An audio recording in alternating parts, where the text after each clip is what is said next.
Moby Dick by Herman Melville, chapters 92 to 96. Chapter 92. Ambergris. Now this ambergris is a very curious substance, and so important as an article of commerce that in 1791 a certain Nantucket-born Captain Coffin was examined at the bar of the English House of Commons on the subject.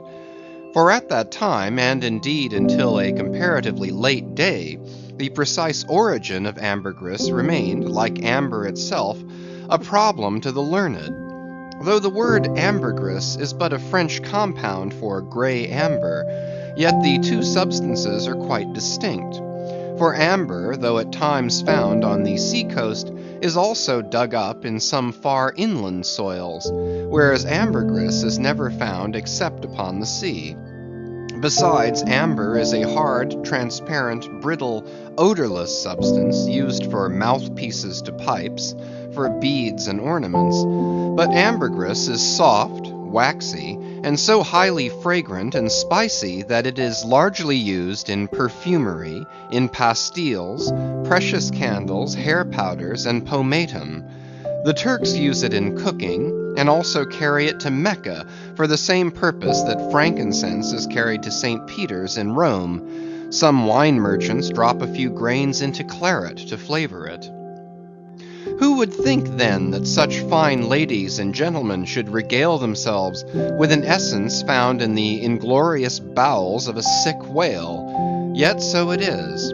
By some, ambergris is supposed to be the cause, and by others the effect, of the dyspepsia in the whale. How to cure such a dyspepsia it were hard to say, unless by administering 3 or 4 boatloads of Brandreth pills, and then running out of harm's way, as laborers do in blasting rocks.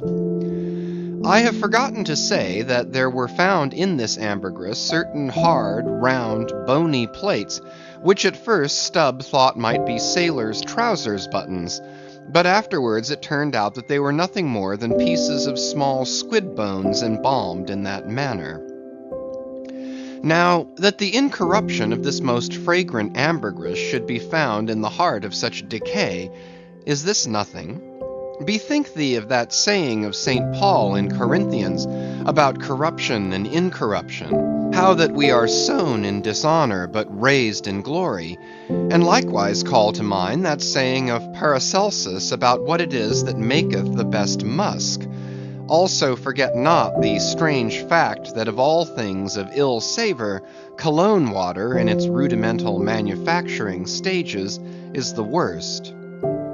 I should like to conclude the chapter with the above appeal, but cannot, owing to my anxiety to repel a charge often made against whalemen, and which, in the estimation of some already biased minds, might be considered as indirectly substantiated by what has been said of the Frenchman's 2 whales. Elsewhere in this volume, the slanderous aspersion has been disproved that the vocation of whaling is throughout a slatternly, untidy business. But there is another thing to rebut. They hint that all whales always smell bad. Now how did this odious stigma originate?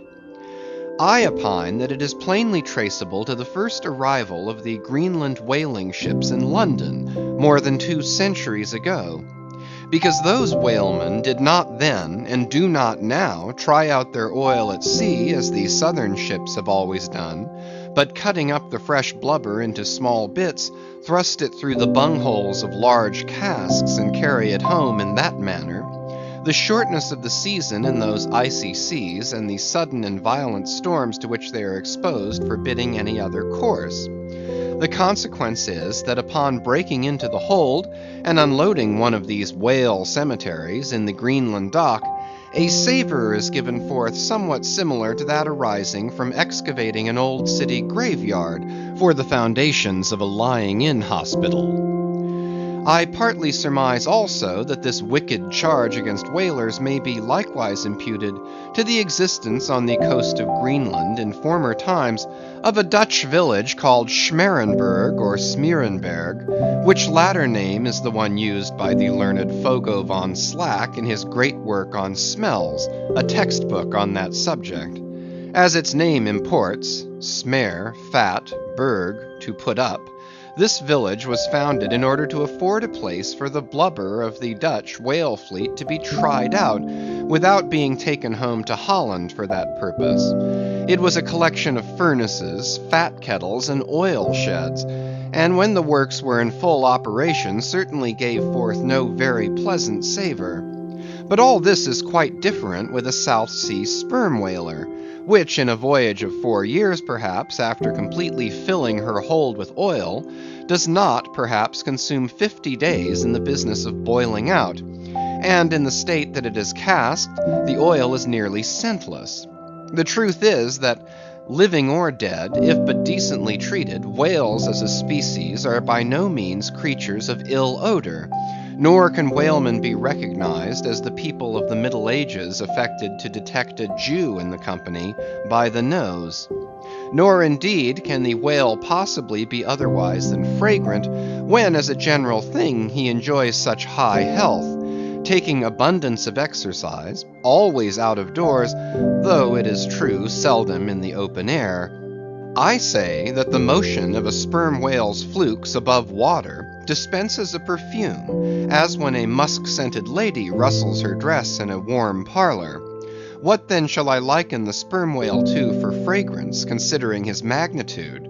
Must it not be to that famous elephant with jeweled tusks and redolent with myrrh, which was led out of an Indian town to do honor to Alexander the Great? Chapter 93. The Castaway. It was but some few days after encountering the Frenchman that a most significant event befell the most insignificant of the Pequod's crew, an event most lamentable, and which ended in providing the sometimes madly merry and predestinated craft with a living and ever accompanying prophecy of whatever shattered sequel might prove her own. Now, in the whale ship it is not everyone that goes in the boats. Some few hands are reserved called shipkeepers, whose province it is to work the vessel while the boats are pursuing the whale. As a general thing, these shipkeepers are as hardy fellows as the men comprising the boat's crew. But if there happens to be an unduly slender, clumsy, or timorous wight in the ship, that wight is certain to be made a shipkeeper. It was so in the Pequod with the little negro Pippin by nickname, Pip by abbreviation. Poor Pip! You have heard of him before. You must remember his tambourine on that dramatic midnight, so gloomy jolly. In outer aspect, Pip and Doughboy made a match, like a black pony and a white one, of equal developments though of dissimilar color, driven in one eccentric span. But while hapless Doughboy was by nature dull and torpid in his intellects, Pip, though over tender-hearted, was at bottom very bright, with that pleasant, genial, jolly brightness peculiar to his tribe, a tribe which ever enjoy all holidays and festivities with finer, freer relish than any other race. For blacks, the year's calendar should show naught but 365 4th of Julys and New Year's days. Nor smile so while I write that this little black was brilliant, for even blackness has its brilliancy. Behold yon lustrous ebony, panelled in kings' cabinets. But Pip loved life and all life's peaceable securities, so that the panic-striking business in which he had somehow unaccountably become entrapped had most sadly blurred his brightness, though, as ere long will be seen, what was thus temporarily subdued in him, in the end was destined to be luridly illuminated by strange wild fires, that fictitiously showed him off to 10 times the natural luster with which, in his native Tolland County in Connecticut, he had once enlivened many a fiddler's frolic on the green, and at melodious eventide with his gay ha-ha had turned the round horizon into one star-belled tambourine. So, though in the clear air of day, suspended against a blue-veined neck, the pure-watered diamond drop will healthful glow, yet when the cunning jeweler would show you the diamond in its most impressive luster, he lays it against a gloomy ground, and then lights it up, not by the sun, but by some unnatural gases. Then come out those fiery effulgences, infernally superb. Then the evil blazing diamond, once the divinest symbol of the crystal skies, looks like some crown jewel stolen from the king of hell. But let us to the story. It came to pass that in the ambergris affair, Stubb's after oarsman chanced so to sprain his hand as for a time to become quite maimed, and temporarily Pip was put in his place. The first time Stubb lowered with him, Pip evinced much nervousness, but happily for that time escaped close contact with the whale, and therefore came off not altogether discreditably, though Stubb, observing him, took care afterwards to exhort him to cherish his courageousness to the utmost, for he might often find it needful. Now, upon the second lowering, the boat paddled upon the whale, and as the fish received the darted iron, it gave its customary rap, which happened in this instance to be right under poor Pip's seat. The involuntary consternation of the moment caused him to leap, paddle in hand, out of the boat, and in such a way that part of the slack whale line coming against his chest, he breasted it overboard with him so as to become entangled in it, when at last plumping into the water. That instant the stricken whale started on a fierce run, the line swiftly straightened, and presto, poor Pip came all foaming up to the chocks of the boat, remorselessly dragged there by the line, which had taken several turns around his chest and neck. Tashtego stood in the bows. He was full of the fire of the hunt. He hated Pip for a poltroon. Snatching the boat knife from its sheath, he suspended its sharp edge over the line, and turning towards Stubb, exclaimed interrogatively, "Cut?"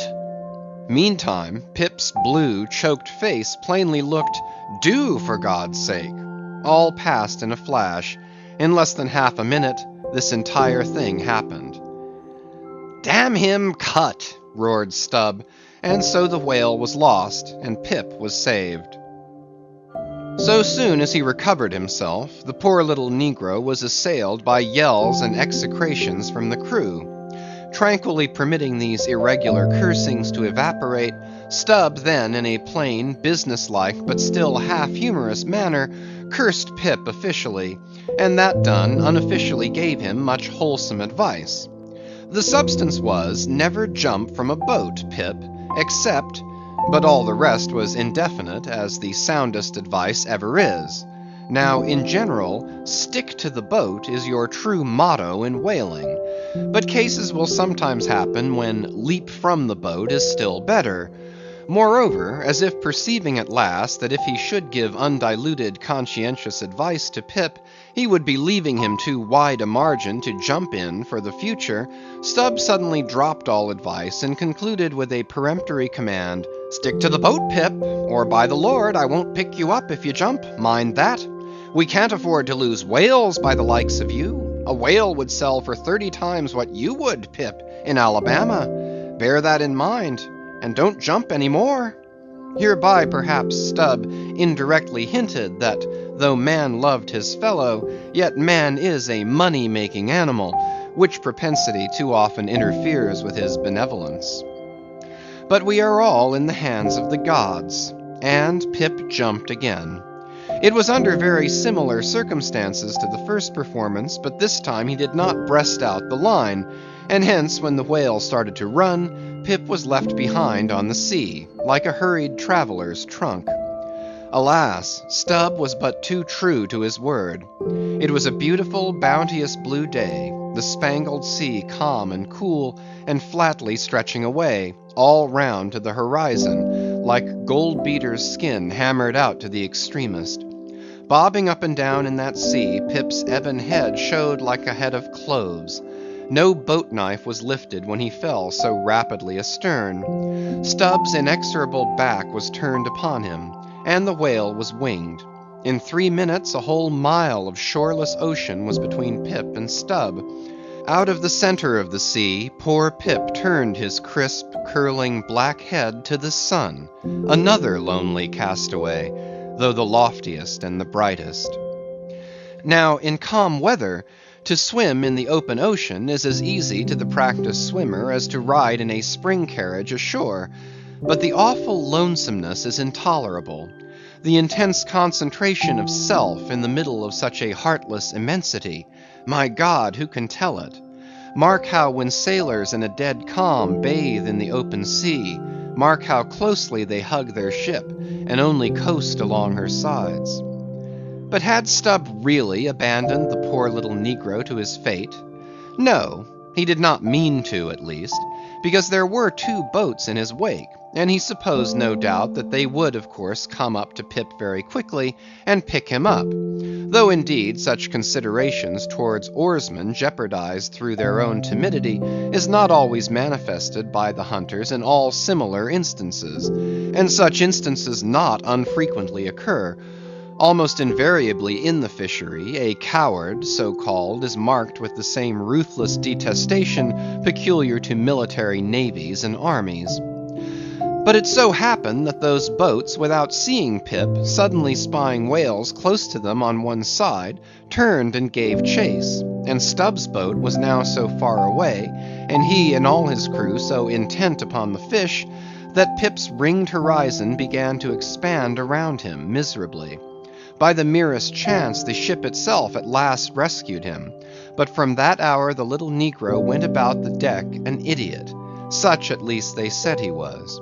The sea had jeeringly kept his finite body up, but drowned the infinite of his soul. Not drowned entirely, though, rather carried down alive to wondrous depths, where strange shapes of the unwarped primal world glided to and fro before his passive eyes, and the miser merman, wisdom, revealed his hoarded heaps, and among the joyous, heartless, ever juvenile eternities, Pip saw the multitudinous, God omnipresent, coral insects that out of the firmament of waters heaved the colossal orbs. He saw God's foot upon the treadle of the loom, and spoke it, and therefore his shipmates called him mad. So man's insanity is heaven's sense, and wandering from all mortal reason, man comes at last to that celestial thought, which to reason is absurd and frantic, and weal or woe feels then uncompromised, indifferent as his God. For the rest, blame not Stubb too hardly. The thing is common in that fishery, and in the sequel of the narrative it will then be seen what like abandonment befell myself. Chapter 94. A Squeeze of the Hand. That whale of Stubb's, so dearly purchased, was duly brought to the Pequod's side, where all those cutting and hoisting operations previously detailed were regularly gone through, even to the bailing of the Heidelberg tun, or case. While some were occupied with this latter duty, others were employed in dragging away the larger tubs so soon as filled with the sperm, and when the proper time arrived, this same sperm was carefully manipulated ere going to the try-works, of which anon. It had cooled and crystallized to such a degree, that when, with several others, I sat down before a large Constantine's bath of it, I found it strangely concreted into lumps, here and there rolling about in the liquid part. It was our business to squeeze these lumps back into fluid. A sweet and unctuous duty. No wonder that in old times this sperm was such a favorite cosmetic. Such a clearer, such a sweetener, such a softener, such a delicious mollifier. After having my hands in it for only a few minutes, my fingers felt like eels, and began, as it were, to serpentine and spiralize. As I sat there at my ease, cross-legged on the deck, after the bitter exertion at the windlass, under a blue tranquil sky, the ship under indolent sail, and gliding so serenely along, as I bathed my hands among those soft, gentle globules of infiltrated tissues, woven almost within the hour, as they richly broke to my fingers and discharged all their opulence, like fully ripe grapes their wine, as I snuffed up that uncontaminated aroma, literally and truly like the smell of spring violets, I declare to you that for the time I lived as in a musky meadow. I forgot all about our horrible oath. In that inexpressible sperm I washed my hands and my heart of it. I almost began to credit the old Paracelsan superstition that sperm is of rare virtue in allaying the heat of anger. While bathing in that bath, I felt divinely free from all ill will or petulance or malice of any sort whatsoever. Squeeze, squeeze, squeeze, all the morning long I squeezed that sperm till I myself almost melted into it. I squeezed that sperm till a strange sort of insanity came over me, and I found myself unwittingly squeezing my co-laborers' hands in it, mistaking their hands for the gentle globules. Such an abounding, affectionate, friendly, loving feeling did this avocation beget, that at last I was continually squeezing their hands, and looking up into their eyes sentimentally, as much as to say, "Oh, my dear fellow beings, why should we longer cherish any social acerbities, or know the slightest ill humor or envy? Come, let us squeeze hands all round; nay, let us all squeeze ourselves into each other. Let us squeeze ourselves universally into the very milk and sperm of kindness." Would that I could keep squeezing that sperm forever. For now, since by many prolonged, repeated experiences, I have perceived that in all cases man must eventually lower, or at least shift his conceit of attainable felicity, not placing it anywhere in the intellect or the fancy, but in the wife, the heart, the bed, the table, the saddle, the fireside, the country. Now that I have perceived all this, I am ready to squeeze case eternally. In thoughts of the visions of the night, I saw long rows of angels in paradise, each with his hands in a jar of spermaceti. Now, while discoursing on sperm, it behooves to speak of other things akin to it, in the business of preparing the sperm whale for the try works. First comes white horse, so called, which is obtained from the tapering part of the fish, and also from the thicker portions of his flukes. It is tough with congealed tendons, a wad of muscle, but still contains some oil. After being severed from the whale, the white horse is first cut into portable oblongs, ere going to the mincer. They look much like blocks of Berkshire marble. Plum pudding is the term bestowed upon certain fragmentary parts of the whale's flesh, here and there adhering to the blanket of blubber, and often participating to a considerable degree in its unctuousness. It is a most refreshing, convivial, beautiful object to behold. As its name imports, it is of an exceedingly rich mottled tint, with a bestreaked snowy and golden ground, dotted with spots of the deepest crimson and purple. It is plums of rubies in pictures of citron. Spite of reason, it is hard to keep yourself from eating it. I confess that once I stole behind the foremast to try it. It tasted something as I should conceive a royal cutlet from the thigh of Louis le Gros might have tasted, supposing him to have been killed the first day after the venison season, and that particular venison season contemporary with an unusually fine vintage of the vineyards of Champagne. There is another substance, and a very singular one, which turns up in the course of this business, but which I feel it to be very puzzling adequately to describe. It is called slobgollion, an appellation original with the whalemen, and even so is the nature of the substance. It is an ineffably oozy, stringy affair, most frequently found in the tubs of sperm after a prolonged squeezing and subsequent decanting. I hold it to be the wondrously thin, ruptured membranes of the case, coalescing. Glurry, so called, is a term properly belonging to right whalemen, but sometimes incidentally used by the sperm fishermen.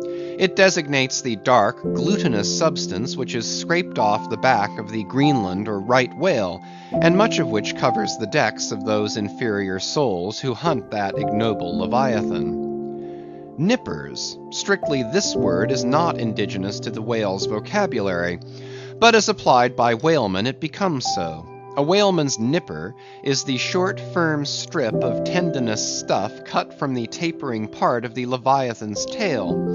It averages an inch in thickness, and for the rest is about the size of the iron part of a hoe. Edgewise moved along the oily deck, it operates like a leathern squilgee, and by nameless blandishments, as of magic, allures along with it all impurities. But to learn all about these recondite matters, your best way is at once to descend into the blubber room, and have a long talk with its inmates. This place has previously been mentioned as the receptacle for the blanket pieces when stripped and hoisted from the whale. When the proper time arrives for cutting up its contents, this apartment is a scene of terror to all tyros, especially by night.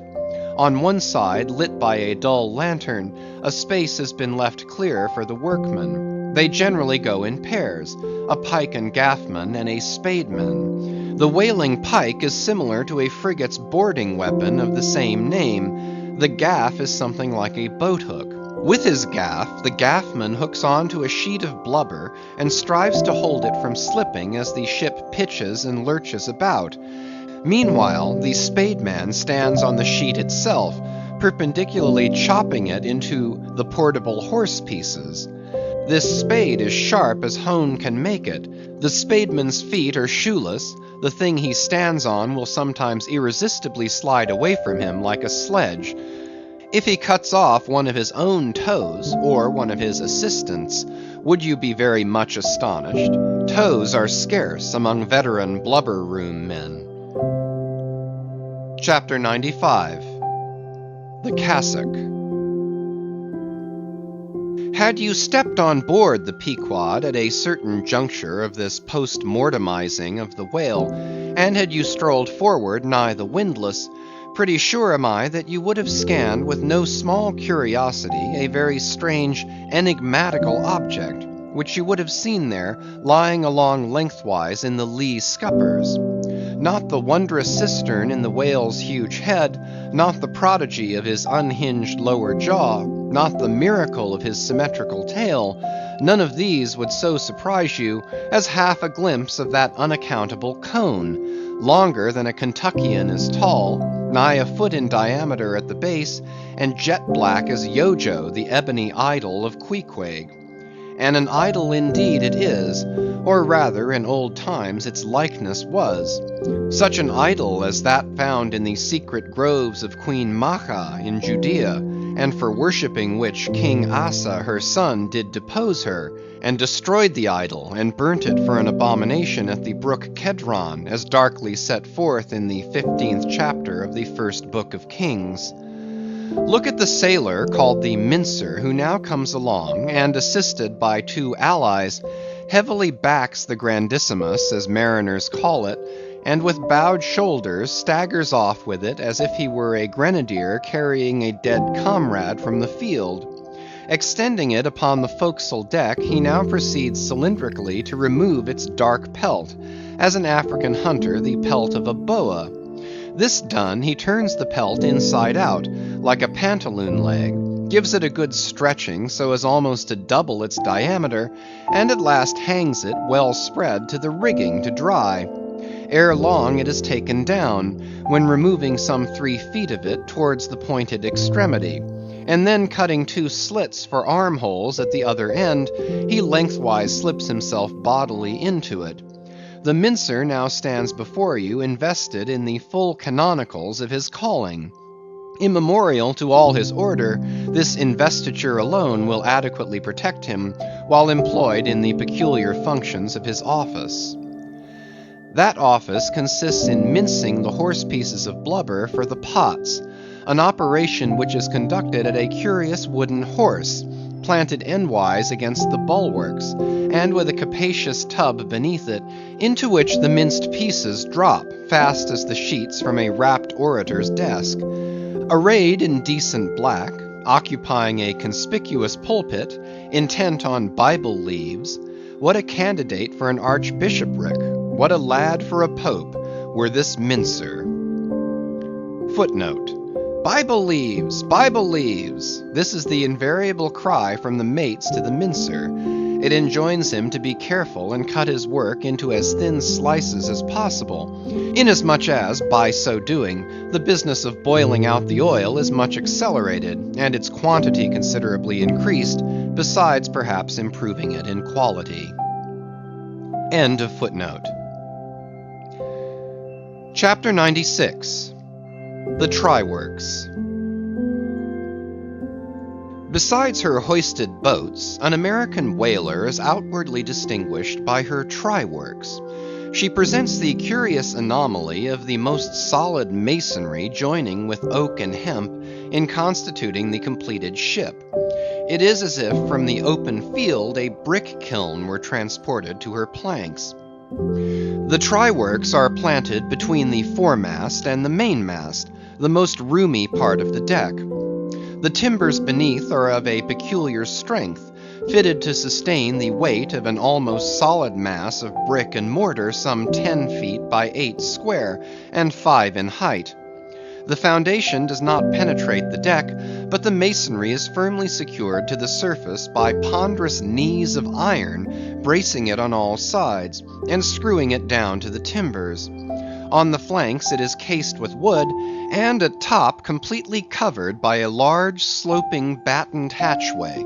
Removing this hatch, we expose the great try-pots, 2 in number, and each of several barrels' capacity. When not in use, they are kept remarkably clean. Sometimes they are polished with soapstone and sand, till they shine within like silver punch bowls.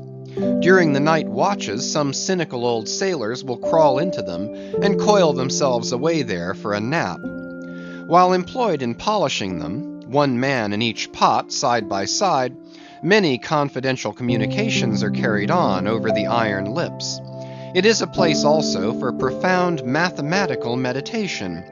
It was in the left-hand tripod of the Pequod, with the soapstone diligently circling round me, that I was first indirectly struck by the remarkable fact that in geometry all bodies gliding along the cycloid, my soapstone for example, will descend from any point in precisely the same time. Removing the fireboard from the front of the try-works, the bare masonry of that side is exposed, penetrated by the 2 iron mouths of the furnaces, directly underneath the pots. These mouths are fitted with heavy doors of iron. The intense heat of the fire is prevented from communicating itself to the deck by means of a shallow reservoir extending under the entire enclosed surface of the works. By a tunnel inserted at the rear, this reservoir is kept replenished with water as fast as it evaporates. There are no external chimneys, they open direct from the rear wall. And here let us go back for a moment. It was about 9 o'clock at night that the Pequod's try-works were first started on this present voyage. It belonged to Stubb to oversee the business. All ready there? Off hatch then, and start her. You cook, fire the works. This was an easy thing, for the carpenter had been thrusting his shavings into the furnace throughout the passage. Here be it said that in a whaling voyage the first fire in the try-works has to be fed for a time with wood. After that no wood is used except as a means of quick ignition to the staple fuel. In a word, after being tried out, the crisp shriveled blubber, now called scraps or fritters, still contains considerable of its unctuous properties. These fritters feed the flames. Like a plethoric burning martyr or self-consuming misanthrope, once ignited, the whale supplies his own fuel and burns by his own body. Would that he consumed his own smoke, for his smoke is horrible to inhale, and inhale it you must, and not only that, but you must live in it for the time. It has an unspeakable, wild, Hindoo odor about it, such as may lurk in the vicinity of funeral pyres. It smells like the left wing of the Day of Judgment.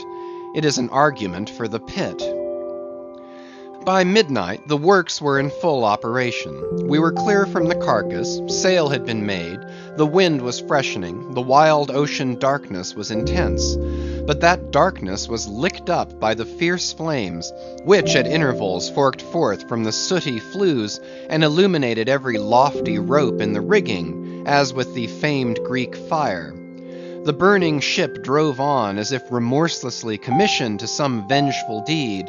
So the pitch and sulphur-freighted brigs of the bold Hydriote, Canaris, issuing from their midnight harbors with broad sheets of flame for sails, bore down upon the Turkish frigates and folded them in conflagrations. The hatch, removed from the top of the works, now afforded a wide hearth in front of them. Standing on this were the Tartarian shapes of the pagan harpooneers, always the whale ship's stokers. With huge pronged poles they pitched hissing masses of blubber into the scalding pots, or stirred up the fires beneath, till the snaky flames darted, curling, out of the doors to catch them by the feet. The smoke rolled away in sullen heaps. To every pitch of the ship there was a pitch of the boiling oil, which seemed all eagerness to leap into their faces. Opposite the mouth of the works, on the further side of the wide wooden hearth, was the windlass. This served for a sea sofa. Here lounged the watch, when not otherwise employed, looking into the red heat of the fire till their eyes felt scorched in their heads. Their tawny features, now all begrimed with smoke and sweat, their matted beards, and the contrasting barbaric brilliancy of their teeth, all these were strangely revealed in the capricious emblazonings of the works. As they narrated to each other their unholy adventures, their tales of terror told in words of mirth, as their uncivilized laughter forked upwards out of them, like the flames from the furnace, as to and fro in their front the harpooneers wildly gesticulated with their huge pronged forks and dippers, as the wind howled on, and the sea leaped, and the ship groaned and dived, and yet steadfastly shot her red hell further and further into the blackness of the sea and the night, and scornfully champed the white bone in her mouth, and viciously spat round her on all sides. Then the rushing Pequod, freighted with savages, and laden with fire, and burning a corpse, and plunging into that blackness of darkness, seemed the material counterpart of her monomaniac commander's soul. So seemed it to me, as I stood at her helm, and for long hours silently guided the way of this fire ship on the sea. Wrapped for that interval in darkness myself, I but the better saw the redness, the madness, the ghastliness of others. The continual sight of the fiend shapes before me, capering half in smoke and half in fire, these at last begat kindred visions in my soul, so soon as I began to yield to that unaccountable drowsiness which ever would come over me at a midnight helm. But that night in particular, a strange, and ever since inexplicable thing occurred to me. Starting from a brief standing sleep, I was horribly conscious of something fatally wrong. The jawbone tiller smote my side, which leaned against it. In my ears was the low hum of sails, just beginning to shake in the wind. I thought my eyes were open. I was half conscious of putting my fingers to the lids, and mechanically stretching them still further apart. But spite of all this, I could see no compass before me to steer by, though it seemed but a minute since I had been watching the card, by the steady binnacle lamp illuminating it. Nothing seemed before me but a jet gloom, now and then made ghastly by flashes of redness. Uppermost was the impression that whatever swift rushing thing I stood on was not so much bound to any haven ahead as rushing from all havens astern. A stark, bewildered feeling as of death came over me. Convulsively my hands grasped the tiller, but with the crazy conceit that the tiller was, somehow, in some enchanted way, inverted. My God, what is the matter with me, I thought. Lo, in my brief sleep I had turned myself about, and was fronting the ship's stern, with my back to her prow and the compass. In an instant I faced back, just in time to prevent the vessel from flying up into the wind, and very probably capsizing her. How glad and how grateful the relief from this unnatural hallucination of the night, and the fatal contingency of being brought by the lee. Look not too long in the face of fire, O man. Never dream with thy hand on the helm. Turn not thy back to the compass. Accept the first hint of the hitching tiller. Believe not the artificial fire, when its redness makes all things look ghastly. Tomorrow, in the natural sun, the skies will be bright. Those who glared like devils in the forking flames, the morn will show in far other, at least gentler relief. The glorious golden glad sun, the only true lamp, all others but liars. Nevertheless, the sun hides not Virginia's dismal swamp, nor Rome's accursed Campagna, nor wide Sahara, nor all the millions of miles of deserts and of griefs beneath the moon. The sun hides not the ocean, which is the dark side of this earth, and which is 2/3 of this earth. So, therefore, that mortal man who hath more of joy than sorrow in him, that mortal man cannot be true, not true or undeveloped. With books the same. The truest of all men was the man of sorrows, and the truest of all books is Solomon's, and Ecclesiastes is the fine hammered steel of woe. All is vanity, all. This wilful world hath not got hold of unchristian Solomon's wisdom yet. But he who dodges hospitals and jails, and walks fast crossing graveyards, and would rather talk of operas than hell, calls Cowper, Young, Pascal, Rousseau, poor devils all of sick men, and throughout a carefree lifetime swears by Rabelais as passing wise and therefore jolly, not that man is fitted to sit down on tombstones and break the green damp mold with unfathomably wondrous Solomon.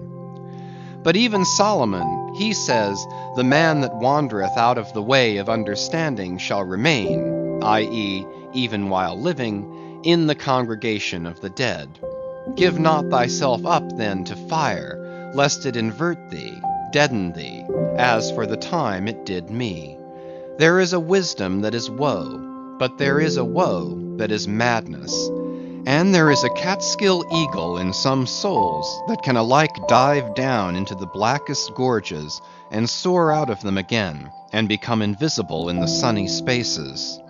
And even if he forever flies within the gorge, that gorge is in the mountains, so that even in his lowest swoop, the mountain eagle is still higher than other birds upon the plain, even though they soar. End of chapters 92 to 96.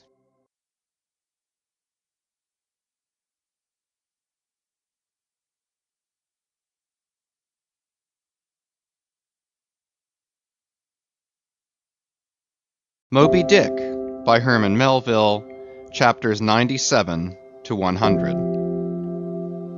Chapter 97. The Lamp. Had you descended from the Pequod's try-works to the Pequod's forecastle, where the off-duty watch were sleeping, for one single moment you would have almost thought you were standing in some illuminated shrine of canonized kings and counselors. There they lay in their triangular oaken vaults, each mariner a chiseled muteness, a score of lamps flashing upon his hooded eyes. In merchantmen, oil for the sailor is more scarce than the milk of queens. To dress in the dark, to eat in the dark, and stumble in darkness to his pallet, this is his usual lot. But the whaleman, as he seeks the food of light, so he lives in light. He makes his berth an Aladdin's lamp, and lays him down to it, so that in the pitchiest night the ship's black hull still houses an illumination. See with what entire freedom the whaleman takes his handful of lamps, often but old bottles and vials though, to the copper cooler at the try-works, and replenishes them there, as mugs of ale at a vat. He burns, too, the purest of oils, in its unmanufactured and therefore unvitiated state. A fluid unknown to solar, lunar, or astral contrivances ashore. It is as sweet as early grass butter in April. He goes and hunts for his oil, so as to be sure of its freshness and genuineness, even as the traveler on the prairie hunts up his own supper of game. Chapter 98. Stowing down and clearing up. Already it has been related how the great Leviathan is afar off descried from the masthead, how he is chased over the watery moors, and slaughtered in the valleys of the deep, how he is then towed alongside and beheaded, and how, on the principle which entitled the headsman of old to the garments in which the beheaded was killed, his great padded surtout becomes the property of his executioner, how in due time he is condemned to the pots, and like Shadrach, Meshach, and Abednego, his spermaceti, oil, and bone pass unscathed through the fire. But now it remains to conclude the last chapter of this part of the description by rehearsing, singing if I may, the romantic proceeding of decanting off his oil into the casks and striking them down into the hold, where once again Leviathan returns to his native profundities, sliding along beneath the surface as before, but alas, never more to rise and blow. While still warm, the oil, like hot punch, is received into the 6-barrel casks, and while, perhaps, the ship is pitching and rolling this way and that in the midnight sea, the enormous casks are slewed round and headed over, end for end, and sometimes perilously scoot across the slippery deck like so many landslides, till at last, manhandled and stayed in their course, and all round the hoops rap go as many hammers as can play upon them, for now ex officio every sailor is a cooper. At length, when the last pint is casked, and all is cool, then the great hatchways are unsealed, the bowels of the ship are thrown open, and down go the casks to their final rest in the sea. This done, the hatches are replaced and hermetically closed, like a closet walled up. In the sperm fishery, this is perhaps one of the most remarkable incidents in all the business of whaling.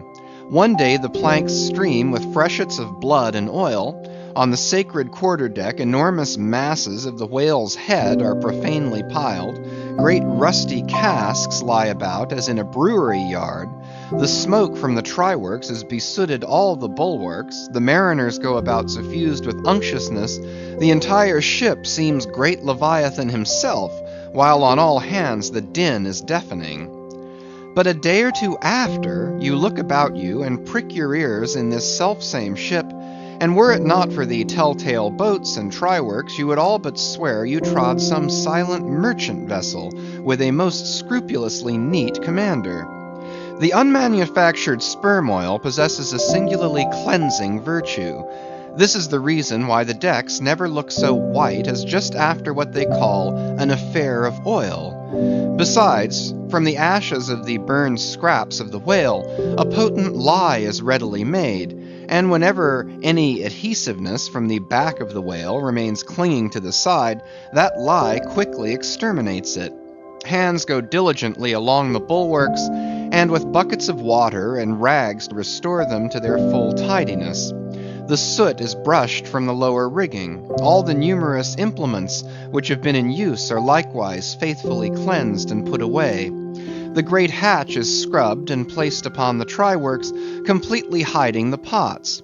Every cask is out of sight, all tackles are coiled in unseen nooks, and when by the combined and simultaneous industry of almost the entire ship's company, the whole of this conscientious duty is at last concluded, then the crew themselves proceed to their own ablutions, shift themselves from top to toe, and finally issue to the immaculate deck, fresh and all aglow, as bridegroom new leaped from out of the daintiest Holland.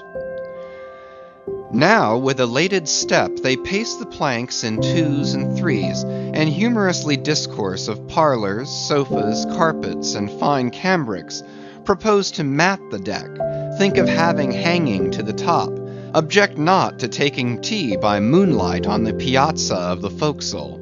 To hint to such musked mariners of oil and bone and blubber were little short of audacity.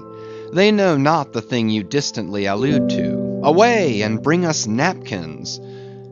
But mark, aloft there, at the 3 mastheads, stand 3 men intent on spying out more whales, which, if caught, infallibly will again soil the old oaken furniture, and drop at least one small grease spot somewhere.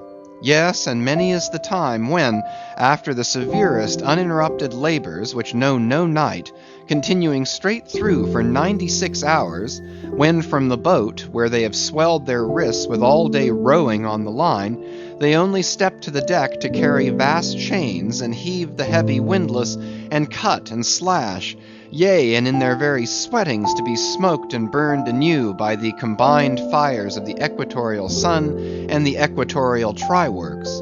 When, on the heels of all this, they have finally bestirred themselves to cleanse the ship, and make a spotless dairy room of it, many is the time the poor fellows, just buttoning the necks of their clean frocks, are startled by the cry of "There she blows!" and away they fly to fight another whale, and go through the whole weary thing again.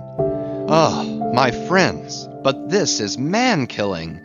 Yet this is life, for hardly have we mortals, by long toilings, extracted from this world's vast bulk its small but valuable sperm, and then with weary patience cleansed ourselves from its defilements, and learned to live here in clean tabernacles of the soul. Hardly is this done, when, there she blows, the ghost is spouted up, and away we sail to fight some other world, and go through young life's old routine again. Oh, the metempsychosis! Oh, Pythagoras, that in bright Greece 2,000 years ago did die, so good, so wise, so mild.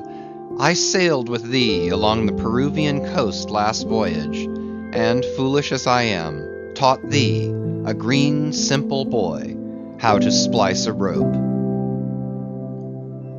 Chapter 99. The Doubloon.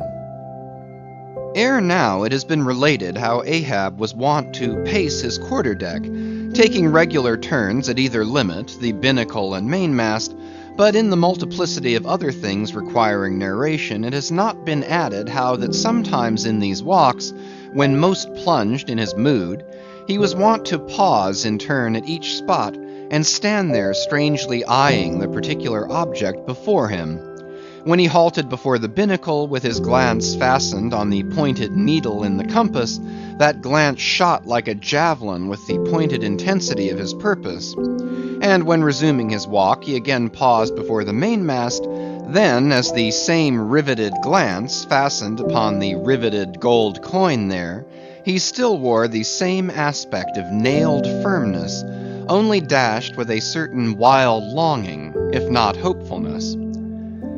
But one morning, turning to pass the doubloon, he seemed to be newly attracted by the strange figures and inscriptions stamped on it, as though now for the first time beginning to interpret for himself, in some monomaniac way, whatever significance might lurk in them. And some certain significance lurks in all things, else all things are little worth, and the round world itself but an empty cipher, except to sell by the cartload as they do hills about Boston to fill up some morass in the Milky Way. Now this doubloon was of purest virgin gold, raked somewhere out of the heart of gorgeous hills, whence east and west over golden sands the headwaters of many a Pactolus flows. And though now nailed amidst all the rustiness of iron bolts and the verdigris of copper spikes, yet untouchable and immaculate to any foulness, it still preserved its Quito glow.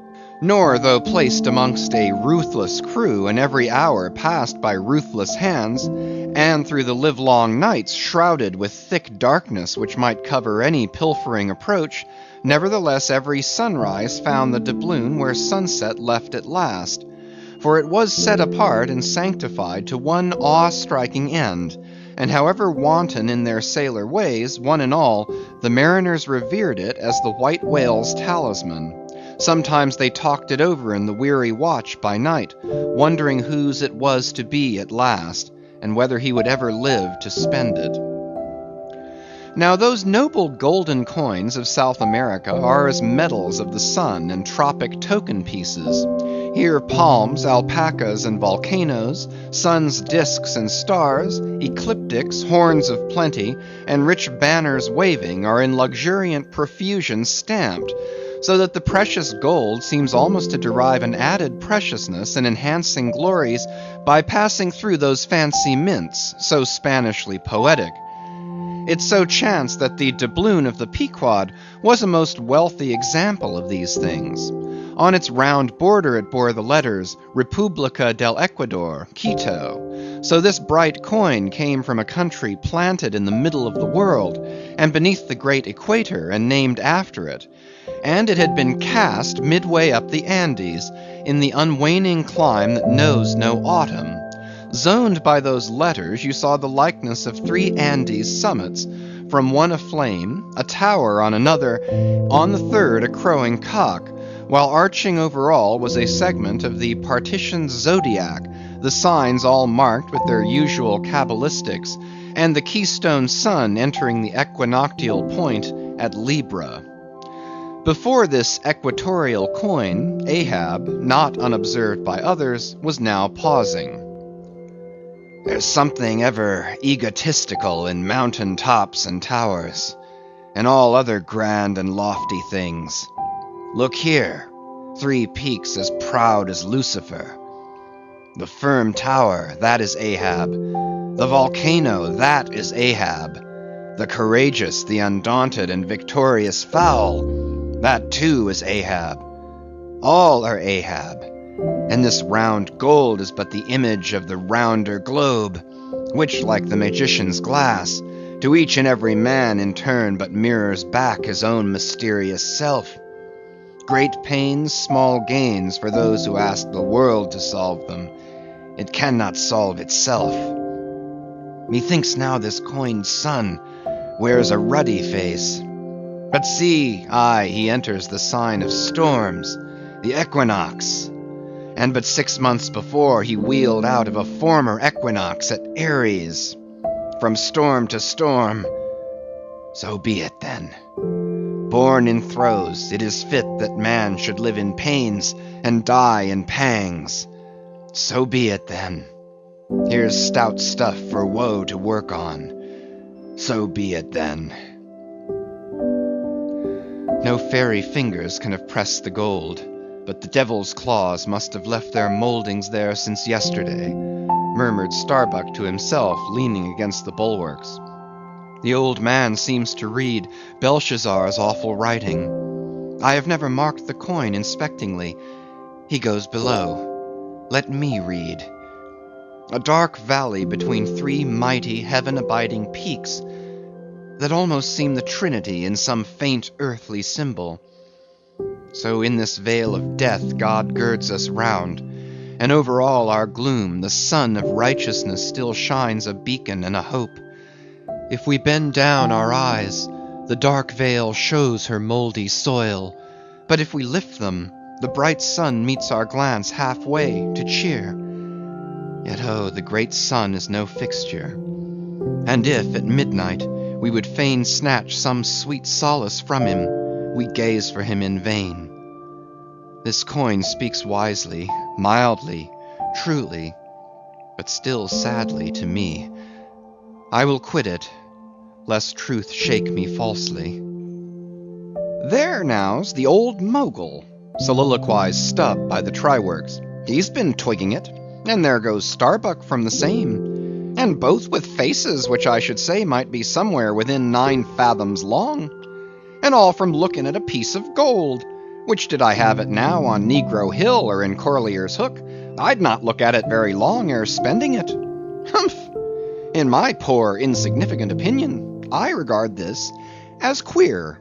I have seen doubloons before now in my voyagings, your doubloons of old Spain, your doubloons of Peru, your doubloons of Chile, your doubloons of Bolivia, your doubloons of Popayan, with plenty of gold moideres and pistoles, and joes and half-joes and quarter-joes. What should there then be in this doubloon of the equator that is so killing wonderful? By Golconda, let me read it once. Hallo! Here's signs and wonders truly. That now is what old Bowditch in his epitome calls the zodiac, and what my almanac below calls ditto. I'll get the almanac, and as I have heard devils can be raised with Daboll's arithmetic, I'll try my hand at raising a meaning out of these queer curvicues here with the Massachusetts calendar. Here's the book. Let's see now. Signs and wonders, and the sun, he's always among 'em. Hem, hem, hem. Here they are. Here they go, all alive. Aries, or the ram, Taurus, or the bull, and Jiminy. Here's Gemini himself, or the twins. Well, the sun he wheels among 'em. Aye, here on the coin he's just crossing the threshold between 2 of the 12 sitting rooms all in a ring.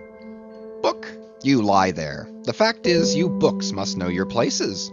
You do to give us the bare words and facts, but we come in to supply the thoughts. That's my small experience, so far as the Massachusetts calendar and Bowditch's navigator and De Boll's arithmetic go. Signs and wonders, eh? Pity if there is nothing wonderful in signs and significant in wonders. There's a clue somewhere. Wait a bit. Hist! Hark! By Jove! I have it! Look you, doubloon. Your zodiac here is the life of man in one round chapter. And now I'll read it off, straight out of the book.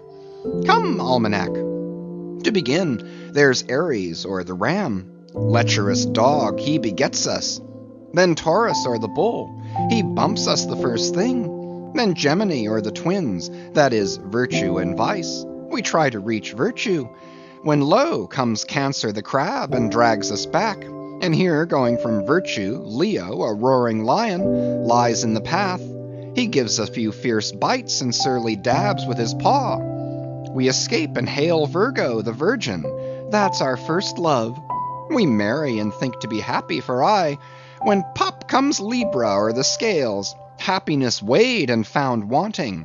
And while we are very sad about that, Lord, how we suddenly jump, as Scorpio, or the scorpion, stings us in the rear.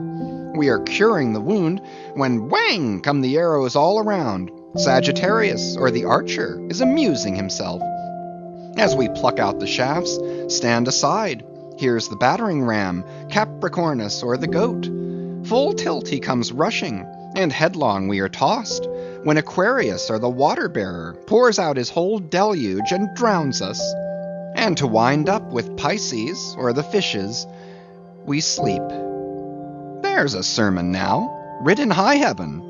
And the sun goes through it every year, and yet comes out of it all alive and hearty. Jollily he, aloft there, wheels through toil and trouble, and so, alow here, does Jolly Stub. Ah, jolly's the word for aye. Adieu, doubloon. But stop, here comes little King Post. Dodge round the try-works.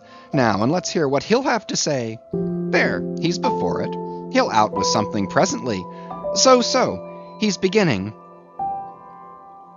I see nothing here but a round thing made of gold, and whoever raises a certain whale, this round thing belongs to him. So what's all this staring been about? It is worth $16, that's true, and at 2 cents the cigar, that's 960 cigars. I won't smoke dirty pipes like Stubb, but I like cigars, and here's 960 of them. So here goes Flask aloft to spy 'em out. Shall I call that wise or foolish now? If it be really wise, it has a foolish look to it. Yet if it be really foolish, then it has a sort of wise-ish look to it. But avast, here comes our old Manxman, the old hearse driver he must have been, that is, before he took to the sea. He luffs up before the doubloon. Hello, and goes round the other side of the mast. Why, there's a horseshoe nailed on that side. And now he's back again. What does that mean? Hark, he's muttering, voice like an old worn-out coffee mill. Prick ears and listen.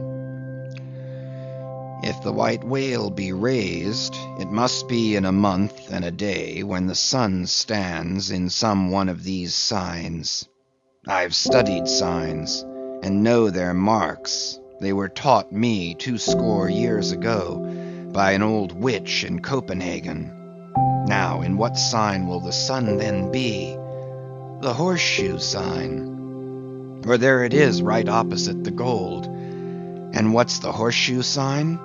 The lion is the horseshoe sign. The roaring and devouring lion. Ship. Old ship. My old head shakes to think of thee. There's another rendering now, but still one text. All sorts of men in one kind of world, you see. Dodge again. Here comes Queequeg, all tattooing. Looks like the signs of the Zodiac himself. What says the cannibal? As I live, he's comparing notes. Looking at his thigh bone, thinks the sun is in the thigh, or in the calf, or in the bowels, I suppose. As the old women talk surgeon's astronomy in the back country. And by Jove, he's found something there in the vicinity of his thigh. I guess it's Sagittarius or the Archer. No, he don't know what to make of the doubloon. He takes it for an old button off some king's trousers. But aside again, here comes that ghost devil Fedallah, tail coiled out of sight as usual, oakum in the toes of his pumps as usual. What does he say with that look of his? Only makes a sign to the sign, and bows himself. There is a sun on the coin. Fire worshipper, depend upon it. Oh, more and more. This way comes Pip. Poor boy. Would he had died, or I. He's half horrible to me. He too has been watching all these interpreters, myself included. And look now, he comes to read, with that unearthly idiot face. Stand away again, and hear him. Hark! I look, you look, he looks, we look, ye look, they look. Upon my soul, he's been studying Murray's grammar, improving his mind, poor fellow. But what's that he says now? Hist! I look, you look, he looks, we look, ye look, they look. Why, he's getting it by heart. Hist! Again. I look, you look, he looks, we look, ye look, they look. Well, that's funny. And I, you and he, and we, ye and they, are all bats. And I'm a crow, especially when I stand atop of this pine tree here. Caw, caw, caw, caw, caw, caw. Ain't I a crow? And where's the scarecrow? There he stands, 2 bones stuck into a pair of old trousers, and 2 more poked into the sleeves of an old jacket. Wonder if he means me? Complimentary. Poor lad. I could go and hang myself. Anyway, for the present, I'll quit Pip's vicinity. I can stand the rest, for they have plain wits, but he's too crazy witty for my sanity. So I leave him muttering. Here's the ship's navel, this doubloon here, and they are all on fire to unscrew it. But unscrew your navel, and what's the consequence? Then again, if it stays here, that is ugly too, for when aught's nailed to the mast, it's a sign that things grow desperate. Ha! Ha! Old Ahab, the white whale, he'll nail you. This is a pine tree. My father, in old Tolland County, cut down a pine tree once, and found a silver ring grown over in it, some old darky's wedding ring. How did it get there? And so they'll say in the resurrection, when they come to fish up this old mast, and find a doubloon lodged in it, with bedded oysters for the shaggy bark. Oh, the gold, the precious, precious gold. The green miser'll hoard you soon. Hish, hish! God goes 'mong the worlds blackberrying. Cook, ho, cook, and cook us. Jenny, hey, hey, hey, hey, hey, Jenny, Jenny, and get your hoe cake done. Chapter 100. Leg and Arm. The Pequod of Nantucket meets the Samuel Enderby of London. Ship ahoy! Hast seen the white whale? So cried Ahab, once more hailing a ship showing English colors, bearing down under the stern. Trumpet to mouth, the old man was standing in his hoisted quarter-boat, his ivory leg plainly revealed to the stranger captain, who was carelessly reclining in his own boat's bow. He was a darkly tanned, burly, good-natured, fine-looking man of 60 or thereabouts, dressed in a spacious roundabout that hung round him in festoons of blue pilot cloth, and one empty arm of this jacket streamed behind him like the broidered arm of a hussar's surcoat. "Hast seen the white whale?" "See you this?" And withdrawing it from the folds that had hidden it, he held up a white arm of sperm whale bone, terminating in a wooden head like a mallet. "Man my boat!" cried Ahab impetuously, and tossing about the oars near him. "Stand by to lower!" In less than a minute, without quitting his little craft, he and his crew were dropped to the water, and were soon alongside of the stranger. But here a curious difficulty presented itself. In the excitement of the moment, Ahab had forgotten that since the loss of his leg, he had never once stepped on board of any vessel at sea but his own, and then it was always by an ingenious and very handy mechanical contrivance peculiar to the Pequod, and a thing not to be rigged and shipped in any other vessel at a moment's warning. Now it is no very easy matter for anybody, except those who are almost hourly used to it like whalemen, to clamber up a ship's side from a boat on the open sea, for the great swells now lift the boat high up toward the bulwarks, then instantaneously drop it halfway down to the kelson. So, deprived of one leg, and the strange ship of course being altogether unsupplied with the kindly invention, Ahab now found himself abjectly reduced to a clumsy landsman again, hopelessly eyeing the uncertain changeful height he could hardly hope to attain. It has before been hinted, perhaps, that every little untoward circumstance that befell him, and which indirectly sprang from his luckless mishap, almost invariably irritated or exasperated Ahab. And in the present instance, all this was heightened by the sight of the two officers of the strange ship leaning over the side, by the perpendicular ladder of nailed cleats there, and swinging towards him a pair of tastefully ornamented man-ropes. For at first they did not seem to bethink them that a one-legged man must be too much of a cripple to use their sea banisters. But this awkwardness only lasted a minute, because the strange captain, observing at a glance how affairs stood, cried out, I see! Avast heaving there! Jump, boys, and swing over the cutting tackle!" As good luck would have it, they had had a whale alongside a day or two previous, and the great tackles were still aloft, and the massive curved blubber hook, now clean and dry, was still attached to the end. This was quickly lowered to Ahab, who, at once comprehending it all, slid his solitary thigh into the curve of the hook. It was like sitting in the fluke of an anchor or the crotch of an apple tree, and then giving the word, held himself fast, and at the same time also helped to hoist his own weight by pulling hand over hand upon one of the running parts of the tackle. Soon he was carefully swung inside the high bulwarks and gently landed upon the capstan head. With his ivory arm frankly thrust forth in welcome, the other captain advanced, and Ahab, putting out his ivory leg and crossing the ivory arm like two swordfish blades, cried out in his walrus way, Aye, hearty. Let us shake bones together, an arm and a leg, an arm that never can shrink, d'ye see, and a leg that never can run. Where didst thou see the white whale? How long ago? The white whale, said the Englishman, pointing his ivory arm towards the east, and taking a rueful sight along it, as if it had been a telescope. There I saw him, on the line last season. And he took that arm off, did he? Asked Ahab, now sliding down from the capstan, and resting on the Englishman's shoulder as he did so. Aye, he was the cause of it at least. And that leg too? Spin me the yarn, said Ahab. How was it? It was the first time in my life that I ever cruised on the line, began the Englishman. I was ignorant of the white whale at that time.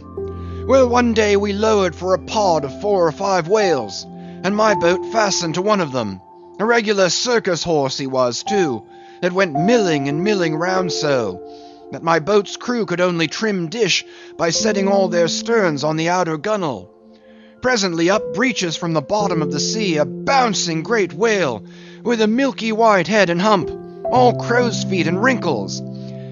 It was he, cried Ahab, suddenly letting out his suspended breath. And harpoons sticking in near his starboard fin. Aye, they were mine, My irons, cried Ahab exultingly. But on. Give me a chance then, said the Englishman good-humouredly. Well, this old great-grandfather with a white head and hump runs all afoam into the pod, and goes to snapping furiously at my fast line. Aye, I see. Wanted to part it, free the fast fish. An old trick. I know him. How it was exactly, continued the one-armed commander, I do not know, but in biting the line it got foul of his teeth, caught there somehow, but we didn't know it then, so that when we afterwards pulled on the line, bounce we came plump onto his hump, instead of the other whales that went off to windward, all fluking. Seeing how matters stood, and what a noble great whale it was, the noblest and biggest I ever saw, sir, in my life, I resolved to capture him, in spite of the boiling rage he seemed to be in, and thinking the haphazard line would get loose, or the tooth it was tangled to might draw, for I have a devil of a boat's crew for a pull on a whale line. Seeing all this, I say, I jumped into my first mate's boat, Mr. Mounttop's here. By the way, Captain, Mounttop, the captain. As I was saying, I jumped into Mounttop's boat, which do you see was gunwale and gunwale with mine. Then, snatching the first harpoon, let this old great-grandfather have it. But Lord, look you, sir, hearts and souls alive, man.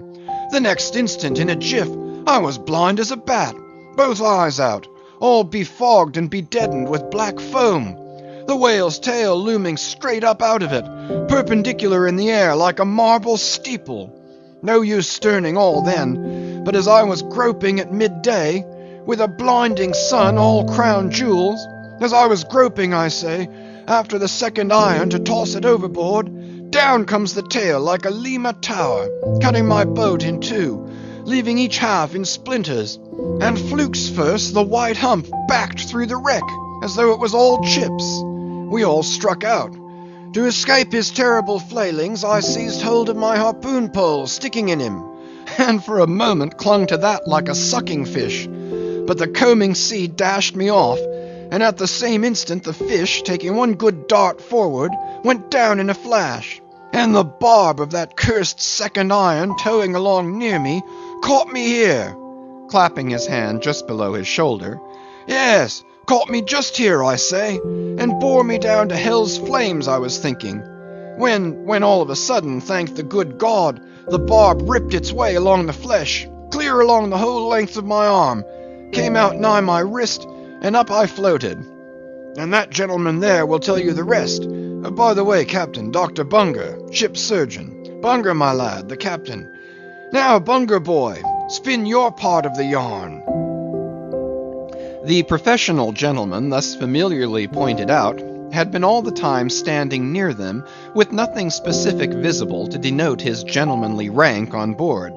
His face was an exceedingly round but sober one. He was dressed in a faded blue woolen frock or shirt and patched trousers, and had thus far been dividing his attention between a marling spike he held in one hand and a pillbox held in the other, occasionally casting a critical glance at the ivory limbs of the two crippled captains. But at his superior's introduction of him to Ahab, he politely bowed, and straightway went on to do his captain's bidding. It was a shocking bad wound, began the whale surgeon, and taking my advice, Captain Boomer here stood our old Sammy. Samuel Enderby is the name of my ship, interrupted the one-armed captain, addressing Ahab. Go on, my boy. Stood our old Sammy off to the northward to get out of the blazing hot weather there on the line. But it was no use. I did all I could, sat up with him nights, was very severe with him in the matter of diet. Oh, very severe, chimed in the patient himself, then suddenly altering his voice, drinking hot rum toddies with me every night till he couldn't see to put on the bandages, and sending me to bed half seas over about 3 o'clock in the morning. Oh, ye stars, he sat up with me, indeed, and was very severe in my diet. Oh, a great watcher, and very dietetically severe is Dr. Bunger. Bunger, you dog, laugh out, why don't you? You know you're a precious jolly rascal. But heave ahead, boy. I'd rather be killed by you than kept alive by any other man. My captain, you must have ere this perceived, respected sir, said the imperturbable, godly-looking Bunger, slightly bowing to Ahab, is apt to be facetious at times. He spins us many clever things of that sort. But I may as well say, en passant, as the French remark, that I myself, that is to say, Jack Bunger, late of the reverend clergy, am a strict, total abstinence man. I never drink. Water! Cried the captain. He never drinks it. It's a sort of fits to him. Fresh water throws him into the hydrophobia. But go on with the arm story. Yes, I may as well, said the surgeon coolly. I was about observing, sir, before Captain Boomer's facetious interruption, that, spite of my best and severest endeavours, the wound kept getting worse and worse. The truth was, sir, it was as ugly gaping a wound as surgeon ever saw, more than 2 feet and several inches long. I measured it with the lead line. In short, it grew black. I knew what was threatened, and off it came. But I had no hand in shipping that ivory arm there. That thing is against all rule. Pointing at it with the marling spike.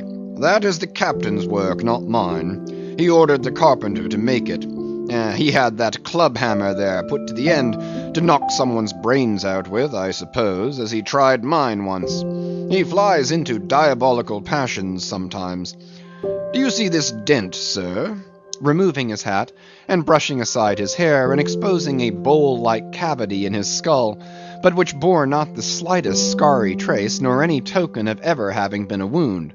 Well, the captain there will tell you how that came here. He knows. No, I don't, said the captain, but his mother did. He was born with it. Oh, you solemn rogue, you Bunger. Was there ever such another Bunger in the watery world? Bunger, when you die, you ought to die in pickle, you dog. You should be preserved to future ages, you rascal. What became of the white whale? Now cried Ahab, who thus far had been impatiently listening to this byplay between the 2 Englishmen. Oh, cried the one-armed captain. Oh, yes. Well, after he sounded, we didn't see him again for some time. In fact, as I before hinted, I didn't then know what whale it was that had served me such a trick, till some time afterwards, when coming back to the line, we heard about Moby Dick, as some call him, and then I knew it was he. Didst thou cross his wake again? Twice. But could not fasten? Didn't want to try to. Ain't one limb enough? What should I do without this other arm? And I'm thinking Moby Dick doesn't bite so much as he swallows. Well then, interrupted Bunger, give him your left arm for bait to get the right. Do you know, gentlemen, very gravely and mathematically bowing to each captain in succession, do you know, gentlemen, that the digestive organs of the whale are so inscrutably constructed by divine providence that it is quite impossible for him to completely digest even a man's arm? And he knows it too. So that what you take for the white whale's malice is only his awkwardness. For he never means to swallow a single limb. He only thinks to terrify by feints. But sometimes he is like the old juggling fellow, formerly a patient of mine in Ceylon, that making believe to swallow jackknives, once upon a time let one drop into him in good earnest, and there it stayed for a 12-month or more. When I gave him an emetic, and he heaved it up in small tacks, do you see? No possible way for him to digest that jackknife and fully incorporate it into his general bodily system. Yes, Captain Boomer, if you are quick enough about it and have a mind to pawn one arm for the sake of the privilege of giving a decent burial to the other, why, in that case, the arm is yours. Only let the whale have another chance at you shortly, that's all. No thank you, Bunger, said the English captain. He's welcome to the arm he has, since I can't help it, and didn't know him then, but not to the other one. No more white whales for me. I've lowered for him once, and that has satisfied me. There would be great glory in killing him, I know that, and there is a shipload of precious sperm in him. But hark ye, he's best let alone. Don't you think so, Captain? Glancing at the ivory leg. He is, but he will still be hunted for all that. What's best let alone?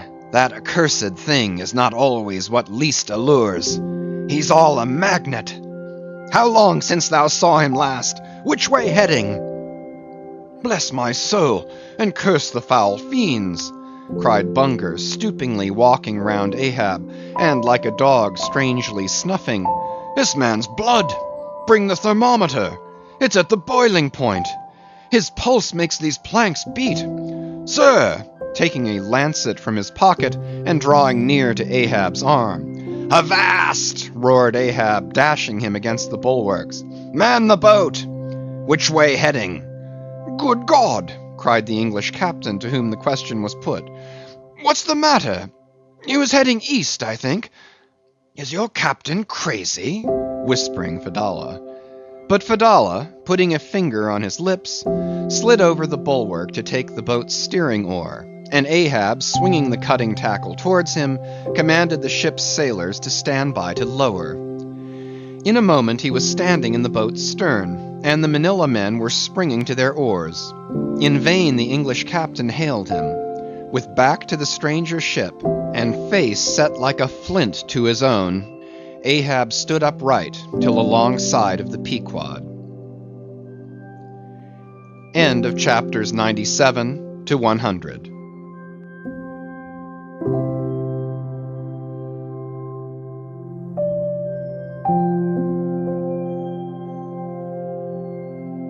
Moby Dick by Herman Melville, chapters 101 to 104. Chapter 101. The Decanter. Ere the English ship fades from sight, be it set down here that she hailed from London, and was named after the late Samuel Enderby, merchant of that city, the original of the famous whaling house of Enderby and Sons.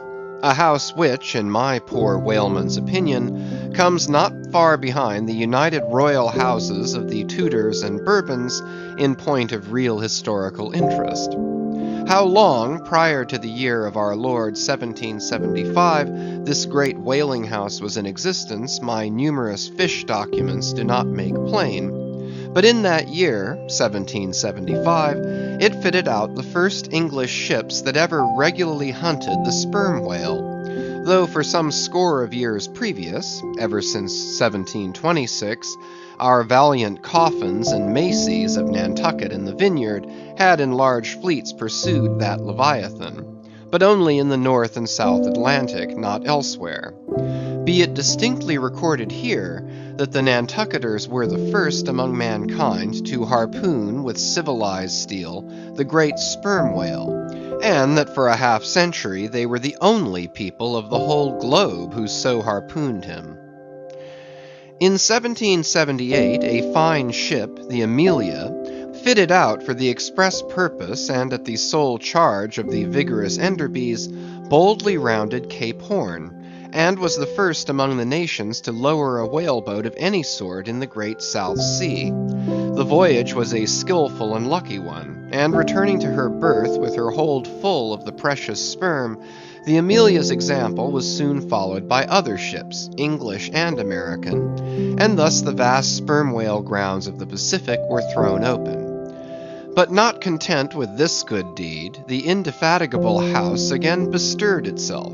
Samuel and all his sons, how many their mother only knows, and under their immediate auspices, and partly, I think, at their expense, the British government was induced to send the sloop of war Rattler on a whaling voyage of discovery into the South Seas. Commanded by a naval post captain, the Rattler made a rattling voyage of it, and did some service, how much does not appear. But this is not all. In 1819, the same house fitted out a discovery whale ship of their own, to go on a tasting cruise to the remote waters of Japan. That ship, well called the Siren, made a noble experimental cruise, and it was thus that the great Japanese whaling ground first became generally known. The Siren in this famous voyage was commanded by a Captain Coffin, a Nantucketer.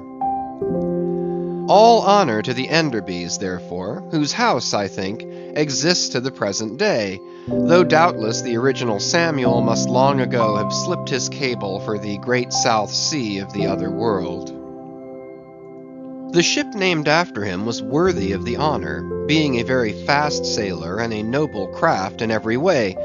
I boarded her once at midnight somewhere off the Patagonian coast, and drank good flip down in the forecastle. It was a fine gam we had, and they were all trumps, every soul on board, a short life to them and a jolly death. And that fine gam I had, long, very long after old Ahab touched her planks with his ivory heel, it minds me of the noble, solid Saxon hospitality of that ship. And may my parson forget me, and the devil remember me, if ever I lose sight of it.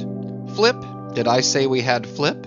Yes, and we flipped it at the rate of 10 gallons the hour. And when the squall came, for it's squally off there by Patagonia, and all hands, visitors and all, were called to reef topsails, we were so top-heavy that we had to swing each other aloft in bowlines, and we ignorantly furled the skirts of our jackets into the sails, so that we hung there, reefed fast in the howling gale, a warning example to all drunken tars.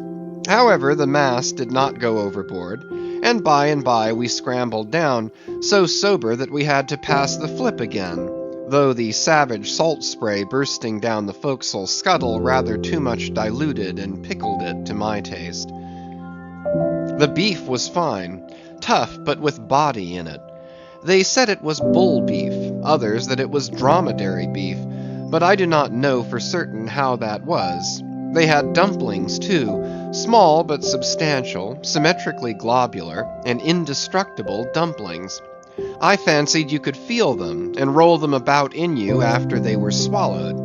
If you stooped over too far forward, you risked their pitching out of you like billiard balls. The bread, but that couldn't be helped.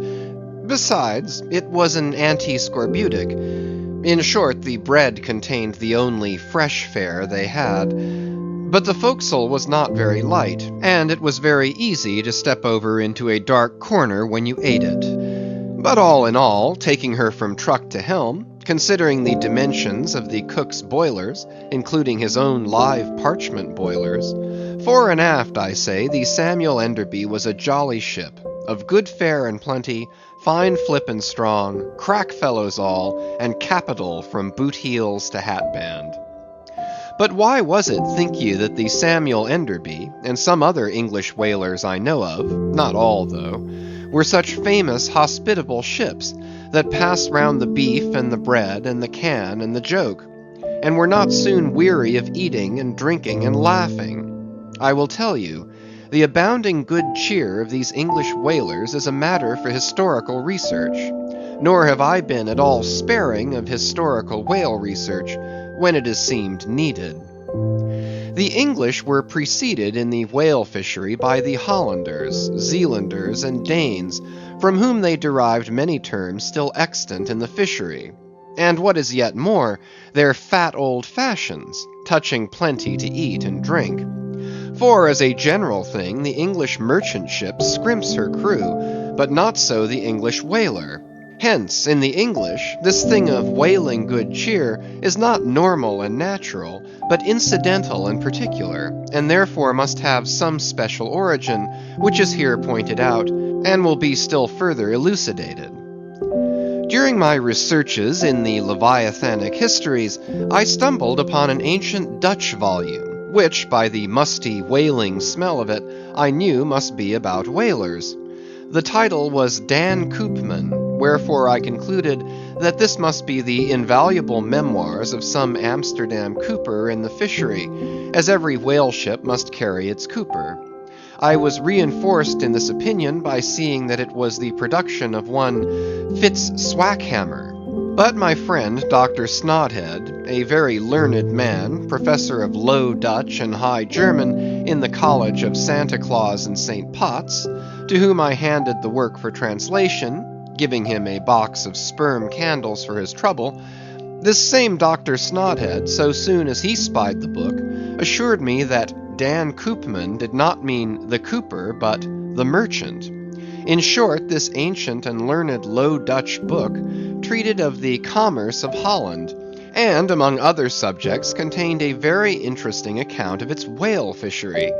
And in this chapter it was, headed Smear or Fat, that I found a long detailed list of the outfits for the larders and cellars of 180 sail of Dutch whalemen, from which list, translated by Dr. Snodhead, I transcribe the following: 400,000 pounds of beef, 60,000 pounds Friesland pork, 150,000 pounds of stockfish, 550,000 pounds of biscuit, 72,000 pounds of soft bread, 2,800 firkins of butter, 20,000 pounds Texel and Leyden cheese, 144,000 pounds cheese, probably an inferior article, 550 anchors of Geneva, 10,800 barrels of beer.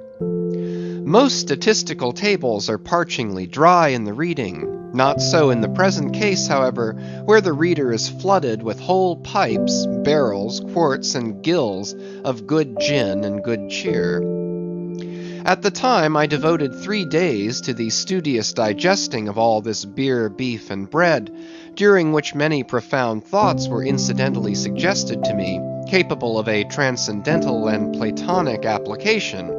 And furthermore, I compiled supplementary tables of my own, touching the probable quantity of stockfish, etc., consumed by every Low Dutch harpooneer in that ancient Greenland and Spitzbergen whale fishery.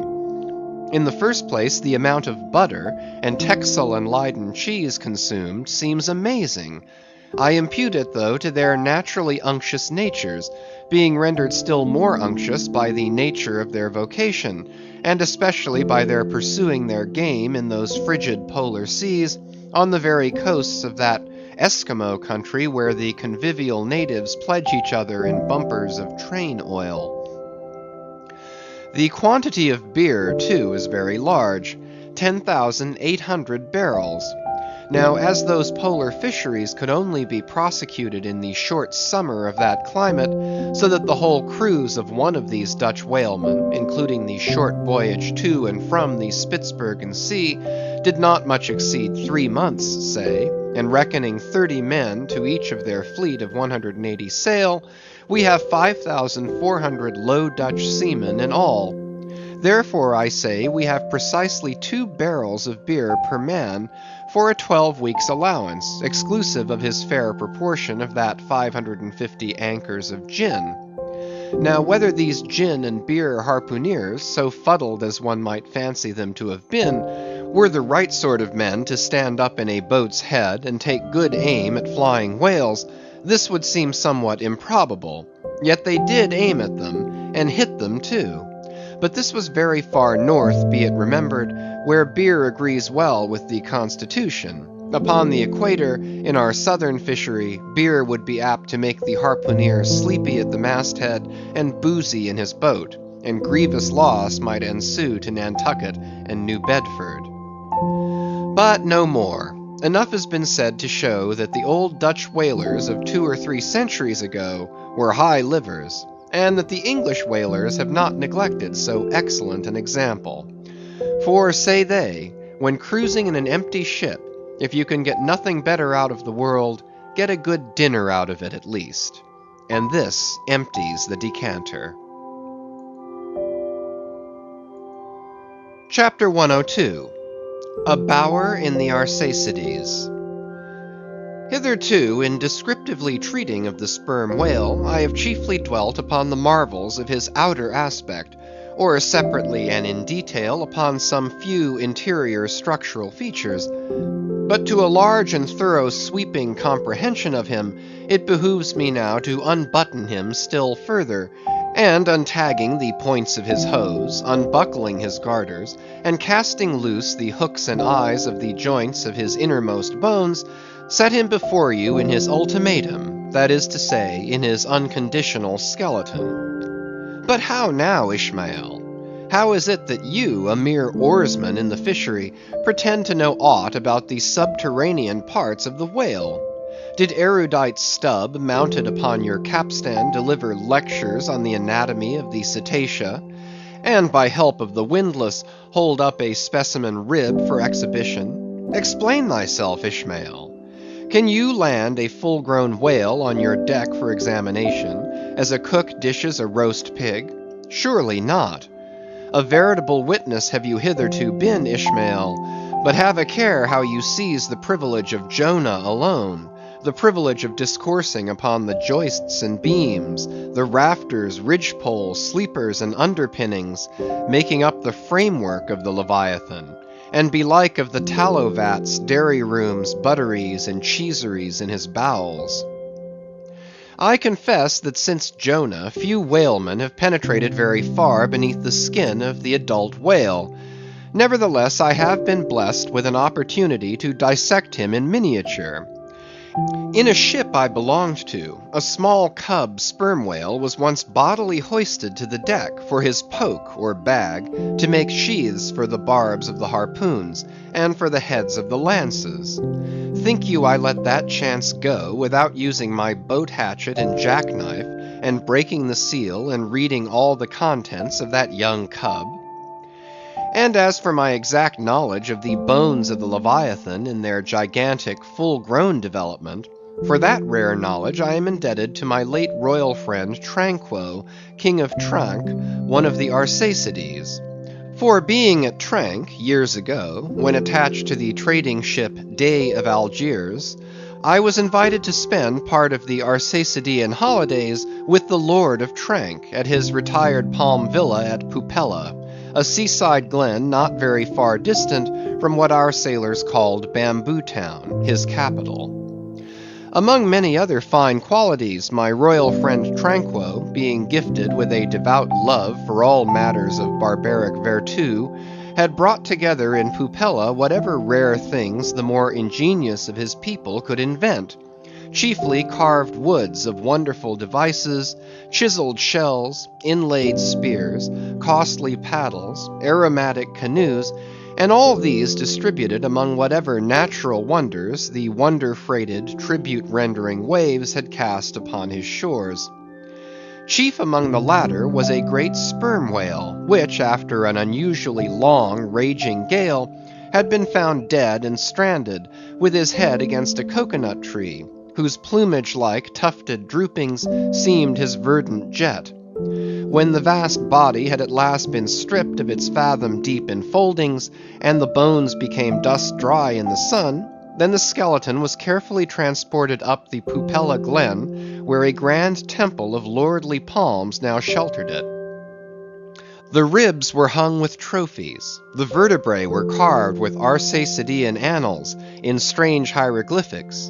In the skull the priests kept up an unextinguished aromatic flame, so that the mystic head again sent forth its vapory spout, while suspended from a bough, the terrific lower jaw vibrated over all the devotees, like the hair-hung sword that so affrighted Damocles. It was a wondrous sight. The wood was green as mosses of the icy glen. The trees stood high and haughty, feeling their living sap.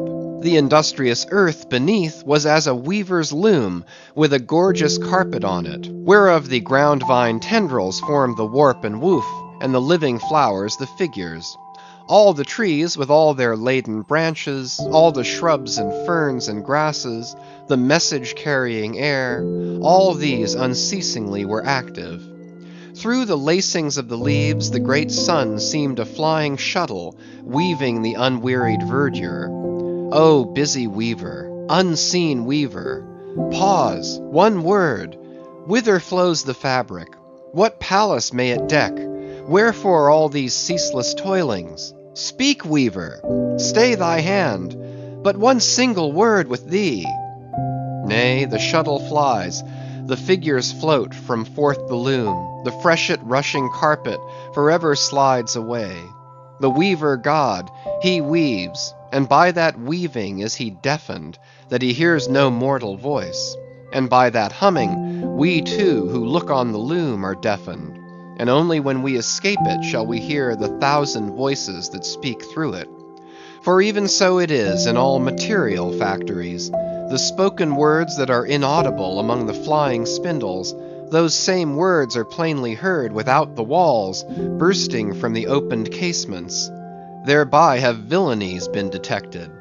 Ah, mortal, then be heedful, for so in all this din of the great world's loom, thy subtlest thinkings may be overheard afar.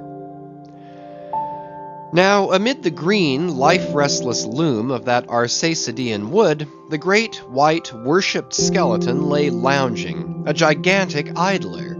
Yet, as the ever-woven, verdant warp and woof intermixed and hummed around him, the mighty idler seemed the cunning weaver, himself all woven over with the vines, every month assuming greener, fresher verdure, but himself a skeleton.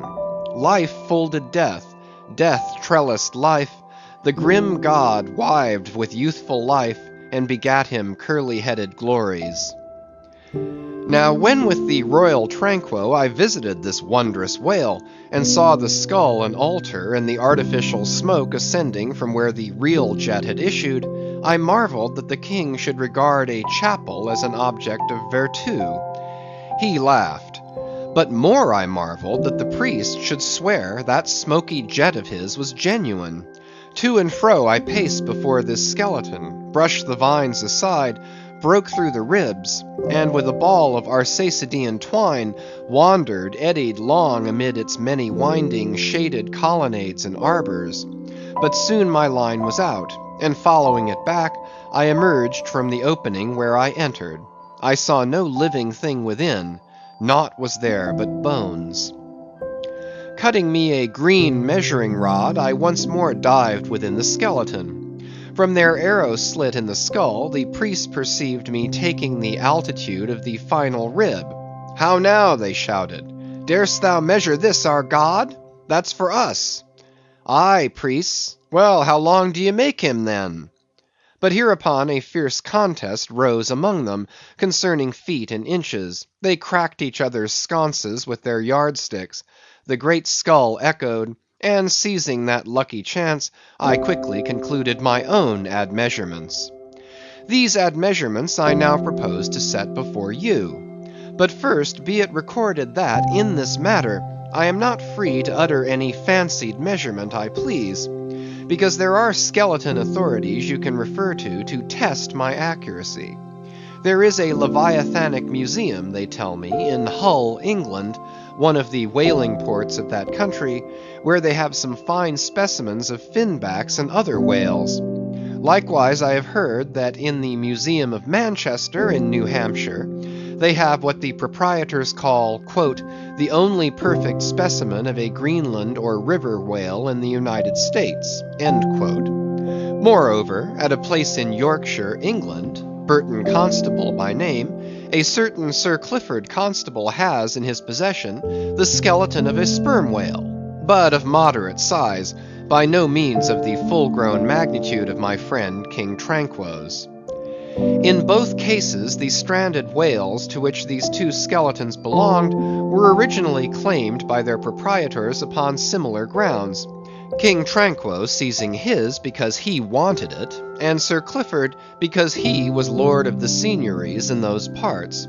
Sir Clifford's whale has been articulated throughout, so that like a great chest of drawers, you can open and shut him in all of his bony cavities, spread out his ribs like a gigantic fan, and swing all day upon his lower jaw. Locks are to be put upon some of his trap doors and shutters, and a footman will show round future visitors with a bunch of keys at his side.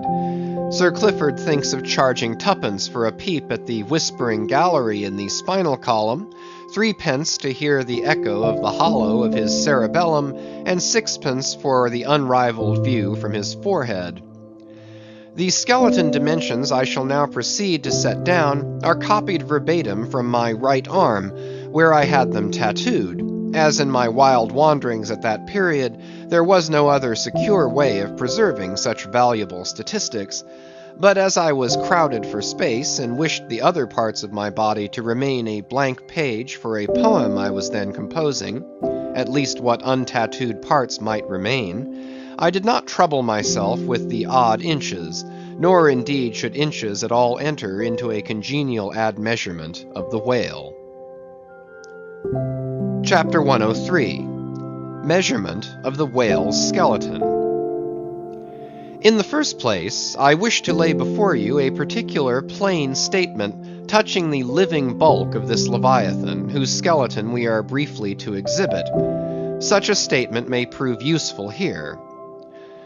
According to a careful calculation I have made, and which I partly base upon Captain Scoresby's estimate of 70 tons for the largest size Greenland whale of 60 feet in length, according to my careful calculation, I say, a sperm whale of the largest magnitude, between 85 and 90 feet in length, and something less than 40 feet in its fullest circumference, such a whale will weigh at least 90 tons, so that reckoning 13 men to a ton, he would considerably outweigh the combined population of a whole village of 1,100 inhabitants. Think you not then that brains like yoked cattle should be put to this Leviathan, to make him at all budge to any landsman's imagination? Having already in various ways put before you his skull, spout hole, jaw, teeth, tail, forehead, fins, and divers other parts, I shall now simply point out what is most interesting in the general bulk of his unobstructed bones. But as the colossal skull embraces so very large a proportion of the entire extent of the skeleton, as it is by far the most complicated part, and as nothing is to be repeated concerning it in this chapter, you must not fail to carry it in your mind, or under your arm, as we proceed, otherwise you will not gain a complete notion of the general structure we are about to view. In length, the sperm whale's skeleton at Trank measured 72 feet, so that when fully invested and extended in life, he must have been 90 feet long, for in the whale the skeleton loses about 1/5 in length compared with the living body.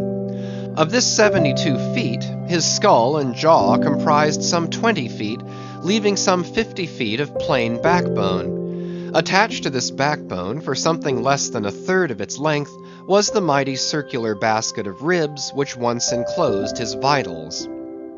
To me, this vast ivory-ribbed chest, with the long unrelieved spine extending far away from it in a straight line, not a little resembled the hull of a great ship new laid upon the stocks, when only some 20 of her naked bow ribs are inserted, and the keel is otherwise, for the time, but a long disconnected timber. The ribs were 10 on a side. The first, to begin from the neck, was nearly 6 feet long. The second, third, and fourth were each successively longer, till you came to the climax of the fifth, or one of the middle ribs, which measured 8 feet and some inches. From that part the remaining ribs diminished, till the 10th and last only spanned 5 feet and some inches. In general thickness they all bore a seemly correspondence to their length. The middle ribs were the most arched. In some of the Arsacides they are used for beams, whereon to lay footpath bridges over small streams.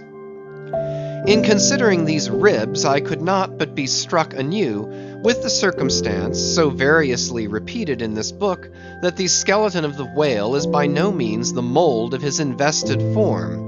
The largest of the Trank ribs, one of the middle ones, occupied that part of the fish which, in life, is greatest in depth. Now, the greatest depth of the invested body of this particular whale must have been at least 16 feet, whereas the corresponding rib measured but little more than 8 feet.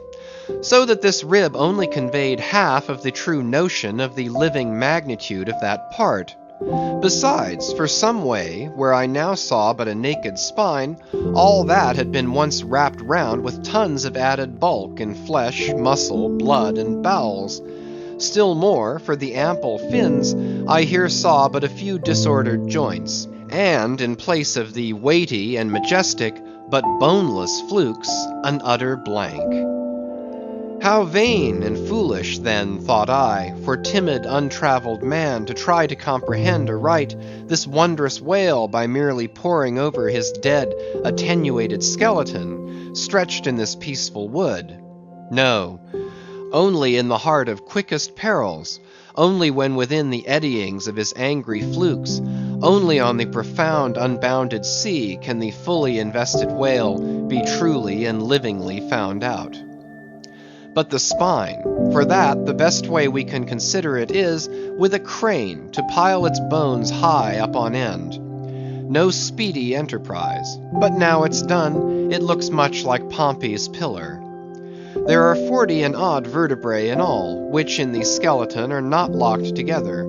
They mostly lie like the great knobbed blocks on a Gothic spire, forming solid courses of heavy masonry. The largest, a middle one, is in width something less than 3 feet, and in depth more than 4. The smallest, where the spine tapers away into the tail, is only 2 inches in width, and looks something like a white billiard ball. I was told that there were still smaller ones, but that they had been lost by some little cannibal urchins, the priest's children, who had stolen them to play marbles with. Thus we see how that the spine of even the hugest of living things tapers off at last into simple child's play. Chapter 104. The Fossil Whale. From his mighty bulk, the whale affords a most congenial theme whereon to enlarge, amplify, and generally expatiate. Would you could not compress him. By good rights he should only be treated of in imperial folio. Not to tell over again his furlongs from spiracle to tail, and the yards he measures about the waist, only think of the gigantic involutions of his intestines, where they lie in him like great cables and hawsers coiled away in the subterranean orlop deck of a line of battleship. Since I have undertaken to manhandle this Leviathan, it behooves me to approve myself omnisciently exhaustive in the enterprise, not overlooking the minutest seminal germs of his blood, and spinning him out to the uttermost coil of his bowels. Having already described him in most of his present habitatory and anatomical peculiarities, it now remains to magnify him in an archaeological, fossiliferous, and antediluvian point of view. Applied to any other creature than the Leviathan, to an ant or a flea, such portly terms might justly be deemed unwarrantably grandiloquent. But when Leviathan is the text, the case is altered. Fain am I to stagger to this emprise under the weightiest words of the dictionary.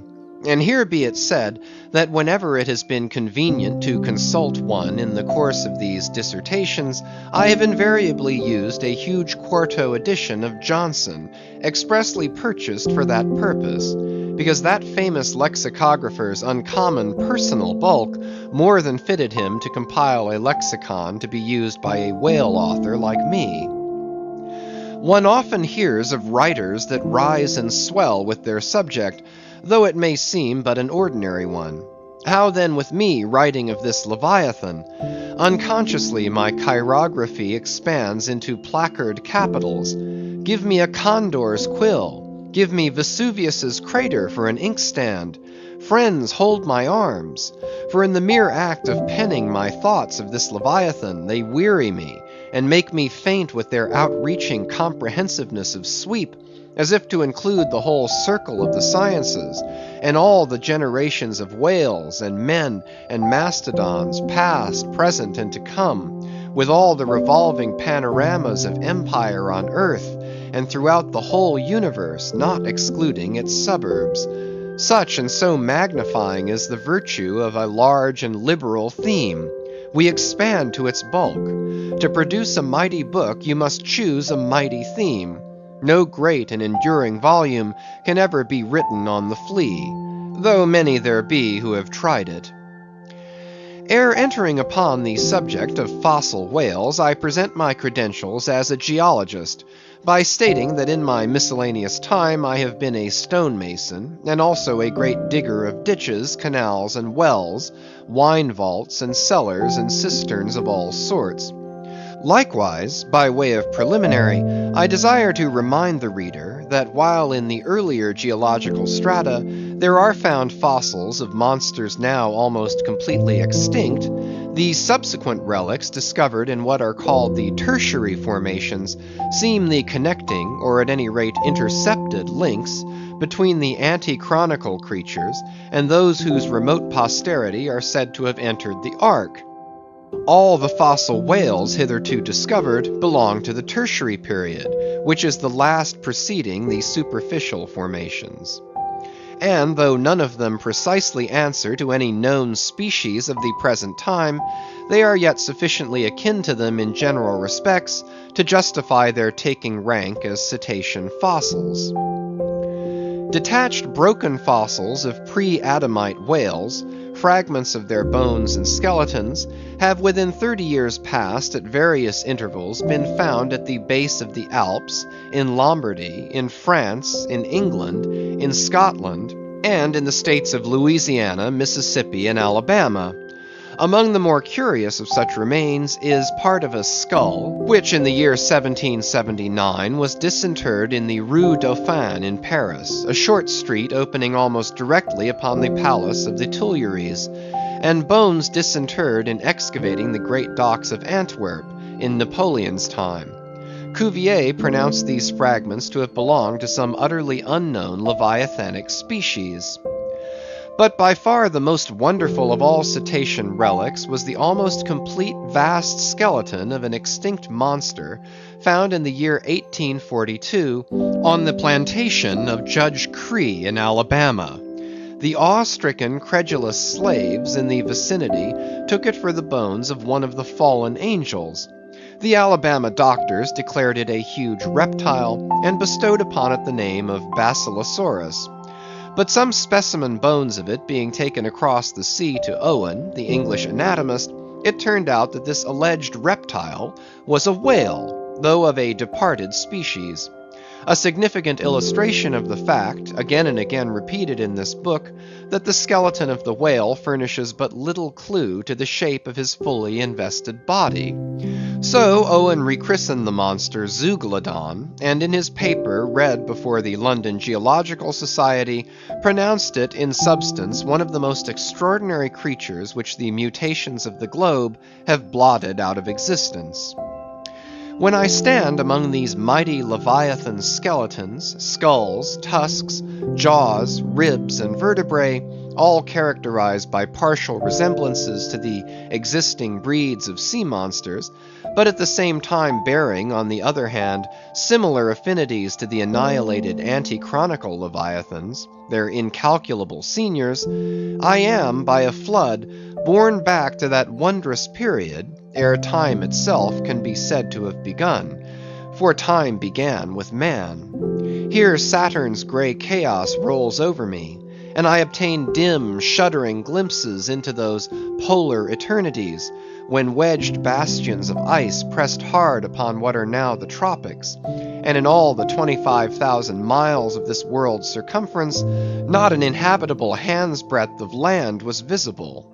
Then the whole world was the whale's, and, king of creation, he left his wake along the present lines of the Andes and the Himalayas. Who can show a pedigree like Leviathan? Ahab's harpoon had shed older blood than the Pharaoh's. Methuselah seems a schoolboy. I look round to shake hands with Shem. I am horror-struck at this ante-Mosaic, unsourced existence of the unspeakable terrors of the whale, which, having been before all time, must needs exist after all humane ages are over. But not alone has this Leviathan left his pre-Adamite traces in the stereotype plates of nature, and in limestone and marl bequeathed his ancient bust. But upon Egyptian tablets, whose antiquity seems to claim for them an almost fossiliferous character, we find the unmistakable print of his fin. In an apartment of the great temple of Dendera, some 50 years ago, there was discovered upon the granite ceiling a sculptured and painted planisphere abounding in centaurs, griffins, and dolphins, similar to the grotesque figures on the celestial globe of the moderns.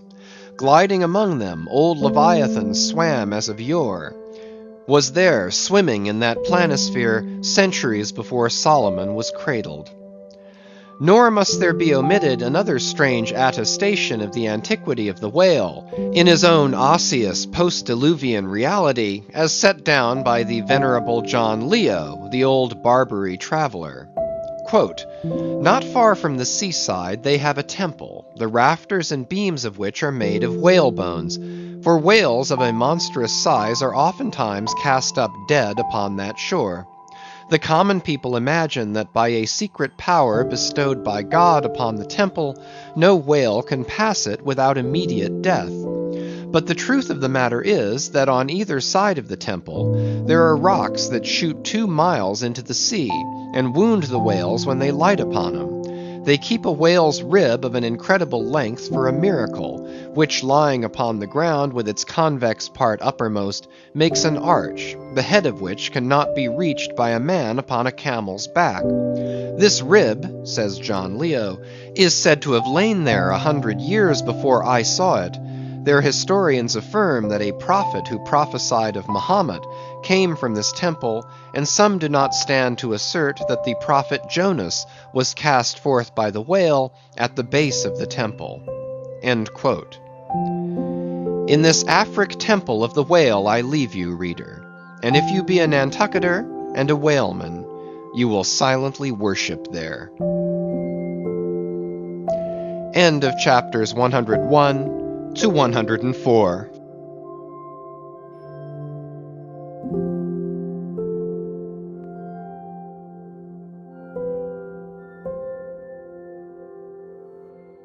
Moby Dick by Herman Melville, chapters 105 to 108.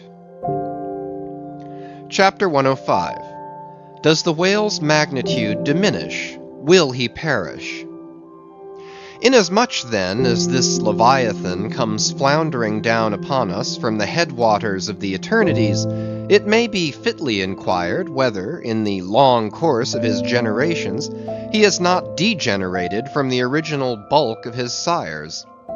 But upon investigation we find that not only are the whales of the present day superior in magnitude to those whose fossil remains are found in the tertiary system, embracing a distinct geological period prior to man, but of the whales found in that tertiary system, those belonging to its latter formations exceed in size those of its earlier ones. Of all the pre-Adamite whales yet exhumed, by far the largest is the Alabama one mentioned in the last chapter, and that was less than 70 feet in length in the skeleton. Whereas we have already seen that the tape measure gives 72 feet for the skeleton of a large-sized modern whale. And I have heard, on whaleman's authority, that sperm whales have been captured near 100 feet long at the time of capture. But may it not be that while the whales of the present hour are an advance in magnitude upon those of all previous geological periods, may it not be that since Adam's time they have degenerated? Assuredly we must conclude so, if we are to credit the accounts of such gentlemen as Pliny and the ancient naturalists generally. For Pliny tells us of whales that embraced acres of living bulk, and Aldrovandus of others which measured 800 feet in length, rope walks and Thames tunnels of whales. And even in the days of Banks and Solander, Cook's naturalists, we find a Danish member of the Academy of Sciences setting down certain Iceland whales, Raden sisker or wrinkled bellies, at 120 yards, that is 360 feet. And Lacepede, the French naturalist, in his elaborate history of whales, in the very beginning of his work, page 3, sets down the right whale at 100 meters, 328 feet, and this work was published so late as A.D. 1825. But will any whaleman believe these stories? No. The whale of today is as big as his ancestors in Pliny's times, and if ever I go where Pliny is, I, a whaleman, more than he was, will make bold to tell him so. because I cannot understand how it is that while the Egyptian mummies that were buried thousands of years before even Pliny was born do not measure so much in their coffins as a modern Kentuckian in his socks, and while the cattle and other animals sculptured on the oldest Egyptian and Nineveh tablets by the relative proportions in which they are drawn, just as plainly prove that the high-bred, stall-fed, prize cattle of Smithfield not only equal, but far exceed in magnitude the fattest of Pharaoh's fat kine. In the face of all this, I will not admit that of all animals the whale alone should have degenerated. But still another inquiry remains, one often agitated by the more recondite Nantucketers. Whether owing to the almost omniscient lookouts at the mastheads of the whale ships, now penetrating even through Bering Straits and into the remotest secret drawers and lockers of the world, and the 1,000 harpoons and lances darted along all continental coasts, the moot point is whether Leviathan can long endure so wide a chase and so remorseless a havoc, whether he must not at last be exterminated from the waters, and the last whale, like the last man, smoke his last pipe, and then himself evaporate in the final puff. Comparing the humped herds of whales with the humped herds of buffalo, which not 40 years ago overspread by tens of thousands the prairies of Illinois and Missouri, and shook their iron manes, and scowled with their thunder-clotted brows upon the sites of populous river capitals, where now the polite broker sells you land at $1 an inch, in such a comparison an irresistible argument would seem furnished to show that the hunted whale cannot now escape speedy extinction. But you must look at this matter in every light. Though so short a period ago, not a good lifetime, the census of the buffalo in Illinois exceeded the census of men now in London, and though at the present day not one horn or hoof of them remains in all that region, and though the cause of this wondrous extermination was the spear of man, yet the far different nature of the whale hunt peremptorily forbids so inglorious an end to the Leviathan. 40 men in one ship hunting the sperm whales for 48 months think that they have done extremely well, and thank God if at last they carry home the oil of 40 fish.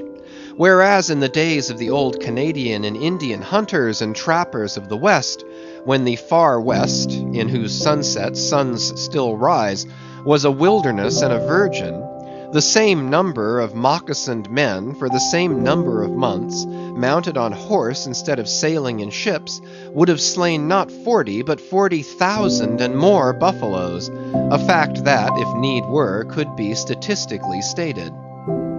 Nor, considered aright, does it seem any argument in favor of the gradual extinction of the sperm whale, for example, that in former years, the latter part of the last century, say, these leviathans in small pods were encountered much oftener than at present, and in consequence the voyages were not so prolonged, and were also much more remunerative, because, as has been elsewhere noticed, those whales, influenced by some views to safety, now swim the seas in immense caravans, so that to a large degree the scattered solitaries, yolks, and pods, and schools of other days are now aggregated into vast, but widely separated, unfrequent armies. That is all. And equally fallacious seems the conceit, that because the so-called whalebone whales no longer haunt many grounds in former years abounding with them, hence that species also is declining. For they are only being driven from promontory to cape, and if one coast is no longer enlivened with their jets, then be sure some other and remoter strand has been very recently startled by the unfamiliar spectacle. Furthermore, concerning these last mentioned leviathans, they have 2 firm fortresses, which in all human probability will forever remain impregnable. And as upon the invasion of their valleys the frosty Swiss have retreated to their mountains, so, hunted from the savannas and glades of the middle seas, the whalebone whales can at last resort to their polar citadels, and diving under the ultimate glassy barriers and walls there, come up among icy fields and floes, and in a charmed circle of everlasting December, bid defiance to all pursuit from man. But as perhaps 50 of these whalebone whales are harpooned for one cachalot, some philosophers of the forecastle have concluded that this positive havoc has already very seriously diminished their battalions. But though for some time past a number of these whales, not less than 13,000, have been annually slain on the northwest coast by the Americans alone, yet there are considerations which render even this circumstance of little or no account as an opposing argument in this matter. Natural as it is to be somewhat incredulous concerning the populousness of the more enormous creatures of the globe, yet what shall we say to Harto, the historian of Goa, when he tells us that at one hunting the king of Siam took 4,000 elephants, that in those regions elephants are as numerous as droves of cattle in the temperate climes. And there seems no reason to doubt that if these elephants, which have now been hunted for thousands of years by Semiramis, by Porus, by Hannibal, and by all the successive monarchs of the East, if they still survive there in great numbers, much more may the great whale outlast all hunting, since he has a pasture to expatiate in which is precisely twice as large as all Asia, both Americas, Europe, and Africa, New Holland, and all the isles of the sea combined. Moreover, we are to consider that from the presumed great longevity of whales, their probably attaining an age of a century or more, therefore at any one period of time several distinct adult generations must be contemporary. And what that is, we may soon gain some idea of by imagining all the graveyards, cemeteries, and family vaults of creation yielding up the live bodies of all the men, women, and children who were alive 75 years ago, and adding this countless host to the present human population of the globe. Wherefore, for all these things, we account the whale immortal in his species, however perishable in his individuality. He swam the seas before the continents broke water. He once swam over the site of the Tuileries and Windsor Castle and the Kremlin. In Noah's flood he despised Noah's Ark, and if ever the world is to be again flooded, like the Netherlands, to kill off its rats, then the eternal whale will still survive, and rearing upon the topmost crest of the equatorial flood, spout his froth defiance to the skies. Chapter 106. Ahab's Leg. The precipitating manner in which Captain Ahab had quitted the Samuel Enderby of London had not been unattended with some small violence to his own person. He had lighted with such energy upon the thwart of his boat that his ivory leg had received a half-splintering shock. And when, after gaining his own deck and his own pivot-hole there, he so vehemently wheeled round with an urgent command to the steersman, it was, as ever, something about his not steering inflexibly enough. Then the already shaken ivory received such an additional twist and wrench, that though it still remained entire and to all appearances lusty, yet Ahab did not deem it entirely trustworthy.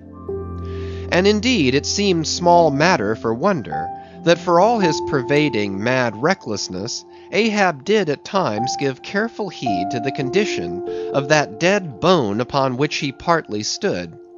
For it had not been very long prior to the Pequod's sailing from Nantucket that he had been found one night lying prone upon the ground and insensible. By some unknown and seemingly inexplicable, unimaginable casualty, his ivory limb having been so violently displaced that it had stakewise smitten and all but pierced his groin, nor was it without extreme difficulty that the agonizing wound was entirely cured. Nor at the time had it failed to enter his monomaniac mind that all the anguish of that then present suffering was but the direct issue of a former woe, and he too plainly seemed to see that as the most poisonous reptile of the marsh perpetuates his kind as inevitably as the sweetest songster of the grove, so equally with every felicity all miserable events do naturally beget their like. Yea, more than equally, thought Ahab, since both the ancestry and posterity of grief go further than the ancestry and posterity of joy.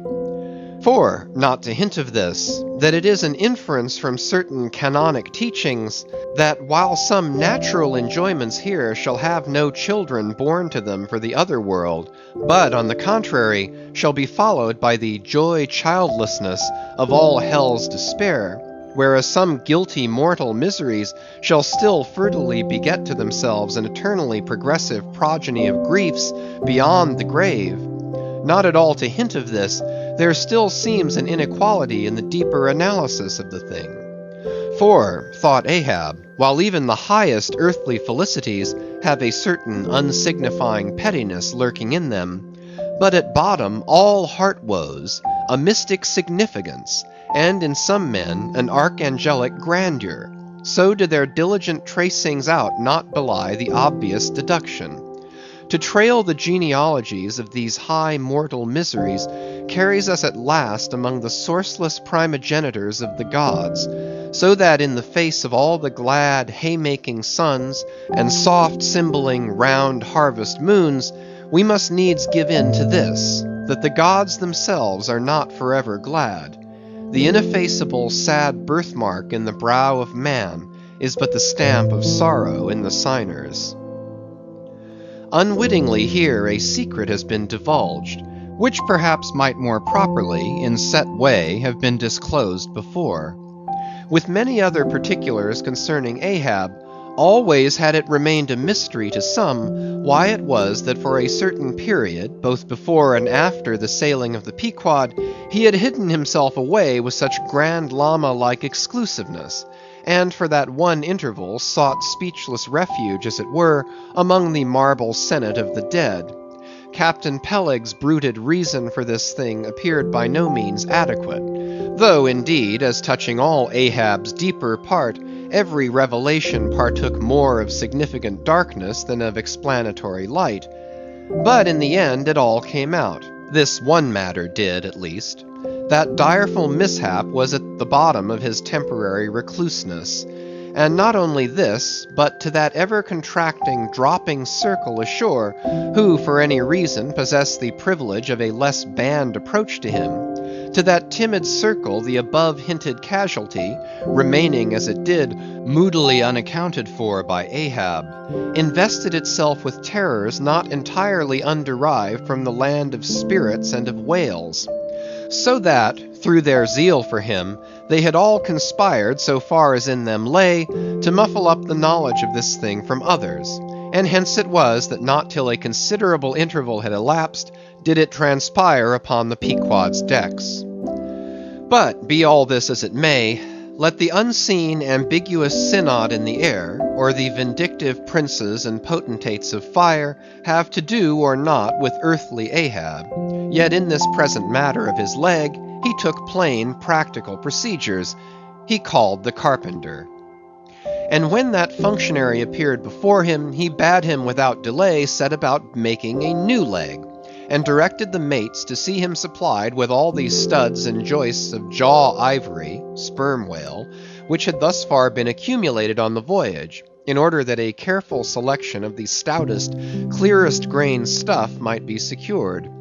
This done, the carpenter received orders to have the leg completed that night, and to provide all the fittings for it, independent of those pertaining to the distrusted one in use. Moreover, the ship's forge was ordered to be hoisted out of its temporary idleness in the hold, and to accelerate the affair, the blacksmith was commanded to proceed at once to the forging of whatever iron contrivances might be needed. Chapter 107. The Carpenter. Seat thyself sultanically among the moons of Saturn, and take high abstracted man alone, and he seems a wonder, a grandeur, and a woe. But from the same point take mankind in mass, and for the most part they seem a mob of unnecessary duplicates, both contemporary and hereditary. But most humble though he was, and far from furnishing an example of the high humane abstraction, The Pequod's carpenter was no duplicate. Hence, he now comes in person on this stage. Like all seagoing ship carpenters, and more especially those belonging to whaling vessels, he was, to a certain off-handed practical extent, alike experienced in numerous trades and callings collateral to his own, the carpenter's pursuit being the ancient and outbranching trunk of all those numerous handicrafts which more or less have to do with wood as an auxiliary material. But besides the application to him of the generic remark above, this carpenter of the Pequod was singularly efficient in those thousand nameless mechanical emergencies continually recurring in a large ship, upon a 3 or 4 years' voyage in uncivilized and far distant seas. For not to speak of his readiness in ordinary duties, repairing stove boats, sprung spars, reforming the shape of clumsy bladed oars, inserting bull's eyes in the deck, or new tree nails in the side planks, and other miscellaneous matters more directly pertaining to his special business, he was moreover unhesitatingly expert in all manner of conflicting aptitudes, both useful and capricious. The one grand stage where he enacted all his various parts, so manifold, was his vice bench, a long, rude, ponderous table, furnished with several vices, of different sizes, and both of iron and of wood. At all times, except when whales were alongside, this bench was securely lashed athwartships against the rear of the tryworks.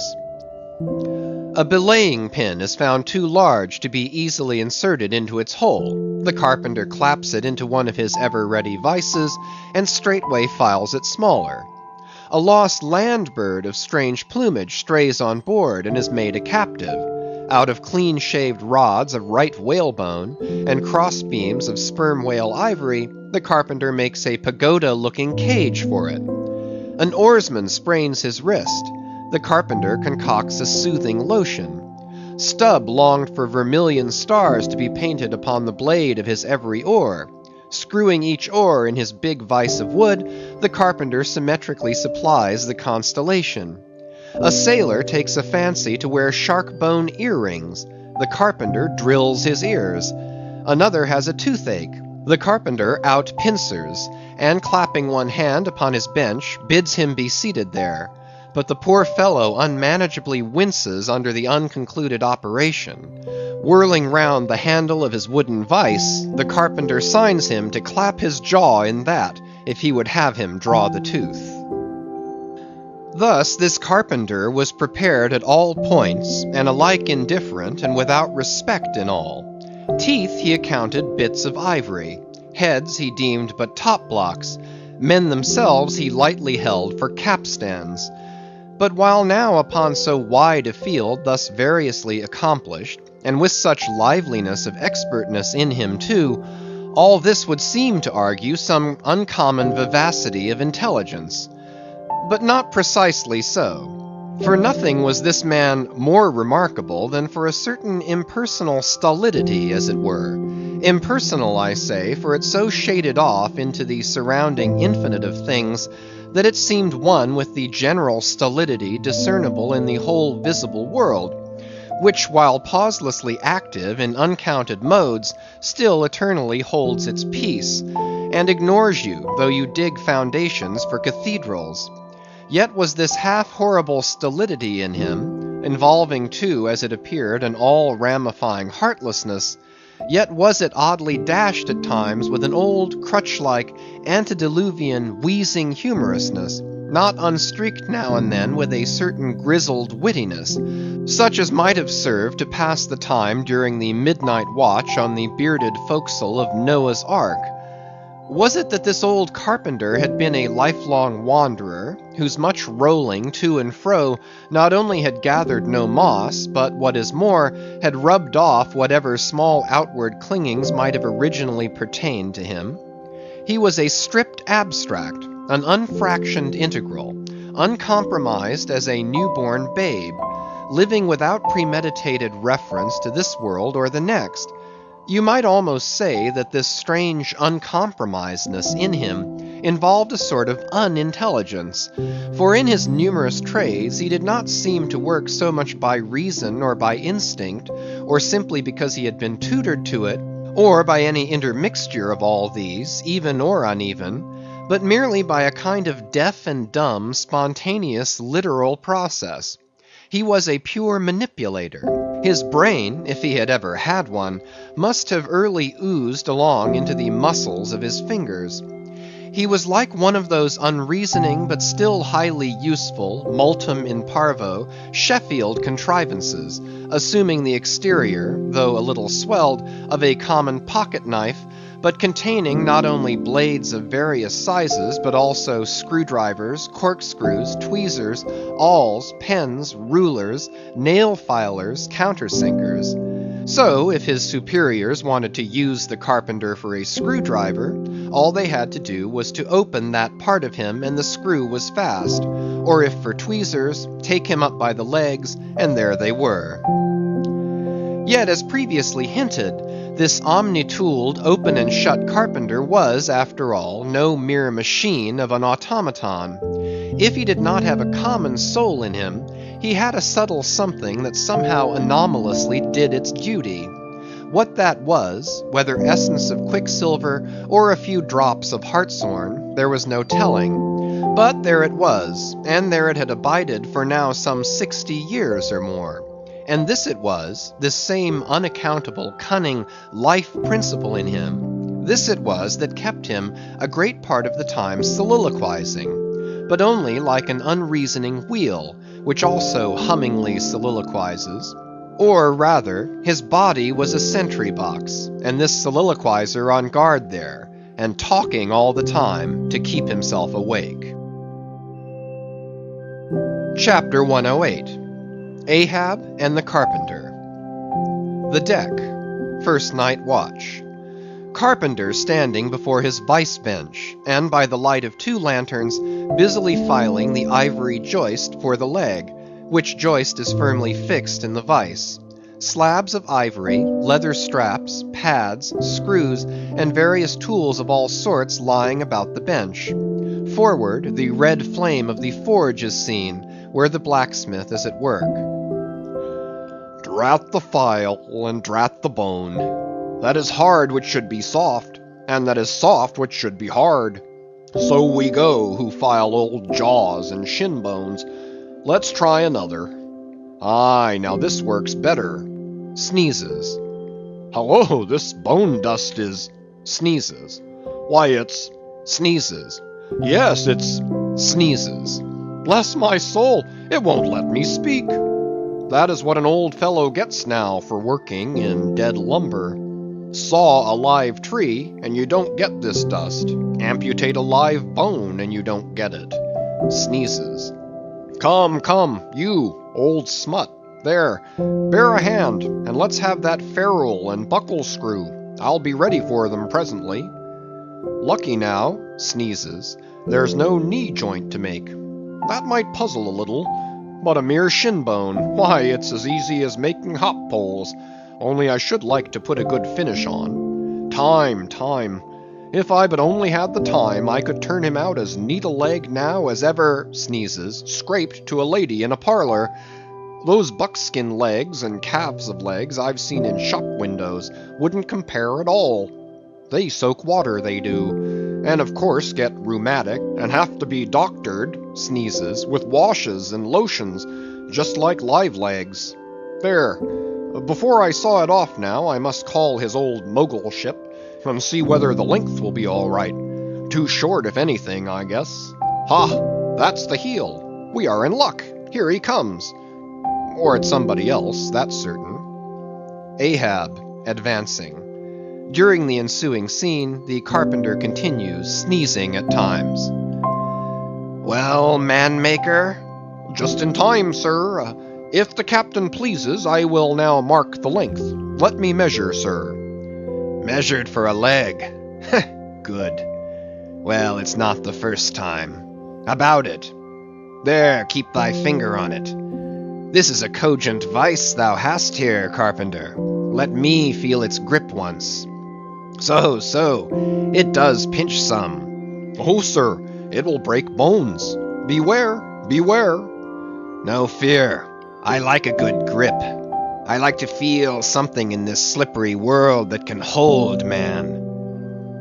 What's Prometheus about there? The blacksmith, I mean. What's he about? He must be forging the buckle screw, sir, now. Right. It's a partnership. He supplies the muscle part. He makes a fierce red flame there. Aye, sir. He must have the white heat for this kind of fine work. So he must.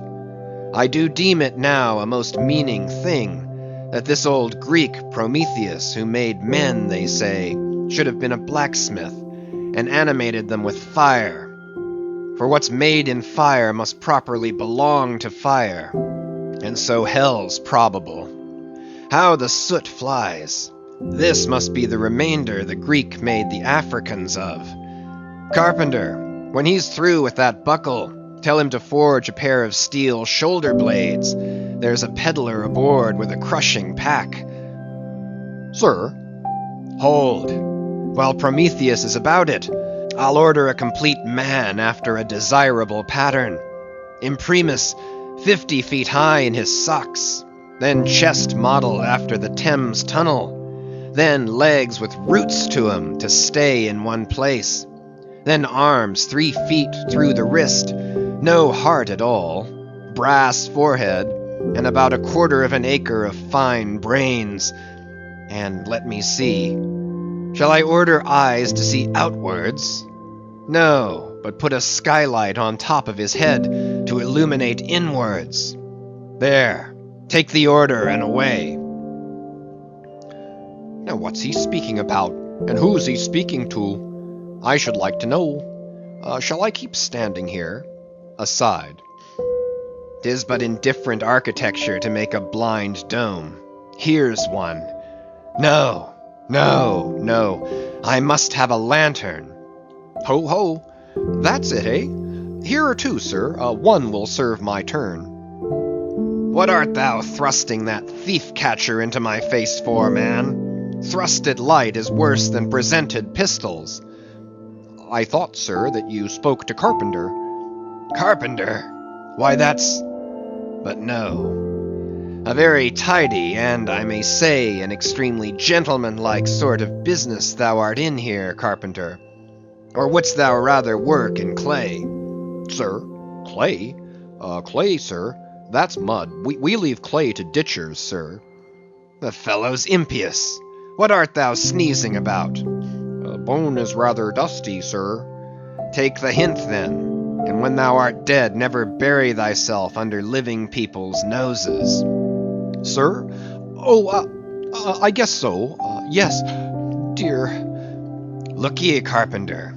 I dare say thou callest thyself a right good, workmanlike workman, eh? Well then, will it speak thoroughly well for thy work, if, when I come to mount this leg thou makest, I shall nevertheless feel another leg in the same identical place with it? That is, Carpenter, my old lost leg, the flesh and blood one, I mean. Canst thou not drive that old Adam away? Truly, sir, I begin to understand somewhat now. Yes, I have heard something curious on that score, sir. How a dismasted man never entirely loses the feeling of his old spar, but it will be still pricking him at times. May I humbly ask if it really be so, sir? It is, man. Look, put thy live leg here in the place where mine once was. So, now, here is only one distinct leg to the eye, yet two to the soul. Where thou feelest tingling life, there, exactly there to a hair, do I. Is it a riddle? I should humbly call it a poser, sir. Hiss then. How dost thou know that some entire, living, thinking thing may not be invisibly and uninterpenetratingly standing precisely where thou now standest? Aye, and standing there in thy spite. In thy most solitary hours, then, dost thou not fear eavesdroppers? Hold! Don't speak. And if I still feel the smart of my crushed leg, though it be now so long dissolved, then why mayest not thou, carpenter, feel the fiery pains of hell forever, and without a body? Huh? Good Lord! Truly, sir, if it comes to that, I must calculate over again. I think I didn't carry a small figure, sir. Look ye, Puddinghead should never grant premises. How long before the leg is done? Perhaps an hour, sir. Bungle away at it then, and bring it to me. Turns to go. Oh, life! Here I am, proud as a Greek god, and yet standing deader to this blockhead for a bone to stand on. Cursed be that mortal inter-indebtedness, which will not do away with ledgers. I would be free as air, and I'm down in the whole world's books. I am so rich I could have given bid for bid with the wealthiest praetorians at the auction of the Roman Empire, which was the world's.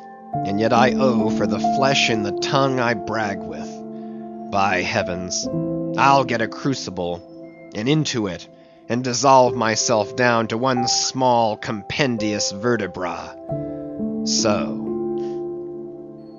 Carpenter, resuming his work. Well, well, well. Stubb knows him best of all, and Stubb always says he's queer.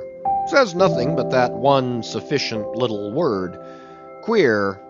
He's queer, says Stubb. He's queer. Queer. Queer. And keeps dinning it into Mr. Starbuck all the time. Queer, sir. Queer. Queer. Very queer. And here's his leg.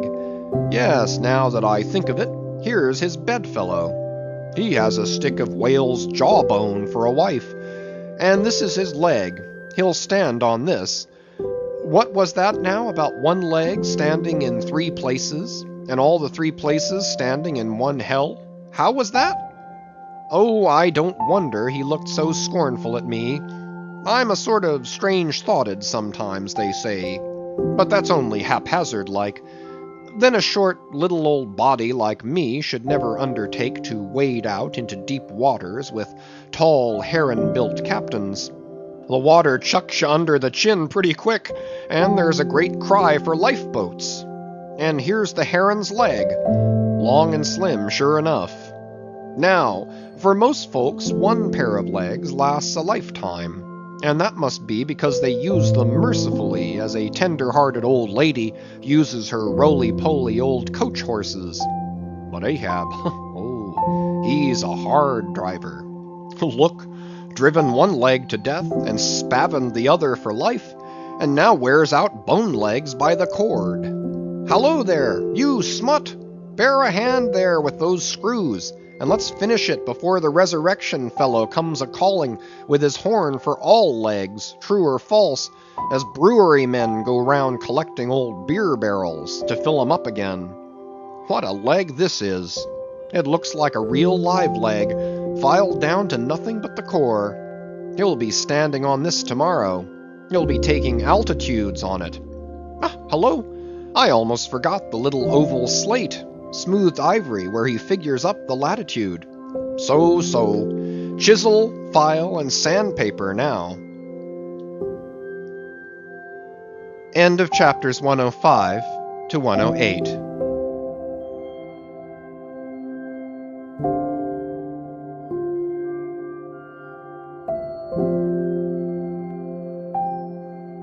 Moby Dick by Herman Melville, chapters 109 to 113. Chapter 109, Ahab and Starbuck in the cabin. According to usage, they were pumping the ship the next morning, and lo, no inconsiderable oil came up with the water. The casks below must have sprung a bad leak. Much concern was shown, and Starbuck went down into the cabin to report this unfavorable affair. Footnote: in sperm whalemen with any considerable quantity of oil on board, It is a regular semi-weekly duty to conduct a hose into the hold and drench the casks with seawater, which afterwards at varying intervals is removed by the ship's pumps. Hereby the casks are sought to be kept damply tight, while by the changed character of the withdrawn water the mariners readily detect any serious leakage in the precious cargo. End of footnote. Now, from the south and west, the Pequod was drawing nigh to Formosa and the Bashee Isles, between which lies one of the tropical outlets from the China waters into the Pacific. And so Starbuck found Ahab with a general chart of the Oriental archipelagos spread before him, and another separate one representing the long eastern coasts of the Japanese islands, Niphon, Matsumai, and Shikoke. With his snow-white new ivory leg braced against the screwed leg of his table, and with a long pruning hook of a jackknife in his hand, the wondrous old man, with his back to the gangway door, was wrinkling his brow and tracing his old courses again. "Who's there?" Hearing the footstep at the door, but not turning round to it. "On deck! Be gone!" Captain Ahab mistakes. It is I. The oil in the hold is leaking, sir. We must up Burton's and break out. Up Burton's and break out? Now that we are nearing Japan? Heave to here for a week to tinker a parcel of old hoops? Either do that, sir, or waste in one day more oil than we may make good in a year. What we come 20,000 miles to get is worth saving, sir. So it is, if we get it. I was speaking of the oil in the hold, sir. And I was not speaking or thinking of that at all. Begone! Let it leak.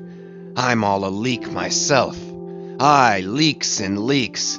Not only full of leaky casks, but those leaky casks are in a leaky ship. And that's a far worse plight than the Pequod's, man. Yet I don't stop to plug my leak. For who can find it in the deep-loaded hull? Or how hope to plug it, even if found, in this life's howling gale? Starbuck, I'll not have the Burtons hoisted. What will the owners say, sir? Let the owners stand on Nantucket Beach and out-yell the typhoons. What cares Ahab? Owners, owners. Thou art always prating to me, Starbuck, about those miserly owners, as if the owners were my conscience. But look ye, the only real owner of anything is its commander, and hark ye, my conscience is in this ship's keel. On deck! Captain Ahab, said the reddening mate, moving further into the cabin, with a daring so strangely respectful and cautious, that it almost seemed not only every way seeking to avoid the slightest outward manifestation of itself, but within also seemed more than half distrustful of itself. A better man than I might well pass over in thee, what he would quickly enough resent in a younger man, aye, and in a happier, Captain Ahab. Devils! Dost thou then so much as dare to critically think of me? On deck! Nay, sir, not yet. I do entreat, and I do dare, sir, to be forbearing. Shall we not understand each other better than hitherto, Captain Ahab? Ahab seized a loaded musket from the rack, forming part of most South Seamen's cabin furniture, and pointing it towards Starbuck, exclaimed, "There is one God that is Lord over the earth, and one Captain that is Lord over the Pequod. On deck!" For an instant, in the flashing eyes of the mate, and his fiery cheeks, you would have almost thought that he had really received the blaze of the leveled tube. But, mastering his emotion, he half calmly rose, and as he quitted the cabin, paused for an instant, and said, "Thou hast outraged, not insulted me, sir. But for that I ask thee not to beware of Starbuck. Thou wouldst but laugh. But let Ahab beware of Ahab. Beware of thyself, old man." He waxes brave, but nevertheless obeys.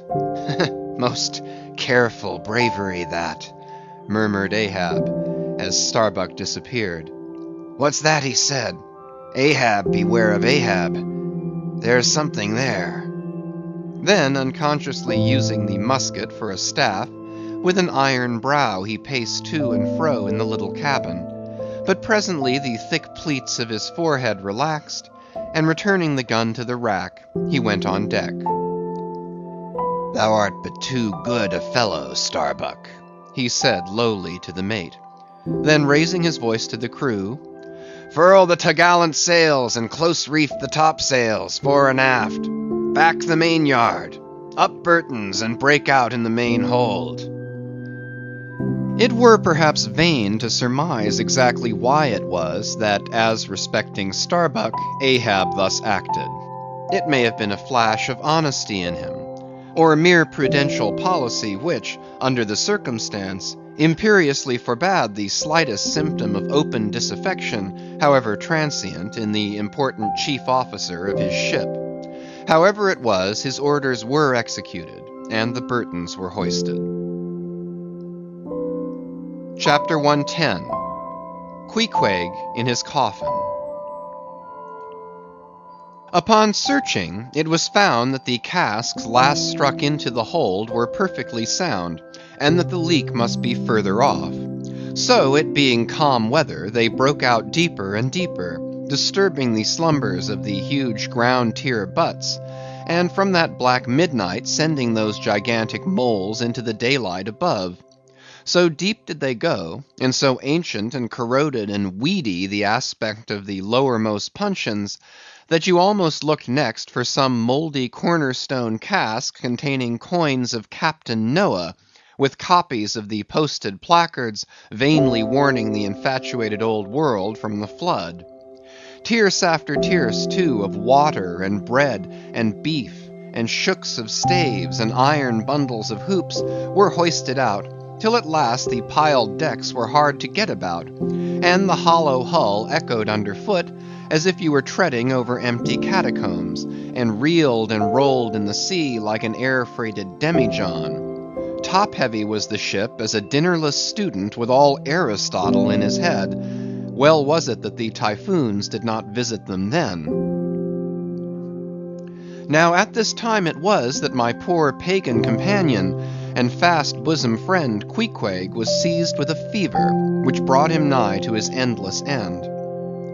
Be it said, that in this vocation of whaling, sinecures are unknown. Dignity and danger go hand in hand. Till you get to be captain, the higher you rise, the harder you toil. So with poor Queequeg, who, as harpooneer, must not only face all the rage of the living whale, but, as we have elsewhere seen, mount his dead back in a rolling sea, and finally descend into the gloom of the hold, and bitterly sweating all day in that subterraneous confinement, resolutely manhandle the clumsiest casks, and see to their stowage. To be short, among whalemen, the harpooneers are the holders, so called. Poor Queequeg! When the ship was about half disemboweled, you should have stooped over the hatchway, and peered down upon him there, where, stripped to his woolen drawers, the tattooed savage was crawling about amid that dampness and slime, like a green-spotted lizard at the bottom of a well. And a well or an ice-house it somehow proved to him, poor pagan, where, strange to say, for all the heat of his sweatings, he caught a terrible chill which lapsed into a fever, and at last, after some days' suffering, laid him in his hammock, close to the very sill of the door of death. How he wasted and wasted away in those few long lingering days, till there seemed but little left of him but his frame and tattooing. But as all else in him thinned, and his cheekbones grew sharper, his eyes nevertheless seemed growing fuller and fuller. They became of a strange softness of luster, and mildly but deeply looked out at you there from his sickness, a wondrous testimony to that immortal health in him which could not die or be weakened. And like circles on the water, which, as they grow fainter, expand, so his eyes seemed rounding and rounding like the rings of eternity. An awe that cannot be named would steal over you, as you sat by the side of this waning savage, and saw as strange things in his face as any beheld who were bystanders when Zoroaster died. For whatever is truly wondrous and fearful in man, never yet was put into words or books. And the drawing near of death, which alike levels all, alike impresses all with a last revelation, which only an author from the dead could adequately tell. So that, let us say it again, no dying Chaldee or Greek had higher and holier thoughts than those whose mysterious shades you saw creeping over the face of poor Queequeg, as he quietly lay in his swaying hammock, and the rolling sea seemed gently rocking him to his final rest, and the ocean's invisible flood tide lifted him higher and higher towards his destined heaven. Not a man of the crew but gave him up, and as for Queequeg himself, what he thought of the case was forcibly shown by a curious favor he asked.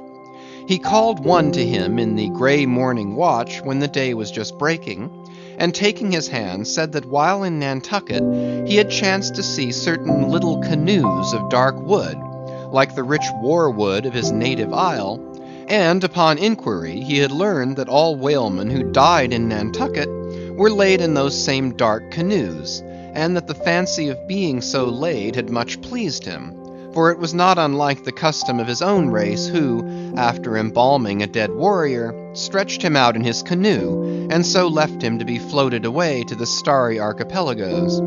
For not only do they believe that the stars are isles, but that far beyond all visible horizons, their own mild, uncontinented seas interflow with the blue heavens, and so form the white breakers of the Milky Way. He added that he shuddered at the thought of being buried in his hammock according to the usual sea custom, tossed like something vile to the death-devouring sharks.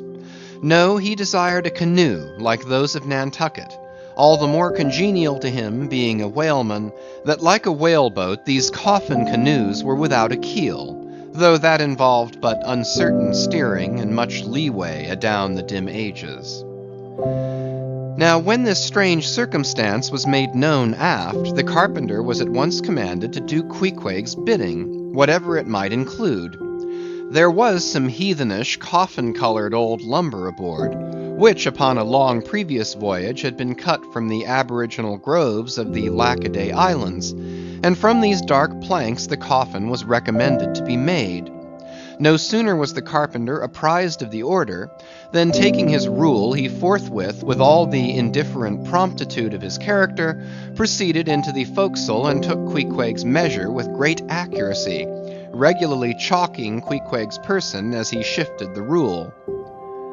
"Ah, poor fellow, he'll have to die now," ejaculated the Long Island sailor.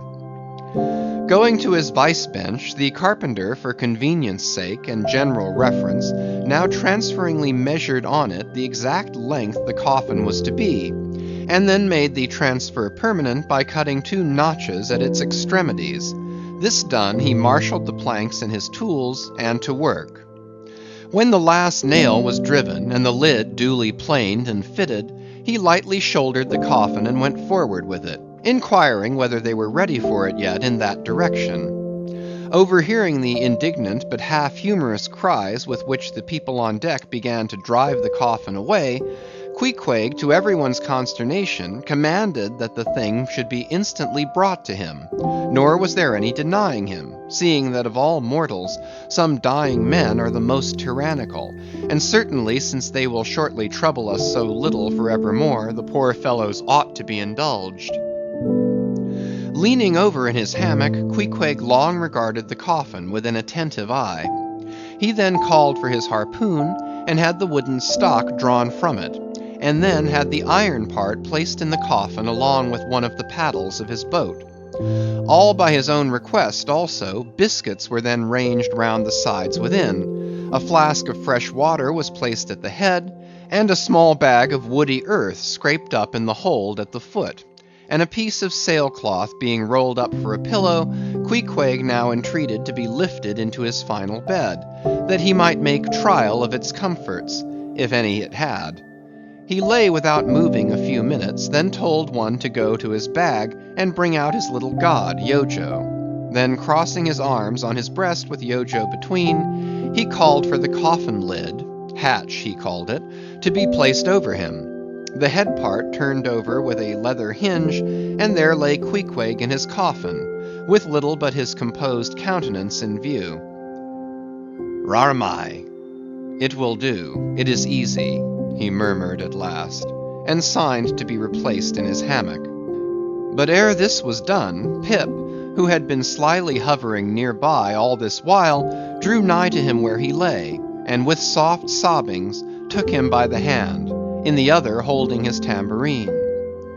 "Poor rover, will ye never have done with all this weary roving? Where go ye now? But if the currents carry ye to those sweet Antilles, where the beaches are only beat with water lilies, will ye do one little errand for me? Seek out one Pip, who's now been missing long. I think he's in those far Antilles. If you find him, then comfort him, for he must be very sad. For look, he's left his tambourine behind. I found it. Rig-a-dig-dig. Now Queequeg die, and I'll beat your dying march." "I have heard," murmured Starbuck, gazing down the scuttle, "that in violent fevers men, all ignorance, have talked in ancient tongues, and that when the mystery is probed, it turns out always that in their wholly forgotten childhood those ancient tongues had been really spoken in their hearing by some lofty scholars. So to my fond faith, poor Pip, in this strange sweetness of his lunacy, brings heavenly vouchers of all our heavenly homes. Where learned he that but there? Hark, he speaks again, but more wildly now. Form 2 and 2, let's make a general of him. Ho! Where's his harpoon? Lay it across here. Rig-a-dig-dig, huzzah! Oh, for a gamecock now to sit upon his head and crow. Queequeg dies game, mind ye that? Queequeg dies game. Take ye good heed of that. Queequeg dies game, I say, game, game, game. But base little Pip, he died a coward, died all a shiver. Out upon Pip! Hark ye, if ye find Pip, tell all the Antilles he's a runaway, a coward, a coward, a coward. Tell them he jumped from a whaleboat. I'd never beat my tambourine over base Pip, and hail him general, if he were once more dying here. No, no, shame upon all cowards, shame upon them. Let him go drown like Pip that jumped from a whaleboat. Shame, shame. During all this, Queequeg lay with closed eyes, as if in a dream. Pip was led away, and the sick man was replaced in his hammock. But now that he had apparently made every preparation for death, now that his coffin was proved a good fit, Queequeg suddenly rallied. Soon there seemed no need of the carpenter's box, and thereupon, when some expressed their delighted surprise, he, in substance, said that the cause of his sudden convalescence was this. At a critical moment he had just recalled a little duty ashore, which he was leaving undone, and therefore had changed his mind about dying. He could not die yet, he averred. They asked him then whether to live or die was a matter of his own sovereign will and pleasure. He answered, certainly. In a word, it was Queequeg's conceit that if a man made up his mind to live, mere sickness could not kill him. Nothing but a whale or a gale, or some violent, ungovernable, unintelligent destroyer of that sort. Now, there is this noteworthy difference between savage and civilized, that while a sick civilized man may be 6 months convalescing, generally speaking, a sick savage is almost half well again in a day.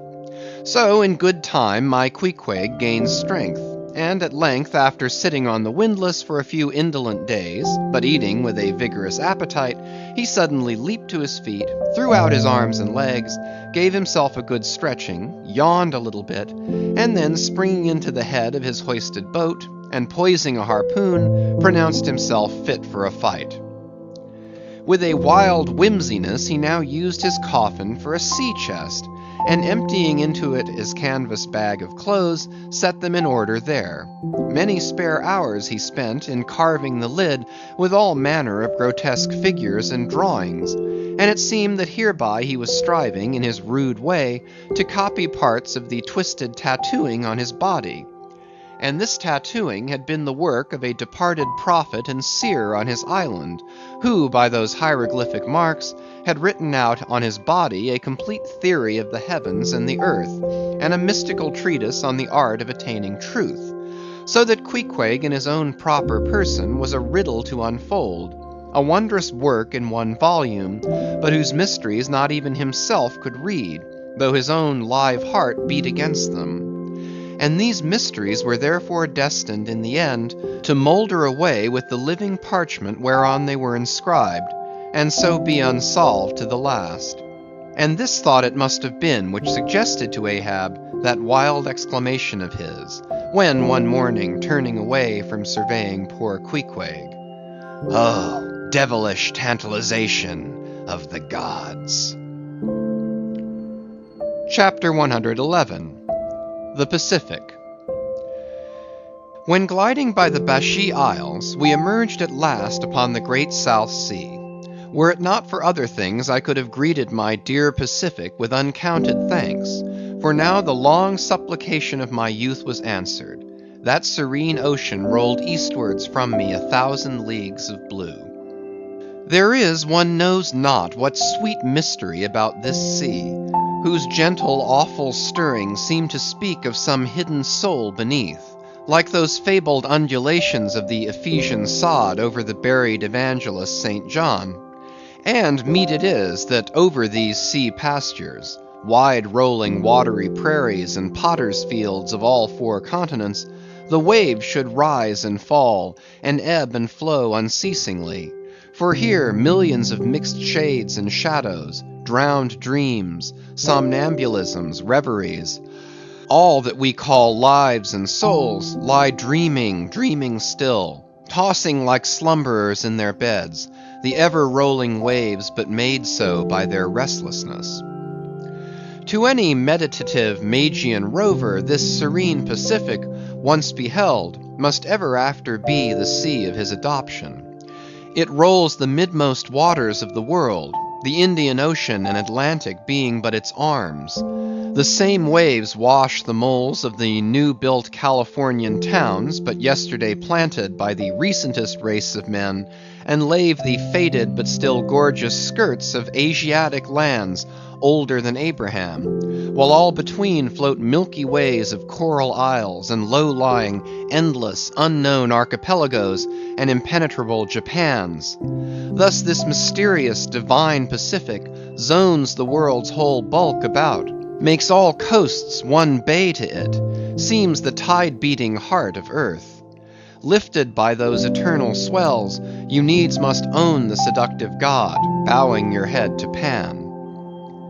But few thoughts of Pan stirred Ahab's brain, as, standing like an iron statue at his accustomed place beside the mizzen rigging, with one nostril he unthinkingly snuffed the sugary musk from the Bashee Isles, in whose sweet woods mild lovers must be walking, and with the other consciously inhaled the salt breath of the new-found sea, that sea in which the hated white whale must even then be swimming.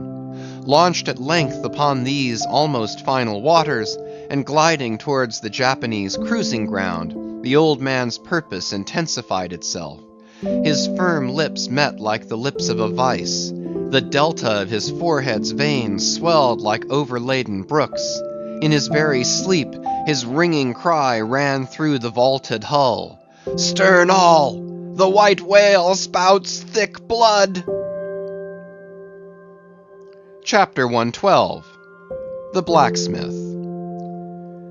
Availing himself of the mild summer-cool weather that now reigned in these latitudes, and in preparation for the peculiarly active pursuit shortly to be anticipated, Perth, the begrimed, blistered old blacksmith, had not removed his portable forge to the hold again after concluding his contributory work for Ahab's leg, but still retained it on deck, fast lashed to ring bolts by the foremast, being now almost incessantly invoked by the headsmen and harpooneers and bowsmen to do some little job for them, altering or repairing or new shaping their various weapons and boat furniture.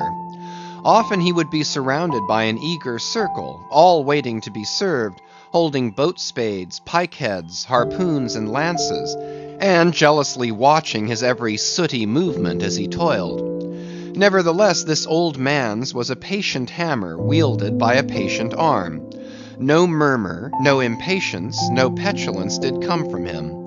Silent, slow, and solemn, bowing over still further his chronically broken back, he toiled away, as if toil were life itself, and the heavy beating of his hammer the heavy beating of his heart.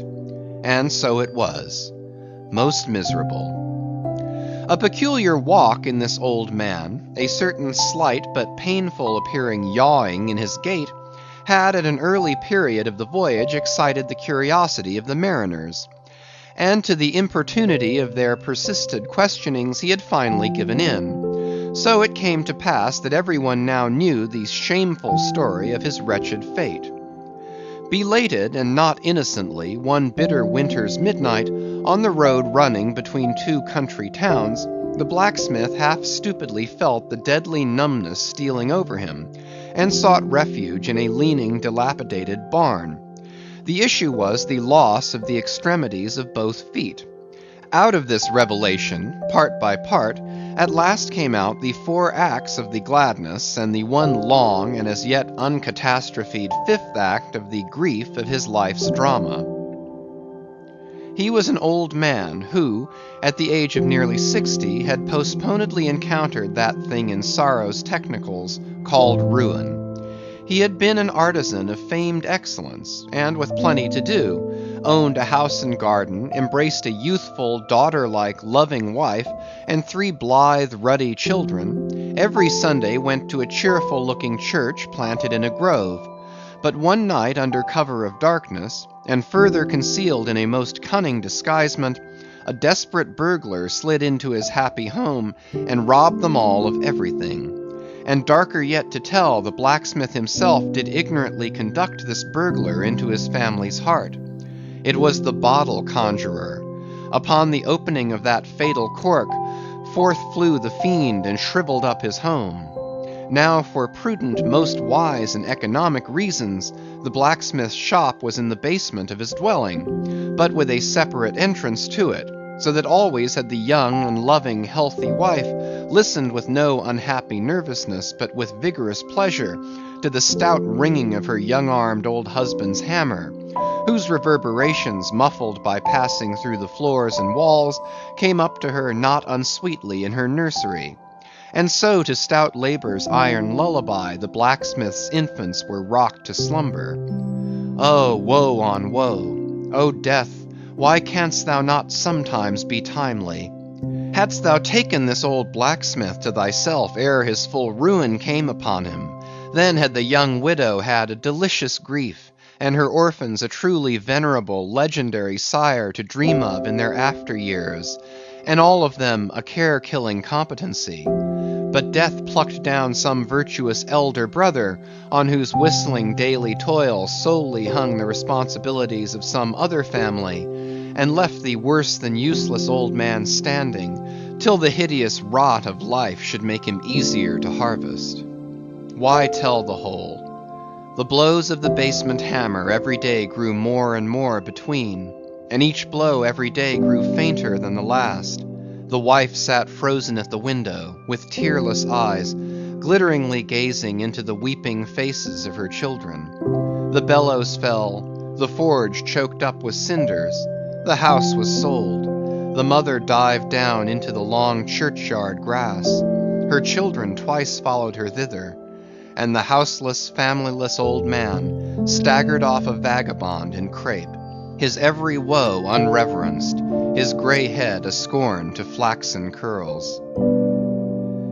Death seems the only desirable sequel for a career like this, but death is only a launching into the region of the strange untried.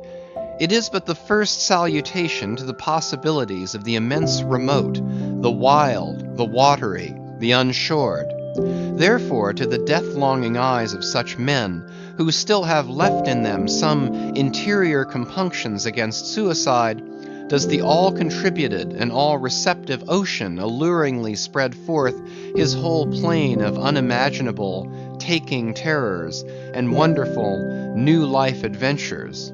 And from the hearts of infinite Pacifics, the thousand mermaids sing to them, "Come hither, broken-hearted. Here is another life without the guilt of intermediate death. Here are wonders supernatural, without dying for them.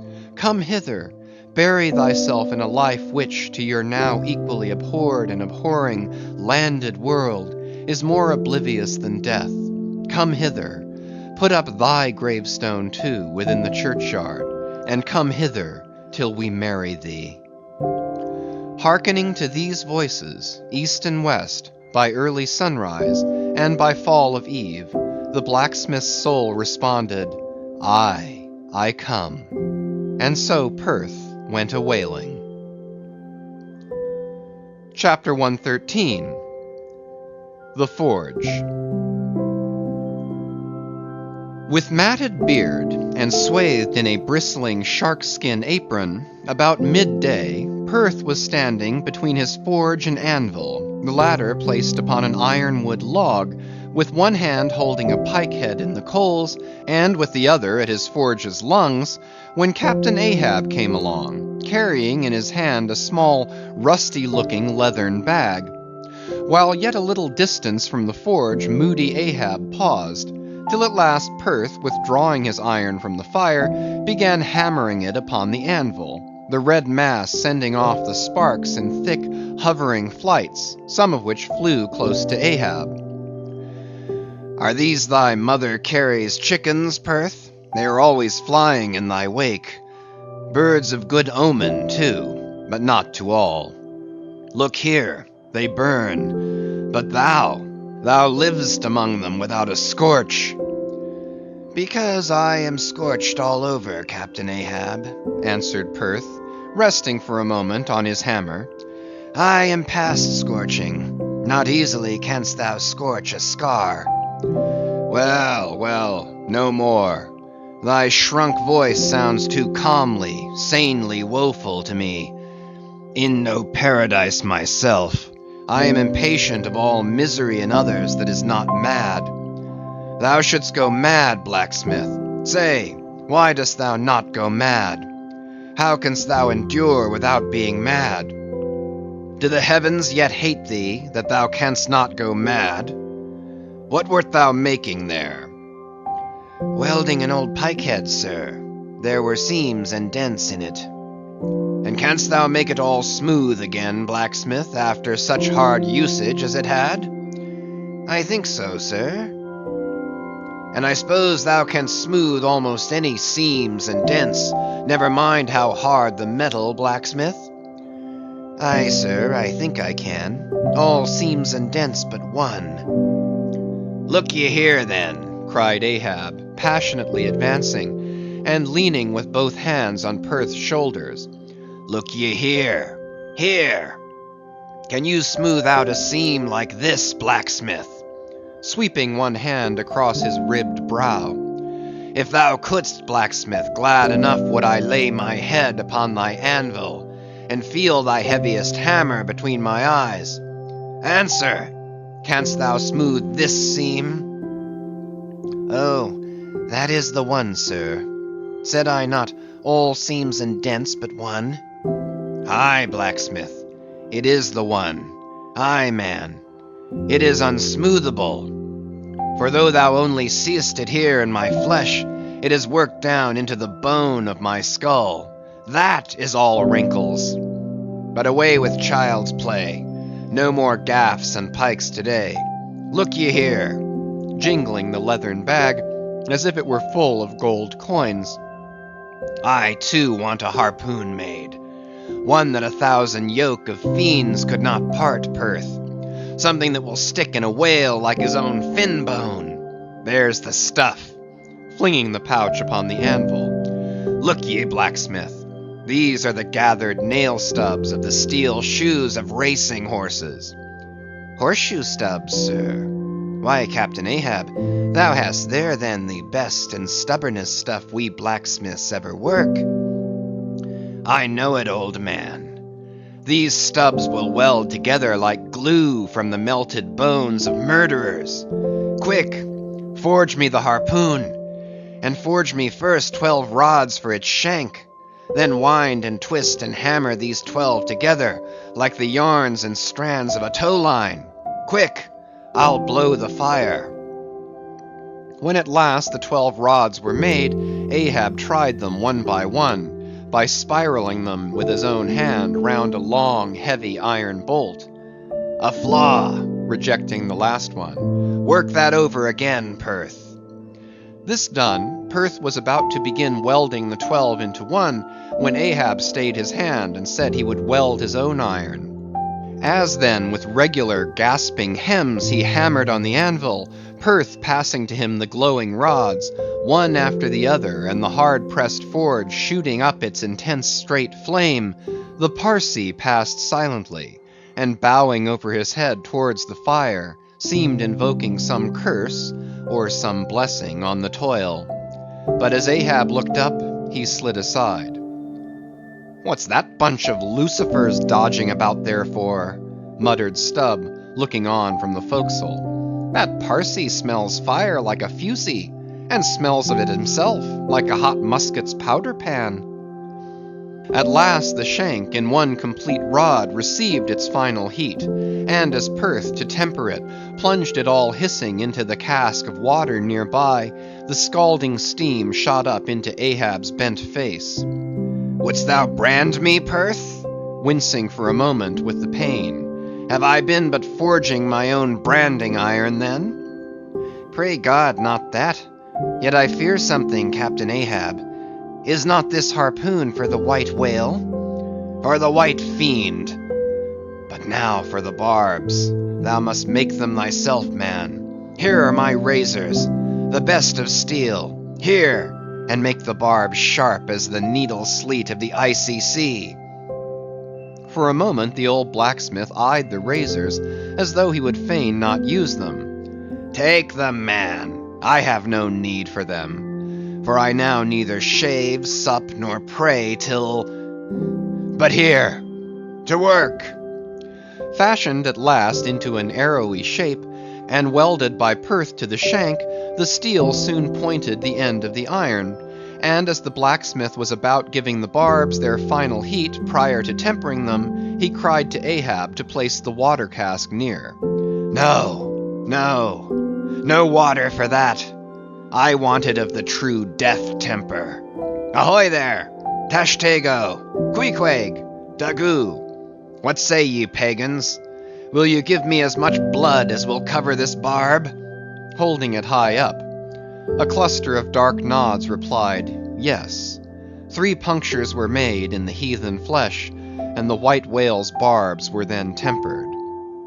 "Ego non baptizo te in nomine Patris, sed in nomine Diaboli!" deliriously howled Ahab, as the malignant iron scorchingly devoured the baptismal blood. Now, mustering the spare poles from below, and selecting one of hickory, with the bark still investing it, Ahab fitted the end to the socket of the iron. A coil of new tow line was then unwound, and some fathoms of it taken to the windlass, and stretched to a great tension. Pressing his foot upon it till the rope hummed like a harp string, then eagerly bending over it and seeing no strandings, Ahab exclaimed, "Good! And now for the seizings." At one extremity the rope was unstranded, and the separate spread yarns were all braided and woven round the socket of the harpoon. The pole was then driven hard up into the socket. From the lower end, the rope was traced halfway along the pole's length, and firmly secured so, with intertwistings of twine.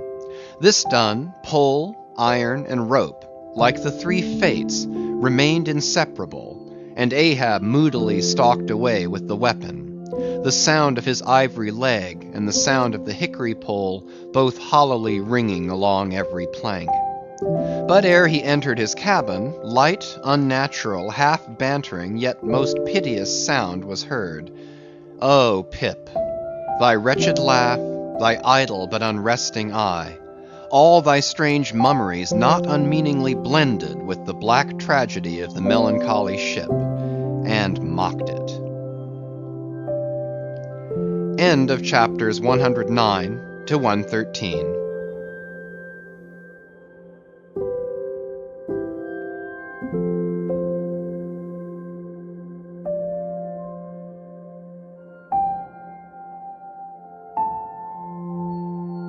Moby Dick by Herman Melville, chapters 114 to 118.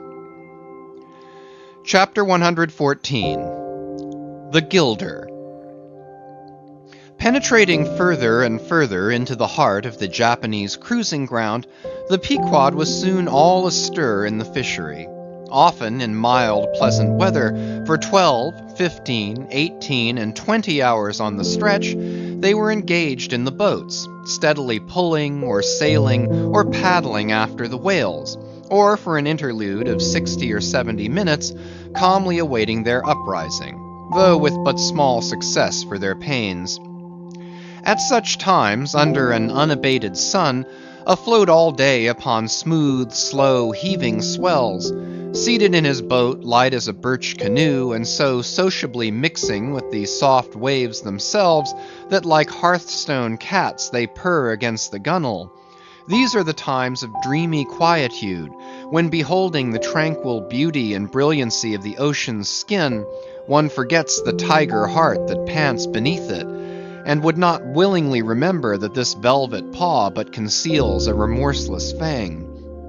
These are the times when in his whaleboat the rover softly feels a certain filial, confident, land-like feeling towards the sea, that he regards it as so much flowery earth, and the distant ship revealing only the tops of her masts seems struggling forward not through high rolling waves, but through the tall grass of a rolling prairie, as when the Western emigrants' horses only show their erected ears, while their hidden bodies widely wade through the amazing verdure.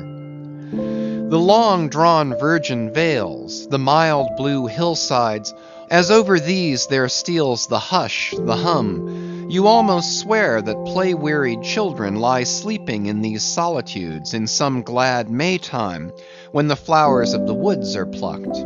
And all this mixes with your most mystic mood, so that fact and fancy, halfway meeting, interpenetrate and form one seamless whole. Nor did such soothing scenes, however temporary, fail of at least as temporary an effect on Ahab. But if these secret golden keys did seem to open in him his own secret golden treasuries, yet did his breath upon them prove but tarnishing. O grassy glades, O ever vernal endless landscapes in the soul, in ye, though long parched by the dead drought of the earthly life, in ye men yet may roll, like young horses in new morning clover, and for some few fleeting moments feel the cool dew of the life immortal on them. Would to God these blessed calms would last, but the mingling threads of life are woven by warp and woof, calms crossed by storms, a storm for every calm. There is no steady, unretracing progress in this life.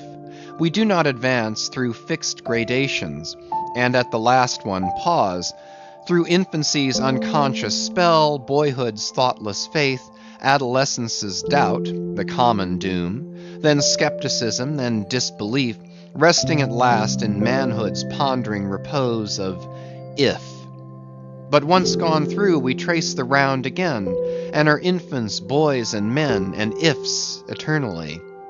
Where lies the final harbor, whence we unmoor no more? In what rapt ether sails the world, of which the weariest will never weary? Where is the foundling's father hidden? Our souls are like those orphans whose unwedded mothers die in bearing them. The secret of our paternity lies in their grave, and we must there to learn it. And that same day, too, gazing far down from his boat's side into that same golden sea, Starbuck lowly murmured, "Loveliness unfathomable, as ever lover saw in his young bride's eye. Tell me not of thy teeth-tiered sharks and thy kidnapping cannibal ways. Let faith oust fact, let fancy oust memory. I look deep down and do believe. And Stubb, fish-like, with sparkling scales, leaped up in that same golden light. I am Stubb, and Stubb has his history, but here Stubb takes oaths that he has always been jolly. Chapter 115. The Pequod Meets the Bachelor. And jolly enough were the sights and sounds that came bearing down before the wind some few weeks after Ahab's harpoon had been welded. It was a Nantucket ship, the Bachelor, which had just wedged in her last cask of oil and bolted down her bursting hatches, and now in glad holiday apparel was joyously, though somewhat vaingloriously, sailing round among the widely separated ships on the ground previous to pointing her prow for home. The three men at her masthead wore long streamers of narrow red bunting at their hats. From the stern a whaleboat was suspended bottom down, and hanging captive from the bowsprit was seen the long lower jaw of the last whale they had slain. Signals, ensigns, and jacks of all colors were flying from her rigging on every side. Sideways lashed in each of her three basketed tops were 2 barrels of sperm, above which in her topmast cross-trees you saw slender breakers of the same precious fluid, and nailed to her main truck was a brazen lamp. As was afterwards learned, the Bachelor had met with the most surprising success, all the more wonderful for that while cruising in the same seas, numerous other vessels had gone entire months without securing a single fish. Not only had barrels of beef and bread been given away to make room for the far more valuable sperm, but additional supplemental casks had been bartered for from the ships she had met, and these were stowed along the deck and in the captain's and officers' staterooms. Even the cabin table itself had been knocked into kindling wood, and the cabin mess dined off the broad head of an oil butt, lashed down to the floor for a centerpiece. In the forecastle, the sailors had actually cocked and pitched their chests, and filled them. It was humorously added that the cook had clapped ahead on his largest boiler and filled it, that the steward had plugged his spare coffee pot and filled it, that the harpooneers had headed the sockets of their iron and filled them, that indeed everything was filled with sperm, except the captain's pantaloons pockets, and those he reserved to thrust his hands into in self-complacent testimony of his entire satisfaction. As this glad ship of good luck bore down upon the moody Pequod, the barbarian sound of enormous drums came from her forecastle, and drawing still nearer, a crowd of her men were seen standing round her huge trypots, which, covered with the parchment-like poke or stomach skin of the black fish, gave forth a loud roar to every stroke of the clenched hands of the crew. On the quarter-deck, the mates and harpooneers were dancing with the olive-hued girls who had eloped with them from the Polynesian Isles, while suspended in an ornamented boat, firmly secured aloft between the foremast and the mainmast, 3 Long Island negroes with glittering fiddle bows of whale ivory were presiding over the hilarious jig. Meanwhile, others of the ship's company were tumultuously busy at the masonry of the try-works, from which the huge pots had been removed. You would have almost thought they were pulling down the cursed Bastille, such wild cries they raised, as the now useless brick and mortar were being hurled into the sea. Lord and master over all this scene, the captain stood erect on the ship's elevated quarter-deck, so that the whole rejoicing drama was full before him, and seemed merely contrived for his own individual diversion. And Ahab, he too was standing on his quarter-deck, shaggy and black, with a stubborn gloom, and as the 2 ships crossed each other's wakes, one all jubilations for things past, the other all forebodings as to things to come, their 2 captains in themselves impersonated the whole striking contrast of the scene. "Come aboard! Come aboard!" cried the gay Bachelor's commander, lifting a glass and a bottle in the air. Hast seen the white whale? Gritted Ahab in reply. No, only heard of him, but don't believe in him at all, said the other good-humoredly. Come aboard. Thou art too damned jolly. Sail on. Hast lost any men? Not enough to speak of. 2 islanders, that's all. But come aboard, old hearty, come along. I'll soon take that black from your brow. Come along, will ye? Merry's the play. A full ship and homeward bound. How wondrous familiar is a fool, muttered Ahab, and then aloud, Thou art a full ship and homeward bound, thou sayest. Well then, call me an empty ship and outward bound. So go thy ways, and I will mine. Forward there! Set all sail, and keep her to the wind. And thus, while the one ship went cheerily before the breeze, the other stubbornly fought against it.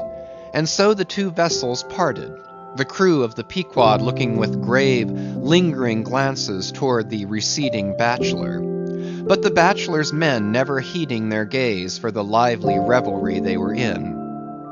And as Ahab, leaning over the taffrail, eyed the homeward bound craft, he took from his pocket a small vial of sand, and then looking from the ship to the vial, seemed thereby bringing 2 remote associations together, for that vial was filled with Nantucket soundings. Chapter 116. The Dying Whale. Not seldom in this life, when, on the right side, fortune's favourites sail close by us, we, though all adroop before, catch somewhat of the rushing breeze, and joyfully feel our bagging sails fill out.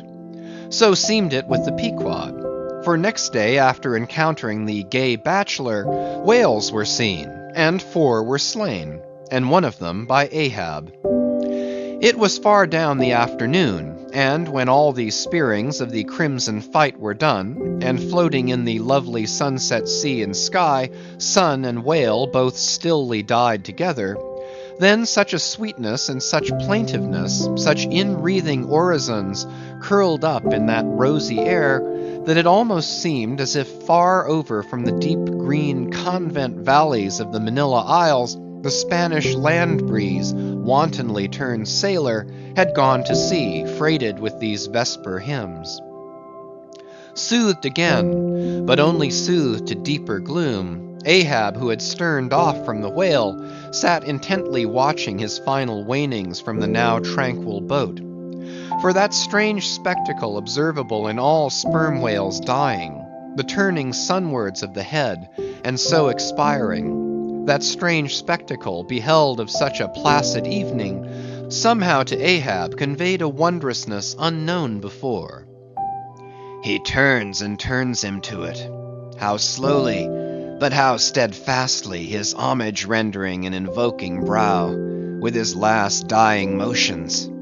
He too worships fire, most faithful, broad, baronial vassal of the sun.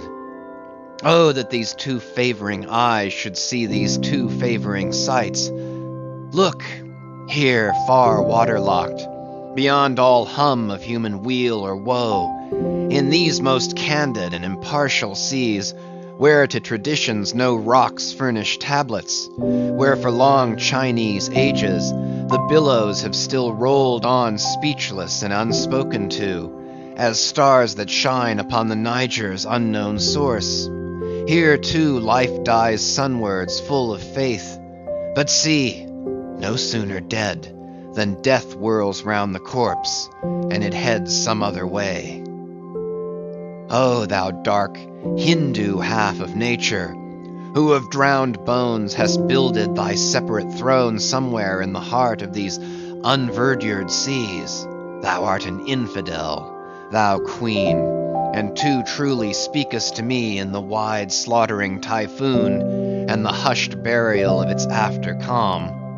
Nor has this thy whale sunwards turned his dying head, and then gone round again, without a lesson to me. O trebly hooped and welded hip of power! O high aspiring rainbowed jet!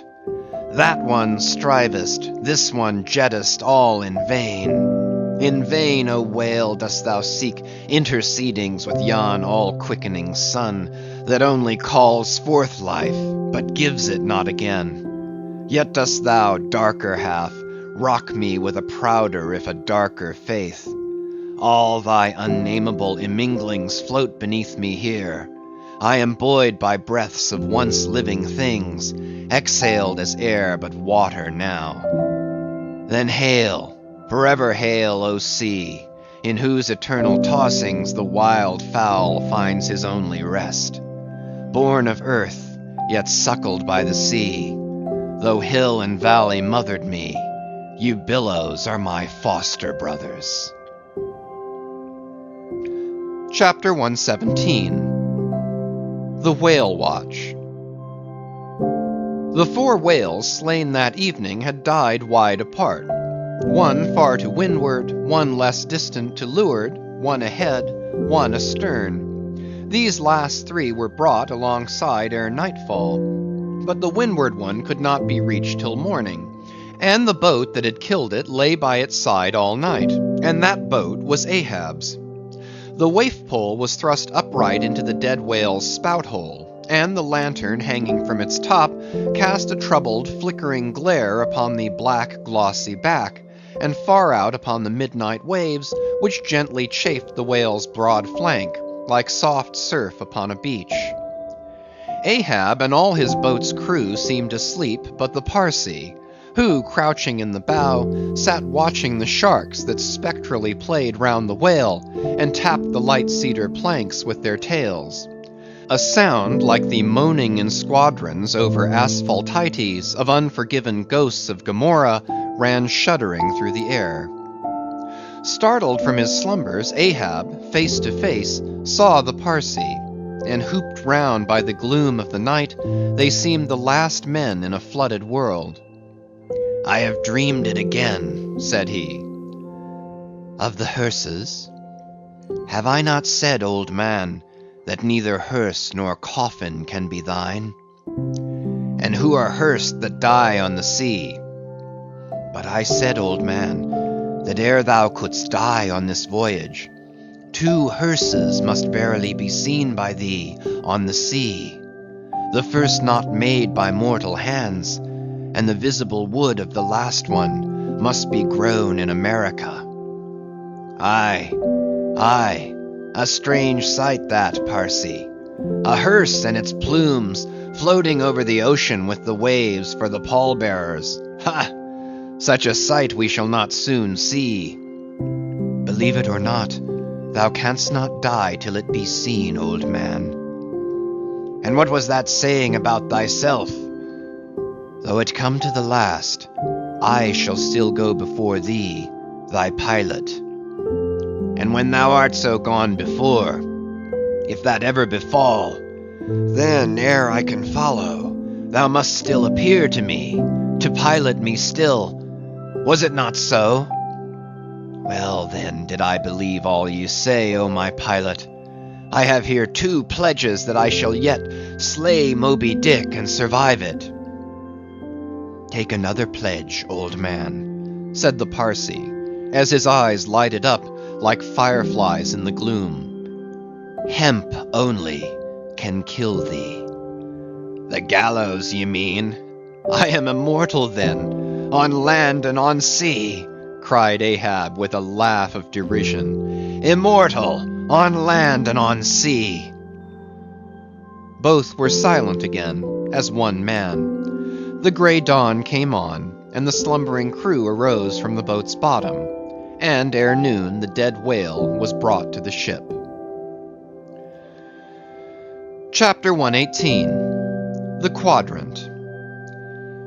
The season for the line at length drew near, and every day when Ahab, coming from his cabin, cast his eyes aloft, the vigilant helmsman would ostentatiously handle his spokes, and the eager mariners quickly run to the braces, and would stand there with all their eyes centrally fixed on the nailed doubloon, impatient for the order to point the ship's prow for the equator. In good time the order came. It was hard upon high noon, and Ahab, seated in the bows of his high-hoisted boat, was about taking his wonted daily observation of the sun to determine his latitude. Now in that Japanese sea the days in summer are as freshets of effulgences. That unblinkingly vivid Japanese sun seems the blazing focus of the glassy ocean's immeasurable burning glass. The sky looks lacquered, clouds there are none, the horizon floats, and this nakedness of unrelieved radiance is as the insufferable splendors of God's throne. Well that Ahab's quadrant was furnished with colored glasses, through which to take sight of that solar fire.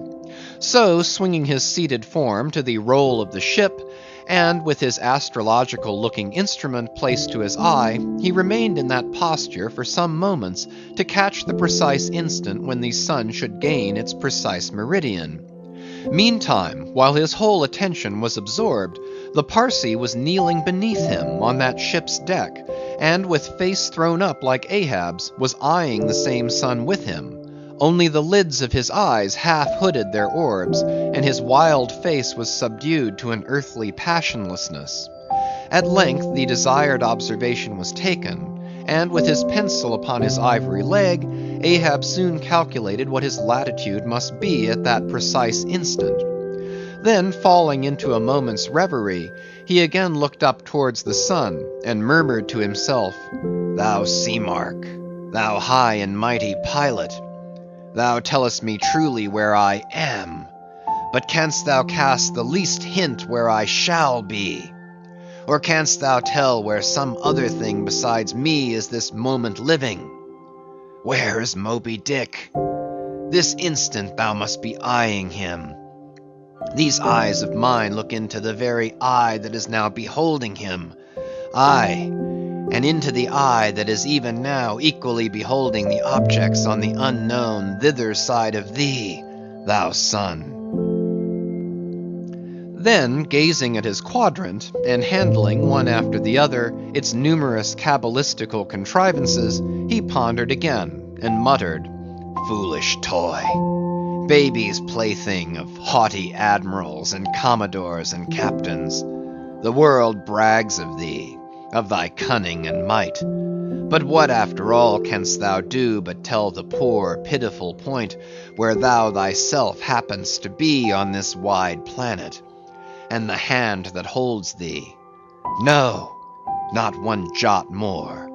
Thou canst not tell where one drop of water or one grain of sand will be tomorrow noon, and yet with thy impotence thou insultest the sun. Science! Curse thee, thou vain toy, and cursed be all the things that cast man's eyes aloft to that heaven, whose live vividness but scorches him, as these old eyes are even now scorched with thy light, O sun. Level by nature to this earth's horizon are the glances of man's eyes, not shot from the crown of his head, as if God had meant him to gaze on his firmament. Curse thee, thou quadrant!" Dashing it to the deck. "No longer will I guide my earthly way by thee. The level ship's compass, and the level dead reckoning, by log and by line, these shall conduct me, and show me my place on the sea. Aye," lighting from the boat to the deck, "thus I trample on thee, thou paltry thing, that feebly pointest on high. Thus I split and destroy thee." As the frantic old man thus spoke, and thus trampled with his live and dead feet, a sneering triumph that seemed meant for Ahab, and a fatalistic despair that seemed meant for himself, these passed over the mute, motionless Parsee's face. Unobserved, he rose and glided away, while, awestruck by the aspect of their commander, the seamen clustered together on the forecastle, till Ahab, troubledly pacing the deck, shouted out, "To the braces! Up helm! Square in!" In an instant the yards swung round, and as the ship half wheeled upon her heel, her three firm-seated, graceful masts, erectly poised upon her long-ribbed hull, seemed as the three Horatii pirouetting on one sufficient steed. Standing between the knightheads, Starbuck watched the Pequod's tumultuous way, and Ahab's also, as he went lurching along the deck. I have sat before dense coal fire and watched it all aglow, full of its tormented, flaming life, and I have seen it wane at last, down, down to dumbest dust. Old man of oceans, of all this fiery life of thine, what will at length remain but one little heap of ashes? Aye, cried Stubb, but sea coal ashes. Mind ye that, Mr. Starbuck, sea coal, not your common charcoal. Well, well, I heard Ahab mutter, here someone thrusts these cards into these old hands of mine, swears I must play them and no others. And damn me, Ahab, but thou actest right. Live in the game, and die in it. End of chapters 114 to 118.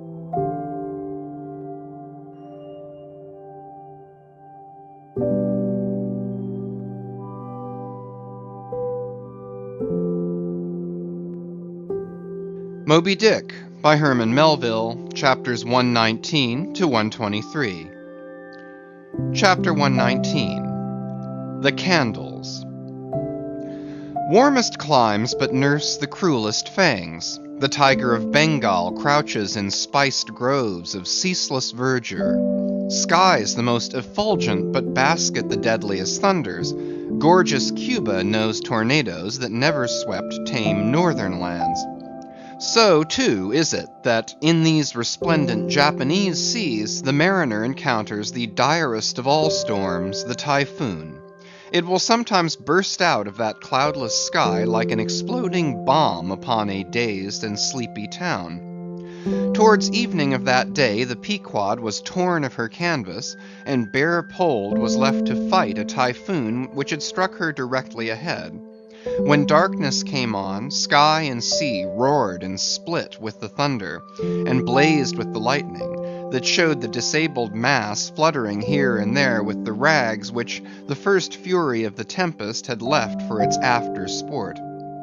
Holding by a shroud, Starbuck was standing on the quarter-deck, at every flash of the lightning glancing aloft to see what additional disaster might have befallen the intricate hamper there, while Stubb and Flask were directing the men in the higher hoisting and firmer lashing of the boats. But all their pains seemed naught.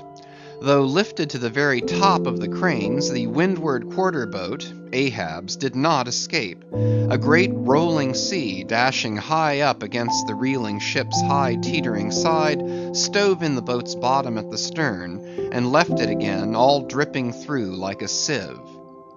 Bad work, Mr. Starbuck, said Stubb, regarding the wreck, but the sea will have its way. Stubb, for one, can't fight it. You see, Mr. Starbuck, a wave has such a great long start before it leaps. All around the world it runs, and then comes the spring. But as for me, all the start I have to meet it is just across the deck here. But never mind, it's all in fun, so the old song says. Sings.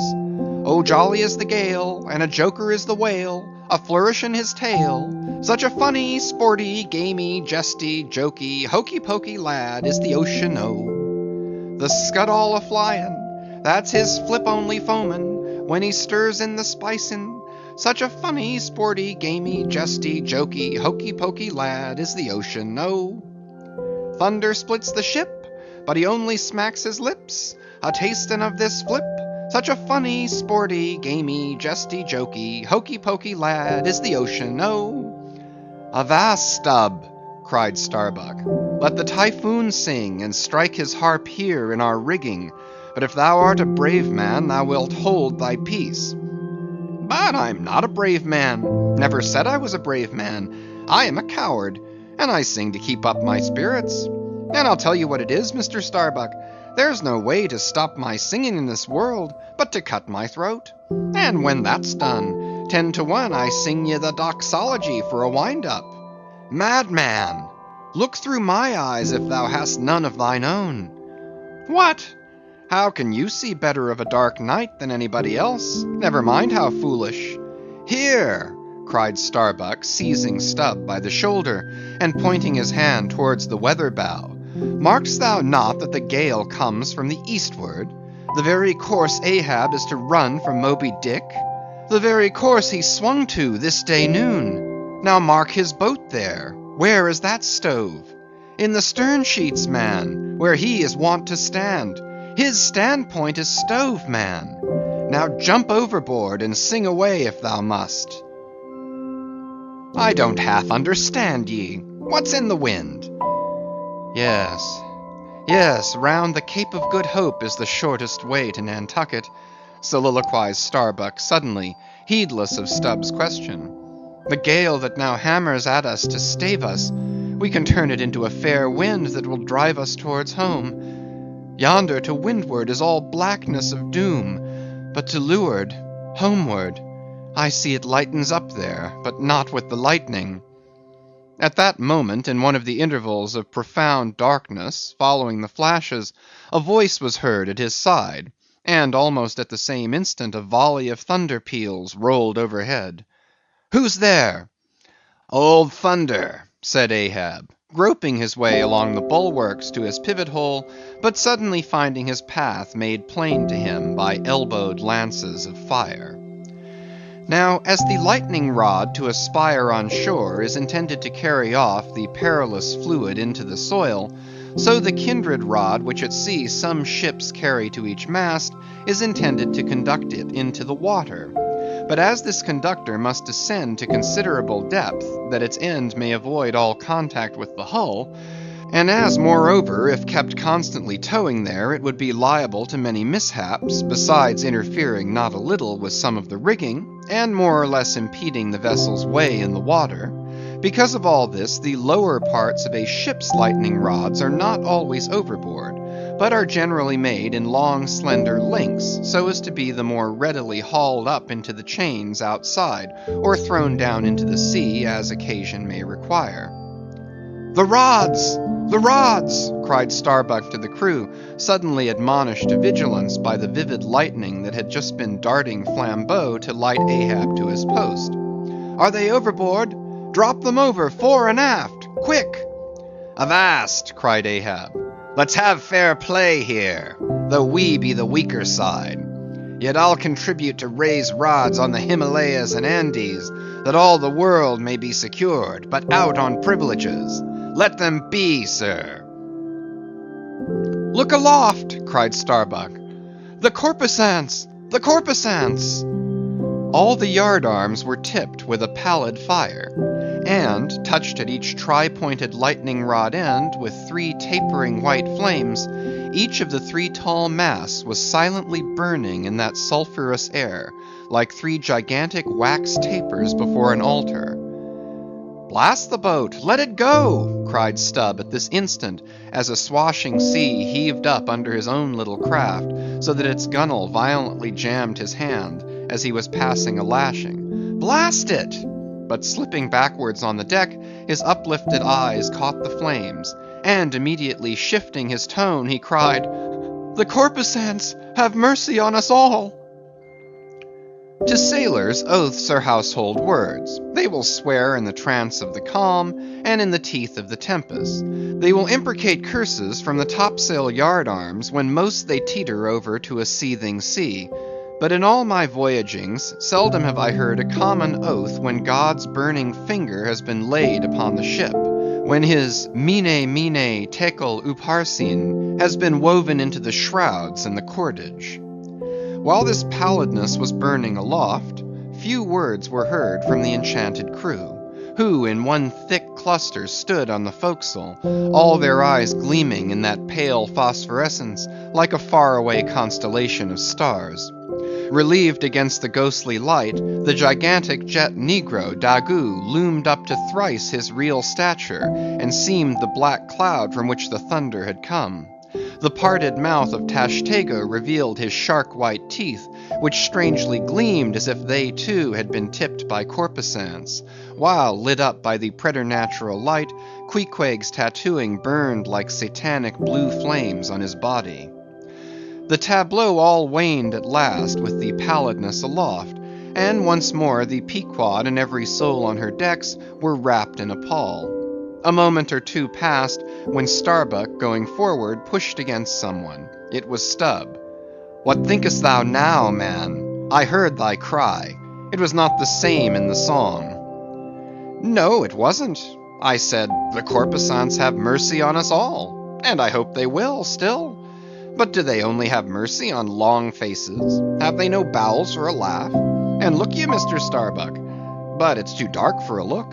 Hear me then. I take that masthead flame we saw for a sign of good luck, for those masts are rooted in a hold that is going to be chock-a-block with sperm oil, d'ye see? And so all that sperm oil will work up into the masts, like sap in a tree. Yes, our 3 masts will yet be as 3 spermaceti candles. That's the good promise we saw." At that moment Starbuck caught sight of Stubb's face slowly beginning to glimmer into sight. Glancing upwards, he cried, "See! See!" And once more the high, tapering flames were beheld with what seemed redoubled supernaturalness in their pallor. "The corpusants have mercy on us all!" cried Stubb again. At the base of the mainmast, full beneath the doubloon and the flame, the Parsee was kneeling in Ahab's front, but with his head bowed away from him, while near by, from the arched and overhanging rigging, where they had just been engaged in securing a spar, a number of the seamen, arrested by the glare, now cohered together, and hung pendulous, like a knot of numbed wasps from a drooping orchard twig. In various enchanted attitudes, like the standing or stepping or running skeletons in Herculaneum, others remained rooted to the deck, but all their eyes upcast. "Aye, aye, men," cried Ahab, "look up at it, mark it well. The white flame but lights the way to the white whale. Hand me those mainmast links there. I would fain feel this pulse, and let mine beat against it. Blood against fire. So."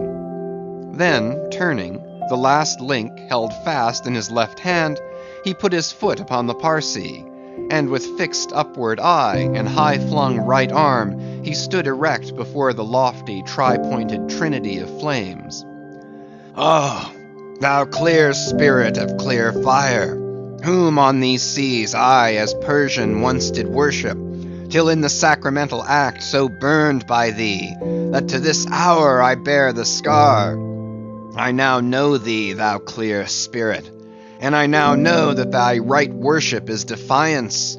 To neither love nor reverence wilt thou be kind, and e'en for hate thou canst but kill, and all are killed. No fearless fool now fronts thee. I own thy speechless, placeless power, but to the last gasp of my earthquake life will dispute its unconditional, unintegral mastery in me. In the midst of the personified impersonal, a personality stands here. Though but a point at best, whencesoever I came, whencesoever I go, yet while I earthly live, the queenly personality lives in me, and feels her royal rights. But war is pain, and hate is woe. Come in thy lowest form of love, and I will kneel and kiss thee. But at thy highest come as mere supernal power. And though thou launchest navies of full-freighted worlds, there's that in here that still remains indifferent. O thou clear spirit, of thy fire thou madest me, and like a true child of fire I breathe it back to thee.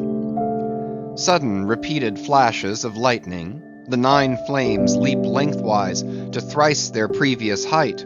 Ahab, with the rest, closes his eyes, his right hand pressed hard upon them. I own thy speechless, placeless power. Said I not so? Nor was it wrung from me, nor do I now drop these links. Thou canst blind, but I can then grope. Thou canst consume, but I can then be ashes. Take the homage of these poor eyes and shudder hands. I would not take it. The lightning flashes through my skull. Mine eyeballs ache and ache.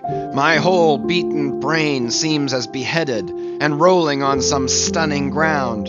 Oh, oh! Yet blindfold, yet will I talk to thee. Light though thou be, thou leapest out of darkness, but I am darkness leaping out of light, leaping out of thee. The javelins cease. Open eyes, see or not. There burn the flames. O thou magnanimous, now I do glory in my genealogy. But thou art but my fiery father. My sweet mother I know not. O cruel, what hast thou done with her? There lies my puzzle, but thine is greater. Thou knowest not how came ye, hence callest thyself unbegotten. Certainly knowest not thy beginning, hence callest thyself unbegun. I know that of me which thou knowest not of thyself, O thou omnipotent. There is some unsuffusing thing beyond thee, thou clear spirit, to whom all thy eternity is but time, all thy creativeness mechanical. Through thee, thy flaming self, my scorched eyes do dimly see it. O thou foundling fire, thou hermit immemorial, thou too hast thy incommunicable riddle, thy unparticipated grief. Here again, with haughty agony, I read my sire. Leap, leap up and lick the sky. I leap with thee, I burn with thee, would fain be welded with thee. Defyingly, I worship thee. The boat, cried Starbuck. Look at thy boat, old man. Ahab's harpoon, the one forged at Perth's fire, remained firmly lashed in its conspicuous crotch, so that it projected beyond his whaleboat's bow. But the sea that had stove its bottom had caused the loose leather sheath to drop off, and from the keen steel barb there now came a levelled flame of pale, forked fire. As the silent harpoon burned there like a serpent's tongue, Starbuck grasped Ahab by the arm. God is against thee, old man, forbear! 'Tis an ill voyage, ill begun, ill continued. Let me square the yards while we may, old man, and make a fair wind of it homewards, to go on a better voyage than this. Overhearing Starbuck, the panic-stricken crew instantly ran to the braces, though not a sail was left aloft. For the moment all the aghast mate's thoughts seemed theirs. They raised a half-mutinous cry, but dashing the rattling lightning links to the deck, and snatching the burning harpoon, Ahab waved it like a torch among them, swearing to transfix with it the first sailor that but cast loose a rope's end. Petrified by his aspect, and still more shrinking from the fiery dart that he held, the men fell back in dismay, and Ahab again spoke. All your oaths to hunt the white whale are as binding as mine, and heart, soul, and body, lungs and life, old Ahab is bound. And that ye may know to what tune this heart beats, look ye here, thus I blow out the last fear. And with one blast of his breath, he extinguished the flame.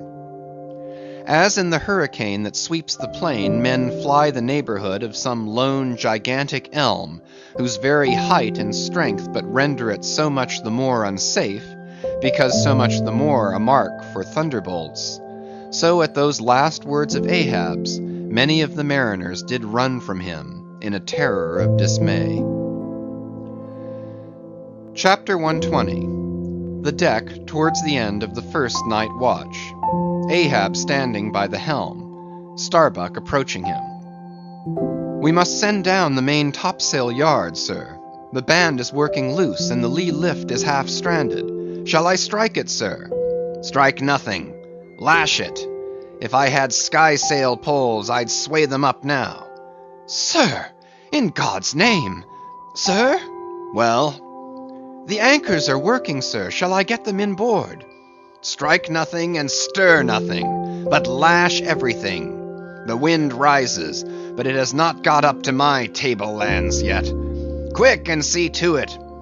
By masts and keels, he takes me for the hunchbacked skipper of some coasting smack. Send down my main topsail yard. Ha! Glue pots. Loftiest trucks were made for wildest winds, and this brain truck of mine now sails amid the cloud scud. Shall I strike that? Oh, none but cowards send down their brain trucks in tempest time. What a huroosh aloft there! I would e'en take it for sublime, did I not know that the colic is a noisy malady. Oh, take medicine, take medicine. Chapter 121. Midnight, the forecastle bulwarks. Stubb and Flask mounted on them, and passing additional lashings over the anchors there hanging. No, Stubb, you may pound that knot there as much as you please, but you will never pound into me what you were just now saying. And how long ago is it since you said the very contrary? Didn't you once say that whatever ship Ahab sails in, that ship should pay something extra on its insurance policy, just as though it were loaded with powder barrels aft and boxes of lucifers forward? Stop now, didn't you say so? Well, suppose I did. What then? I've part changed my flesh since that time. Why not my mind?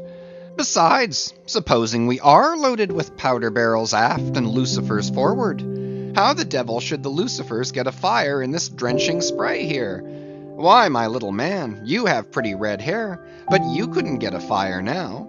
Shake yourself. Your Aquarius or the water-bearer Flask might fill pitchers at your coat collar. Don't you see, then, that for these extra risks, the marine insurance companies have extra guarantees? Here are hydrants, Flask. But hark again, and I'll answer you the other thing.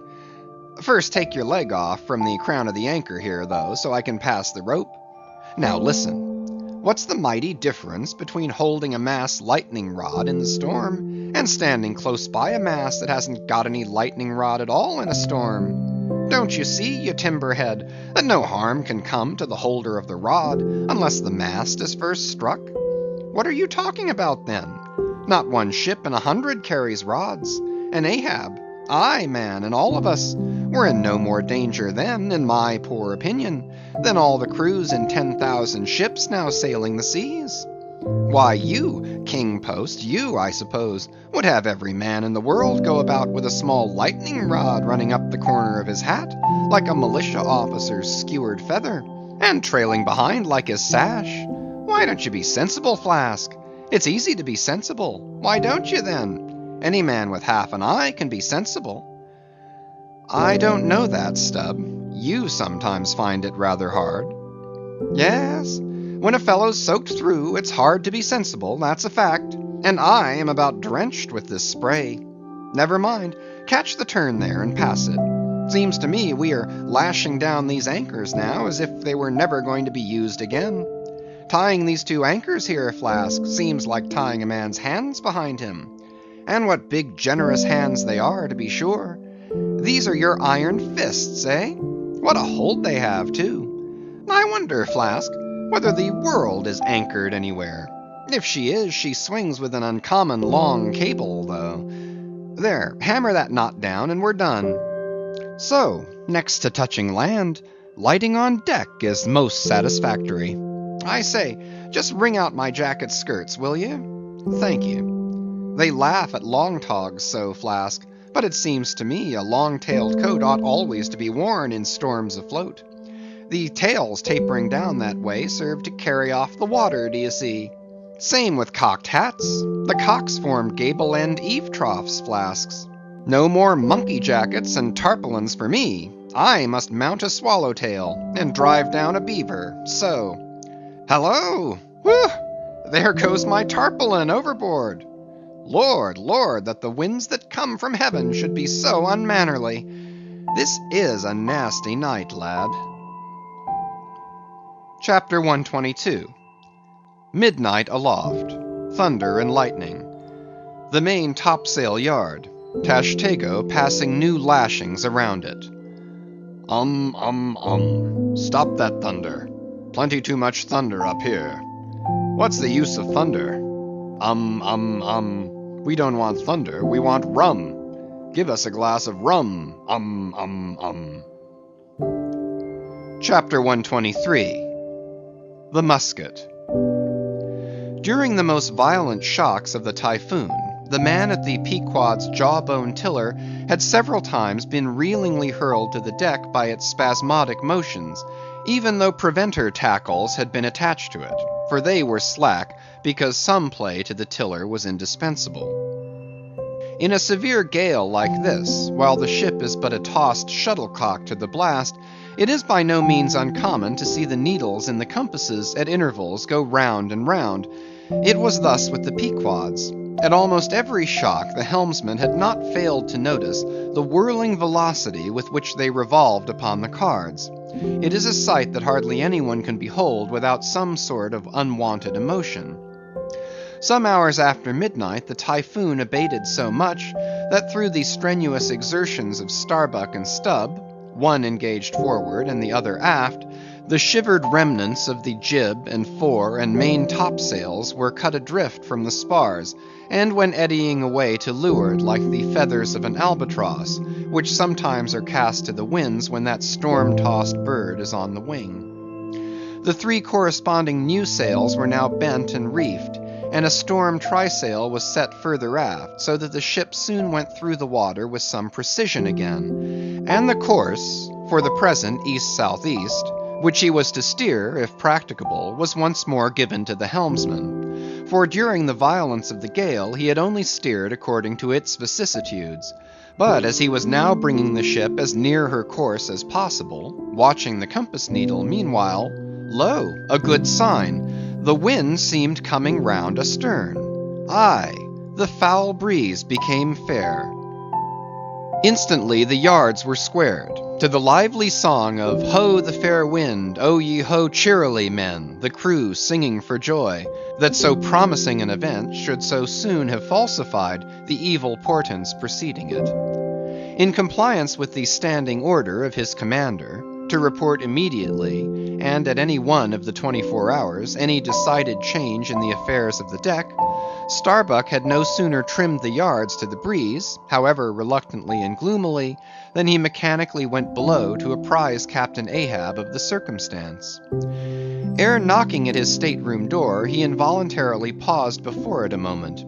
The cabin lamp, taking long swings this way and that, was burning fitfully, and casting fitful shadows upon the old man's bolted door. A thin one, with fixed blinds inserted in place of upper panels.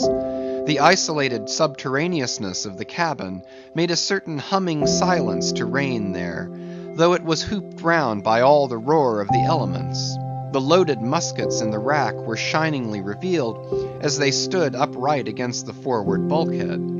Starbuck was an honest, upright man, but out of Starbuck's heart, at that instant when he saw the muskets, there strangely evolved an evil thought, but so blent with its neutral or good accompaniments that for the instant he hardly knew it for itself. "He would have shot me once," he murmured. "Yes, there's the very musket that he pointed at me. That one with the studded stock. Let me touch it, lift it. Strange that I, who have handled so many deadly lances, strange that I should shake so now. Loaded? I must see. Aye, aye. And powder in the pan. That's not good. Best spill it. Wait. I'll cure myself of this. I'll hold the musket boldly while I think. I come to report a fair wind to him. But how fair? Fair for death and doom. That's fair for Moby Dick. It's a fair wind that's only fair for that accursed fish. The very tube he pointed at me, the very one, this one, I hold it here. He would have killed me with the very thing I handle now. Aye, and he would fain kill all his crew. Does he not say that he will not strike his spars to any gale? Has he not dashed his heavenly quadrant? And in these same perilous seas, gropes he not his way by mere dead reckoning of the error-abounding log? And in this very Typhoon, did he not swear that he would have no lightning rods? But shall this crazed old man be tamely suffered to drag a whole ship's company down to doom with him? Yes, it would make him the willful murderer of 30 men and more, if this ship come to any deadly harm. And come to deadly harm, my soul swears this ship will, if Ahab have his way. If, then, he were this instant put aside, that crime would not be his. Is he muttering in his sleep? Yes, just there. In there he's sleeping. Sleeping, aye, but still alive, and soon awake again. I can't withstand thee, old man. Not reasoning, not remonstrance, not entreaty wilt thou hearken to. All this thou scornest. Flat obedience to thy own flat commands. This is all thou breathest. Aye, and sayest the men have vowed thy vow. Sayest all of us are Ahab's. Great God forbid. But is there no other way? No lawful way? Make him a prisoner to be taken home? What? Hope to wrest this old man's living power from his own living hands? Only a fool would try it. Say he were pinioned even, knotted all over with ropes and hawsers, chained down to ring bolts on his cabin floor. He would be more hideous than a caged tiger then. I could not endure the sight, could not possibly fly his howlings. All comfort, sleep itself, inestimable reason would leave me on the long, intolerable voyage. What then remains? The land is hundreds of leagues away, and locked Japan the nearest. I stand alone here upon an open sea, with 2 oceans and a whole continent between me and law.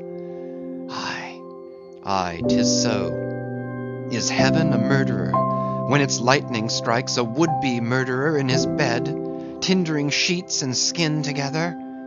And would I be a murderer then, if... And slowly, stealthily, and half sideways looking, he placed the loaded musket's end against the door. On this level, Ahab's hammock swings within, his head this way. A touch, and Starbuck may survive to hug his wife and child again. Oh, Mary, Mary, boy, boy, boy. But if I wake thee not to death, old man, who can tell to what unsounded deeps Starbuck's body this day week may sink, with all the crew? Great God, where art thou? Shall I? Shall I? The wind has gone down and shifted, sir. The fore and main topsails are reefed and set. She heads her course. Stern all, O Moby Dick, I clutch thy heart at last. Such were the sounds that now came hurtling from out the old man's tormented sleep, as if Starbuck's voice had caused a long, dumb dream to speak. The yet leveled musket shook like a drunkard's arm against the panel. Starbuck seemed wrestling with an angel, but turning from the door, he placed the death tube in its rack and left the place. He's too sound asleep, Mr. Stubb. Go thou down and wake him and tell him, I must see to the deck here. Thou knowest what to say. End of chapters 119 to 123.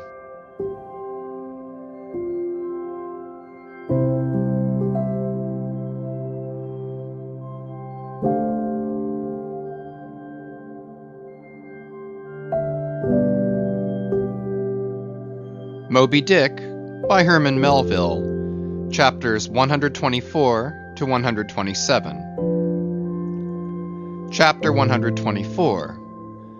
The Needle. Next morning, the not yet subsided sea rolled in long, slow billows of mighty bulk, and striving in the Pequod's gurgling track, pushed her on like giants' palms outspread. The strong, unstaggering breeze abounded so that sky and air seemed vast outbellying sails. The whole world boomed before the wind. Muffled in the full morning light, the invisible sun was only known by the spread intensity of his place, where his bayonet rays moved on in stacks. Emblazonings as of crowned Babylonian kings and queens reigned over everything. The sea was as a crucible of molten gold that bubblingly leaps with light and heat. Long maintaining an enchanted silence, Ahab stood apart, and every time the teetering ship loweringly pitched down her bowsprit, he turned to eye the bright sun's rays produced ahead.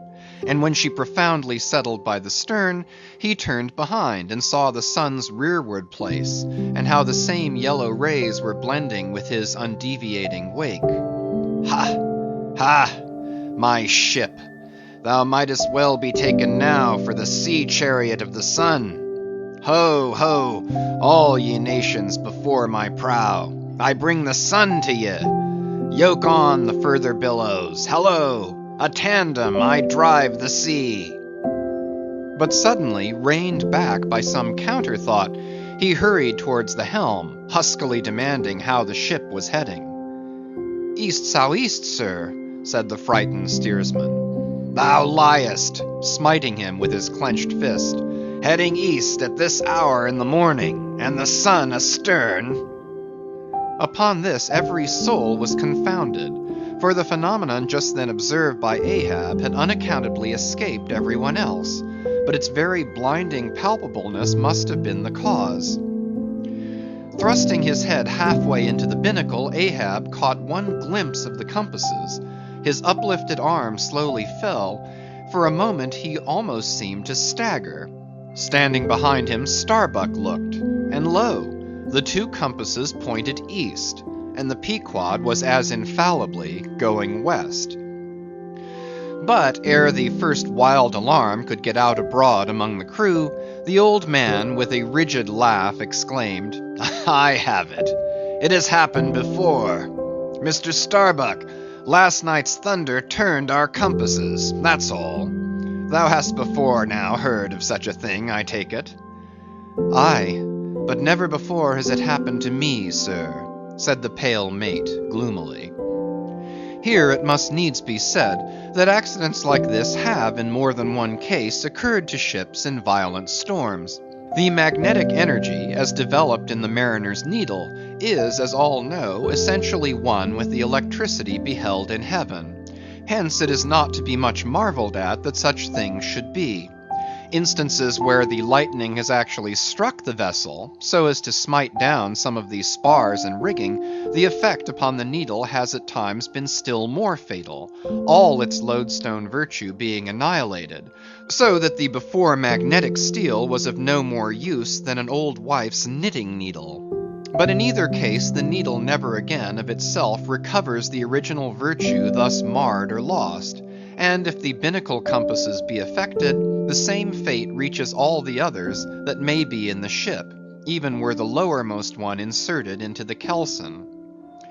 Deliberately standing before the binnacle, and eyeing the transpointed compasses, the old man, with the sharp of his extended hand, now took the precise bearing of the sun, and satisfied that the needles were exactly inverted, shouted out his orders for the ship's course to be changed accordingly.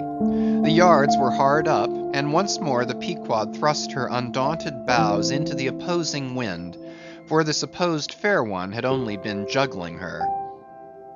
Meanwhile, whatever were his own secret thoughts, Starbuck said nothing, but quietly he issued all requisite orders, while Stubb and Flask, who in some small degree seemed then to be sharing his feelings, likewise unmurmuringly acquiesced. As for the men, though some of them lowly rumbled, their fear of Ahab was greater than their fear of fate. But as ever before, the pagan harpooneers remained almost wholly unimpressed, or if impressed, it was only with a certain magnetism shot into their congenial hearts from inflexible Ahab's. For a space the old man walked the deck in rolling reveries, but chancing to slip with his ivory heel, he saw the crushed copper sight tubes of the quadrant he had the day before dashed to the deck. Thou poor, proud heaven-gazer and sun's pilot, yesterday I wrecked thee, and today the compasses would fain have wrecked me. So. But Ahab is lord over the level lodestone yet. Mr. Starbuck, a lance without a pole, a topmaul, and the smallest of the sailmaker's needles. Quick! Accessory, perhaps, to the impulse dictating the thing he was now about to do, were certain prudential motives, whose object might have been to revive the spirits of his crew by a stroke of his subtle skill in a matter so wondrous as that of the inverted compasses. Besides, the old man well knew that to steer by transpointed needles, though clumsily practicable, was not a thing to be passed over by superstitious sailors without some shudderings and evil portents. "Men," said he, steadily turning upon the crew as the mate handed him the things he had demanded. "My men, the thunder turned old Ahab's needles, but out of this bit of steel Ahab can make one of his own that will point as true as any." Abashed glances of servile wonder were exchanged by the sailors as this was said, and with fascinated eyes they awaited whatever magic might follow. But Starbuck looked away. With a blow from the topmaul, Ahab knocked off the steel head of the lance, and then handing to the mate the long iron rod remaining, bade him hold it upright, without its touching the deck. Then, with the maul, after repeatedly smiting the upper end of this iron rod, he placed the blunted needle endwise on top of it, and less strongly hammered that several times, the mate still holding the rod as before. Then, going through some small strange motions with it, whether indispensable to the magnetizing of the steel, or merely intended to augment the awe of the crew, is uncertain, he called for linen thread, and moving to the binnacle, slipped out the two reverse needles there, and horizontally suspended the sail needle by its middle over one of the compass cards. At first the steel went round and round, quivering and vibrating at either end, but at last it settled to its place, when Ahab, who had been intently watching for this result, stepped frankly back from the binnacle, and pointing his stretched arm towards it, exclaimed, "Look ye for yourselves if Ahab be not lord of the level lodestone. The sun is east, and that compass swears it." One after another they peered in, for nothing but their own eyes could persuade such ignorance as theirs, and one after another they slunk away. In his fiery eyes of scorn and triumph, you then saw Ahab in all his fatal pride. Chapter 125. The Log and Line. While now the fated Pequod had been so long afloat this voyage, the log and line had but very seldom been in use, owing to a confident reliance on other means of determining the vessel's place. Some merchantmen and many whalemen, especially when cruising, wholly neglect to heave the log, though at the same time, and frequently more for form's sake than anything else, regularly putting down upon the customary slate the course steered by the ship, as well as the presumed average rate of progression every hour. It had thus been with the Pequod. The wooden reel, an angular log attached, hung, long untouched, just beneath the railing of the after bulwarks. Rains and spray had damped it, sun and wind had warped it, all the elements had combined to rot a thing that hung so idly. But heedless of all this, his mood seized Ahab as he happened to glance upon the reel not many hours after the magnet scene, and he remembered how his quadrant was no more, and recalled his frantic oath about the level log and line.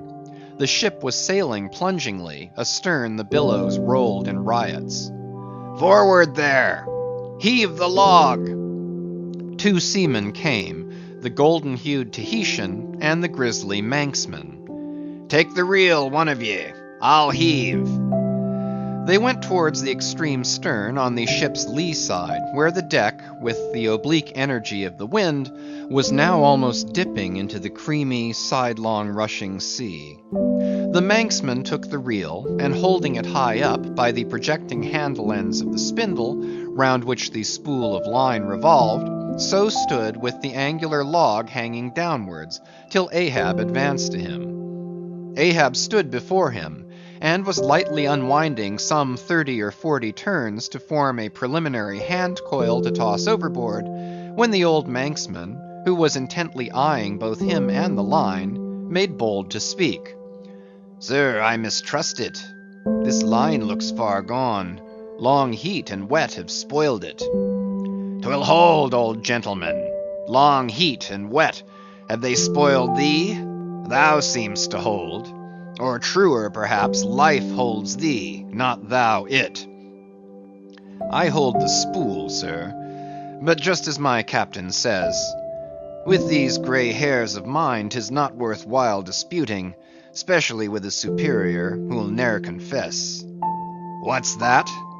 There now's a patched professor in Queen Nature's granite-founded college, but methinks he's too subservient.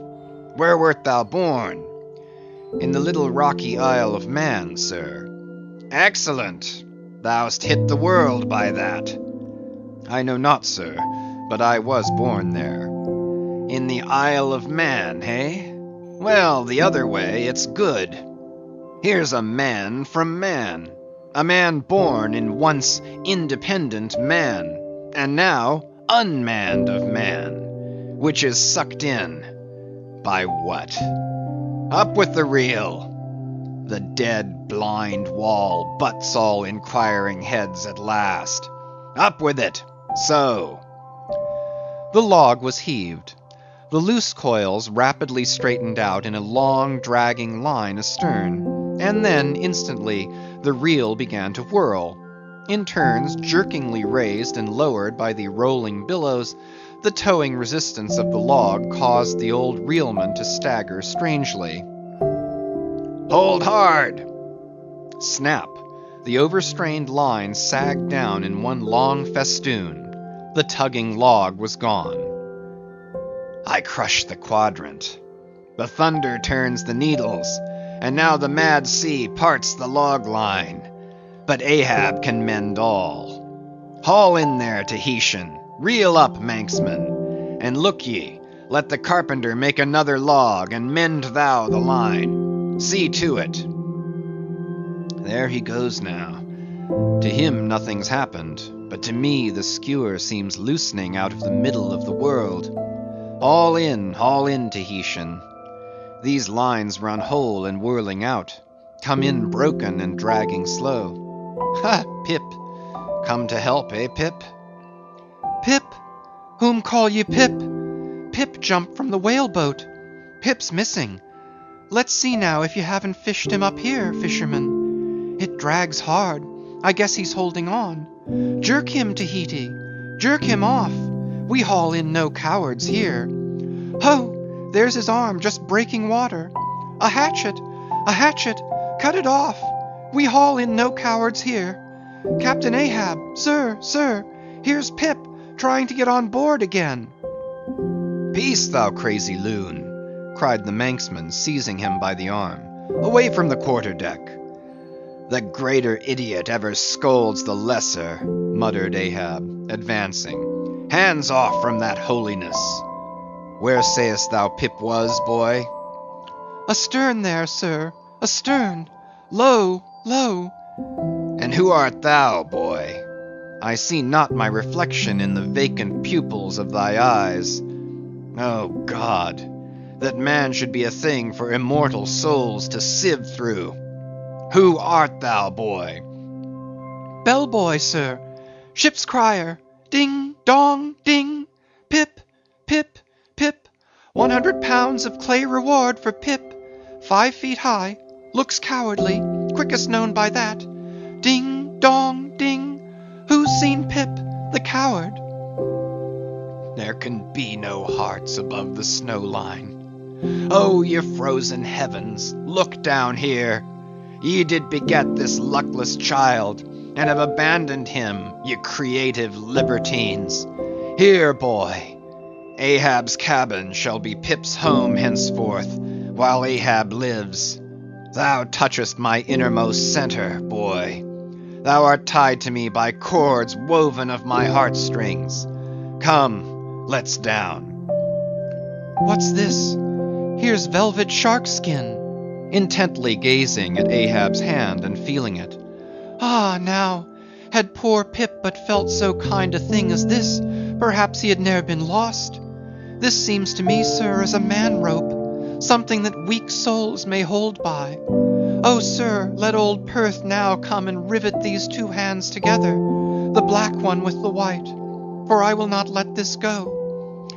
Oh, boy, nor will I thee, unless I should thereby drag thee to worse horrors than are here. Come then to my cabin. Lo, ye believers in God's all goodness, and in man all ill. Lo you, see the omniscient gods oblivious of suffering man. And man, though idiotic, and knowing not what he does, yet full of the sweet things of love and gratitude. Come, I feel prouder leading thee by thy black hand, than though I had grasped an emperor's. There go two daft ones now, muttered the old Manxman. One daft with strength, the other daft with weakness. But here's the end of the rotten line. All dripping, too. Mend it, eh? I think we had best have a new line altogether. I'll see Mr. Stubb about it. Chapter 126. The Life Buoy. Steering now southeastward by Ahab's leveled steel, and her progress solely determined by Ahab's level log and line, the Pequod held on her path towards the equator. Making so long a passage through such unfrequented waters, descrying no ships, and ere long sideways impelled by unvarying trade winds over waves monotonously mild, all these seemed the strange calm things preluding some riotous and desperate scene. At last, when the ship drew near to the outskirts, as it were, of the equatorial fishing ground, and in the deep darkness that goes before the dawn was sailing by a cluster of rocky islets, the watch, then headed by Flask, was startled by a cry so plaintively wild and unearthly, like half-articulated wailings of the ghosts of all Herod's murdered innocents, that one and all they started from their reveries, and for the space of some moments stood, or sat, or leaned all transfixedly listening, like the carved Roman slave, while that wild cry remained within hearing. The Christian or civilized part of the crew said it was mermaids, and shuddered, but the pagan harpooneers remained unappalled. Yet the grey Manxman, the oldest mariner of all, declared that the wild thrilling sounds that were heard were the voices of newly drowned men in the sea. Below, in his hammock, Ahab did not hear of this till grey dawn, when he came to the deck. It was then recounted to him by Flask, not unaccompanied with hinted dark meanings. He hollowly laughed, and thus explained the wonder. Those rocky islands the ship had passed were the resort of great numbers of seals, and some young seals that had lost their dams, or some dams that had lost their cubs, must have risen nigh the ship and kept company with her, crying and sobbing with their human sort of wail. But this only the more affected some of them, because most mariners cherish a very superstitious feeling about seals, arising not only from their peculiar tones when in distress, but also from the human look of their round heads and semi-intelligent faces, seen peeringly uprising from the water alongside. In the sea, under certain circumstances, seals have more than once been mistaken for men.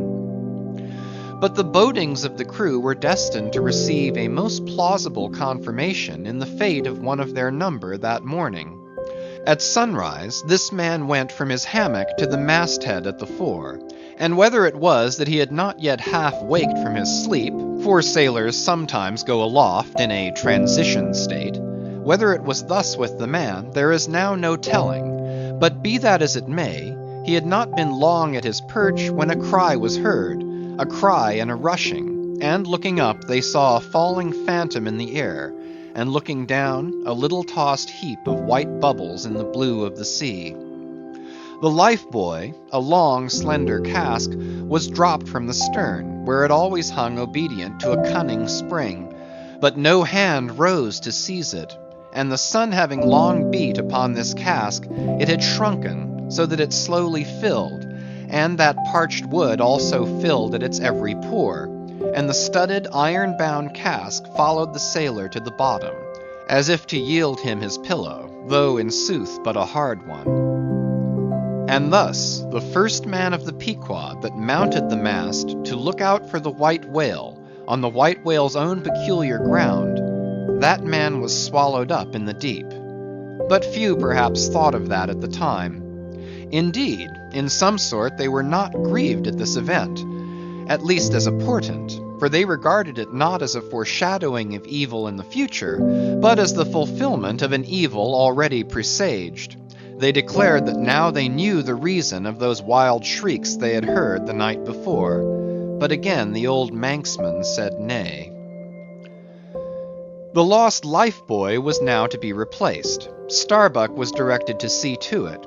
But as no cask of sufficient lightness could be found, and as in the feverish eagerness of what seemed the approaching crisis of the voyage, all hands were impatient of any toil but what was directly connected with its final end, whatever that might prove to be, therefore they were going to leave the ship's stern unprovided with a buoy, when by certain strange signs and innuendos, Queequeg hinted a hint concerning his coffin.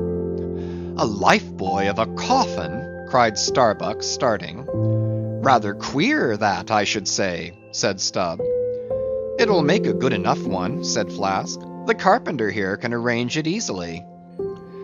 "Bring it up, there's nothing else for it," said Starbuck, after a melancholy pause. "Rig it, carpenter. Do not look at me so. The coffin, I mean. Dost thou hear me? Rig it." "And shall I nail down the lid, sir?" moving his hand as with a hammer. "Aye." "And shall I caulk the seams, sir?" moving his hand as with a caulking iron. "Aye." "And shall I then pay over the same with pitch, sir?" moving his hand as with a pitch pot. "Away! What possesses thee to this? Make a lifebuoy of the coffin and no more.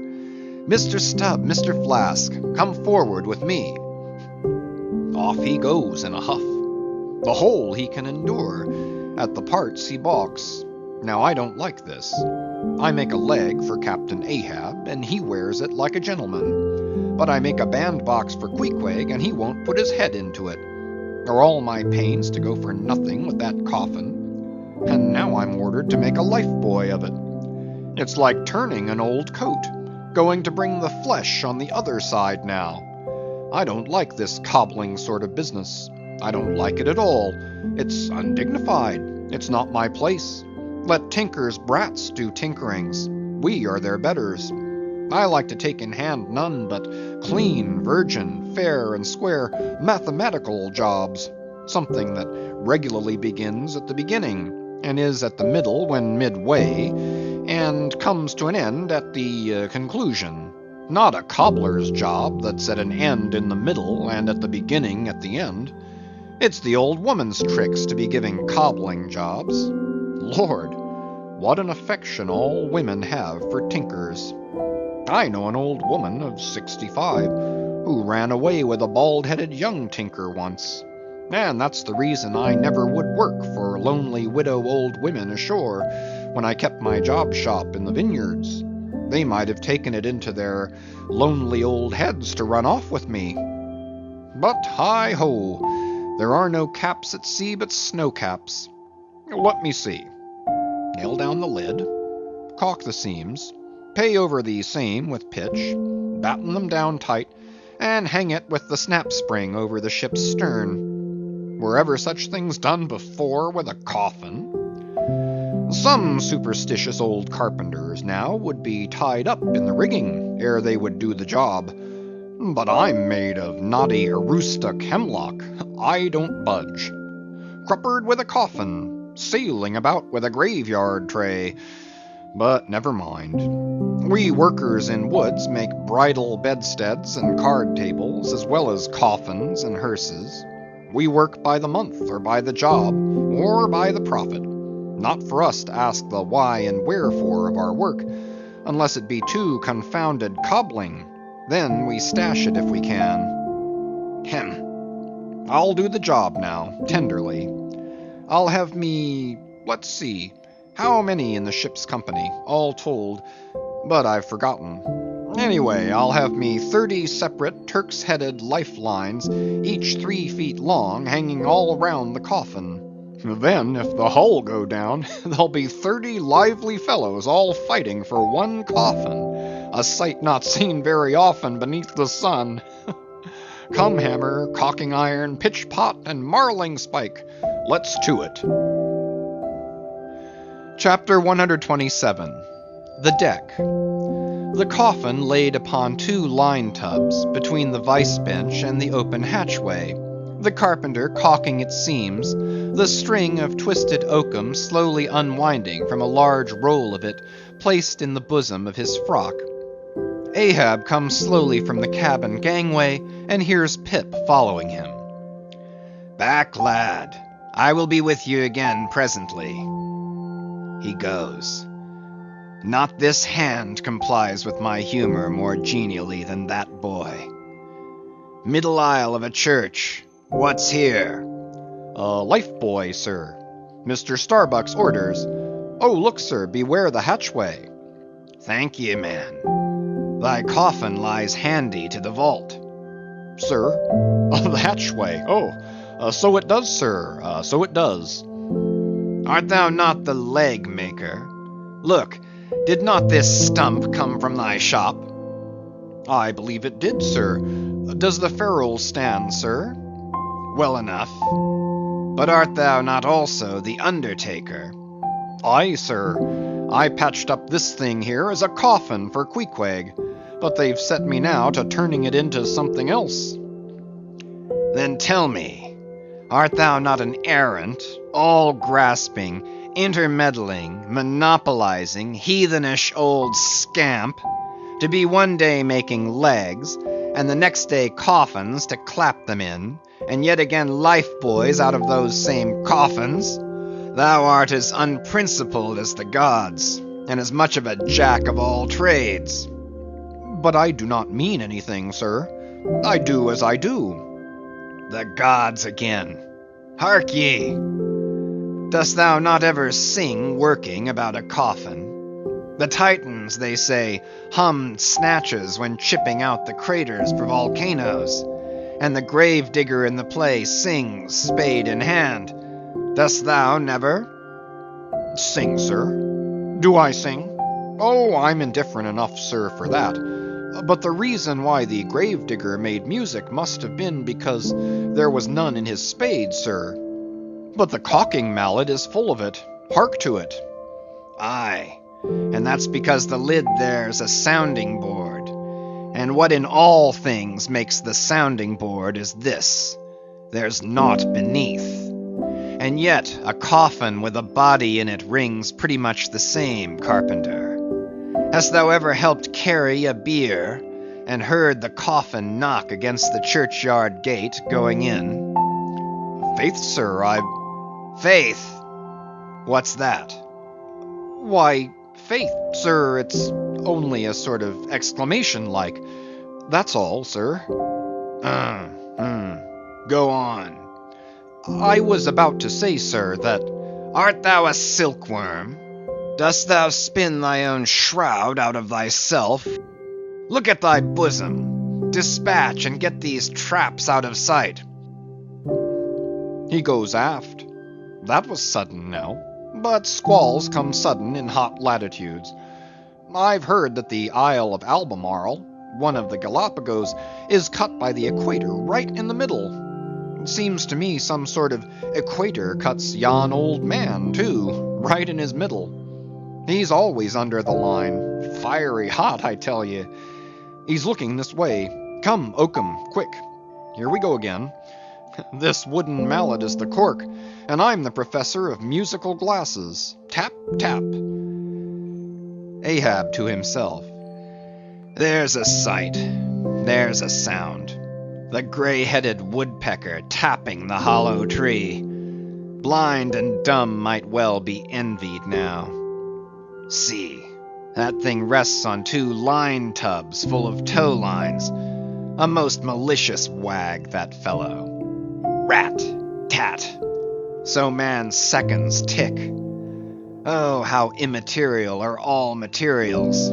What things real are there but imponderable thoughts?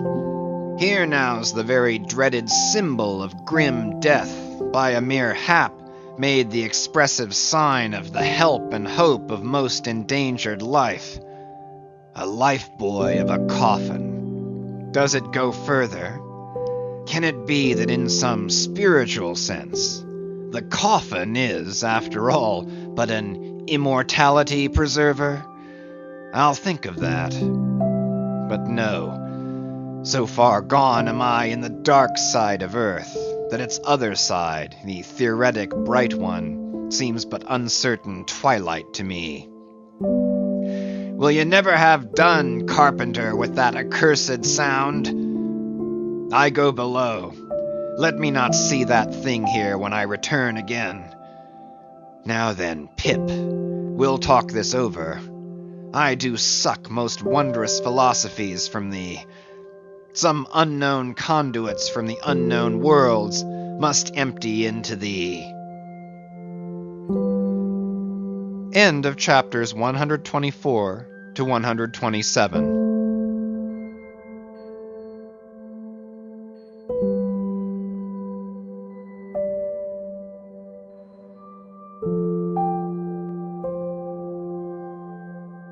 Moby Dick by Herman Melville, chapters 128 to 132. Chapter 128. The Pequod meets the Rachel. Next day a large ship, the Rachel, was descried bearing directly down upon the Pequod, all her spars thickly clustering with men. At the time the Pequod was making good speed through the water, but as the broad-winged windward stranger shot nigh to her, the boastful sails all fell together as blank bladders that are burst, and all life fled from the smitten hull. Bad news, she brings bad news, muttered the old Manxman. But ere her commander, who with trumpet to mouth stood up in his boat, ere he could hopefully hail, Ahab's voice was heard. Hast seen the white whale? Aye, yesterday. Have you seen a whaleboat adrift? Throttling his joy, Ahab negatively answered this unexpected question, and would have fain boarded the stranger, when the stranger captain himself, having stopped his vessel's way, was seen descending her side. A few keen pulls, and his boat-hook soon clinched the Pequod's main chains, and he sprang to the deck. Immediately he was recognized by Ahab for a Nantucketer he knew, but no formal salutation was exchanged. Where was he? Not killed! Not killed! Cried Ahab, closely advancing. How was it? It seemed that somewhere late in the afternoon of the day previous, while three of the stranger's boats were engaged with a shoal of whales, which had led them some 4 or 5 miles from the ship, and while they were yet in swift chase to windward, the white hump and head of Moby Dick had suddenly loomed up out of the water, not very far to leeward, whereupon the fourth-rigged boat, a reserved one, had been instantly lowered in chase. After a keen sail before the wind, this fourth boat, the swiftest keeled of all, seemed to have succeeded in fastening, at least as well as the man at the masthead could tell anything about it. In the distance he saw the diminished dotted boat, and then a swift gleam of bubbling white water, and after that nothing more, whence it was concluded that the stricken whale must have indefinitely run away with his pursuers, as often happens.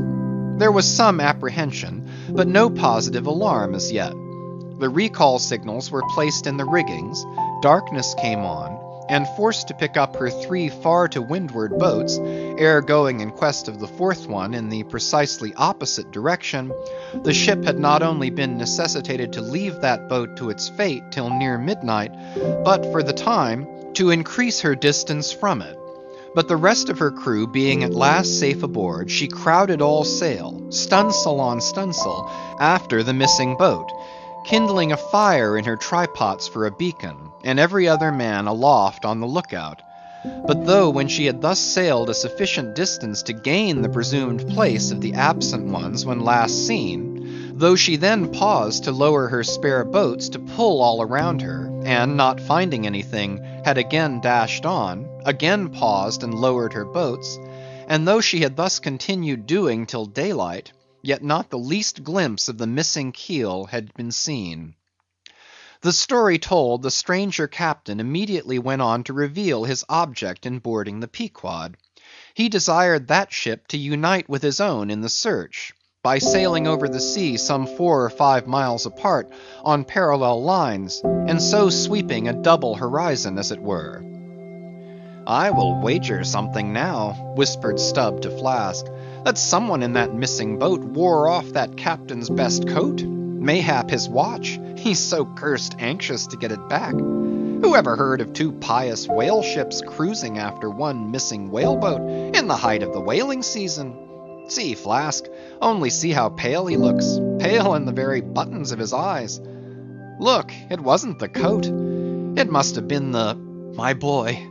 My own boy is among them. For God's sake, I beg, I conjure," here exclaimed the stranger captain to Ahab, who thus far had but icily received his petition, "for 48 hours let me charter your ship.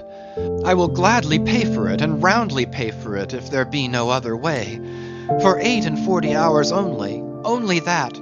You must, oh you must, and you shall do this thing." "His son!"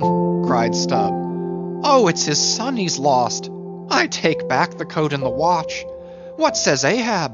We must save that boy."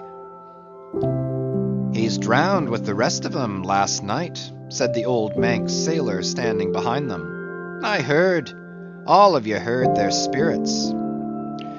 Now, as it shortly turned out, what made this incident of the Rachels the more melancholy was the circumstance that not only was one of the captain's sons among the number of the missing boat's crew, but among the number of the other boat's crews, and at the same time, but on the other hand, separated from the ship during the dark vicissitudes of the chase, there had been still another son, and that for a time the wretched father was plunged to the bottom of the cruelest perplexity, which was only solved for him by his chief mate's instinctively adopting the ordinary procedure of a whale ship in such emergencies; that is, when placed between jeopardized but divided boats, always to pick up the majority first.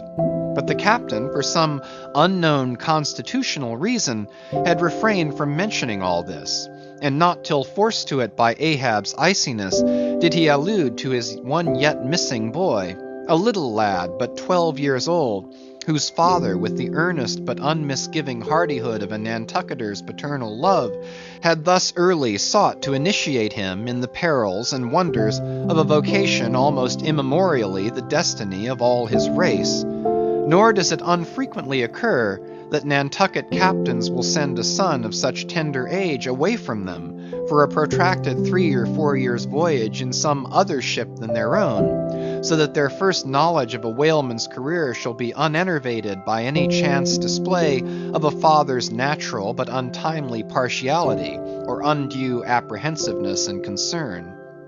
Meantime, now the stranger was still beseeching his poor boon of Ahab, and Ahab still stood like an anvil, receiving every shock, but without the least quivering of his own.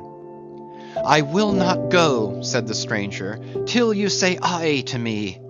Do me as you would have me do to you in the like case, for you too have a boy, Captain Ahab, though but a child and nestling safely at home now, a child of your old age too. Yes, yes, you relent. I see it. Run, run, men, now, and stand by to square in the yards." "Avast!" cried Ahab. "Touch not a rope yarn." Then in a voice that prolongingly molded every word, "Captain Gardner, I will not do it. Even now I lose time. Goodbye, goodbye. God bless ye, man, and may I forgive myself, but I must go. Mr. Starbuck, look at the binnacle watch, and in 3 minutes from this present instant, warn off all strangers. Then brace forward again, and let the ship sail as before." Hurriedly turning, with averted face, he descended into his cabin, leaving the strange captain transfixed at this unconditional and utter rejection of his so earnest suit. But starting from his enchantment, Gardiner silently hurried to the side, more fell than stepped into his boat, and returned to his ship. Soon the two ships diverged their wakes, and long as the strange vessel was in view, she was seen to yaw hither and thither at every dark spot, however small on the sea. This way and that, her yards were swung round, starboard and larboard, she continued to tack. Now she beat against a head sea, and again it pushed her before it, while all the while her masts and yards were thickly clustered with men, as three tall cherry trees when the boys are cherrying among the boughs. But by her still halting course, and winding woeful way, you plainly saw that this ship that so wept with spray, still remained without comfort. She was Rachel, weeping for her children, because they were not. Chapter 129. The Cabin. Ahab moving to go on deck. Pip catches him by the hand to follow. Lad, lad, I tell thee, thou must not follow Ahab now. The hour is coming when Ahab would not scare thee from him, yet would not have thee by him. There is that in thee, poor lad, which I feel too curing to my malady. Like cures like, and for this hunt my malady becomes my most desired health. Do thou abide below here, where they shall serve thee as if thou wert the captain. Aye, lad, thou shalt sit here in my own screwed chair. Another screw to it thou must be. No, no, no. Ye have not a whole body, sir. Do ye but use poor me for your one lost leg. Only tread upon me, sir. I ask no more, so I remain a part of ye. Oh, spite of million villains, this makes me a bigot in the fadeless fidelity of man, and a black, and crazy. But methinks like cures like applies to him too. He grows so sane again. They tell me, sir, that Stubb did once desert poor little Pip, whose drowned bones now show white for all the blackness of his living skin. But I will never desert ye, sir, as Stubb did him. Sir, I must go with ye. If thou speakest thus to me much more, Ahab's purpose keels up in him. I tell thee no, it cannot be. Oh, good master, master, master. Weep so, and I will murder thee. Have a care, for Ahab too is mad. Listen, and thou wilt often hear my ivory foot upon the deck, and still know that I am there.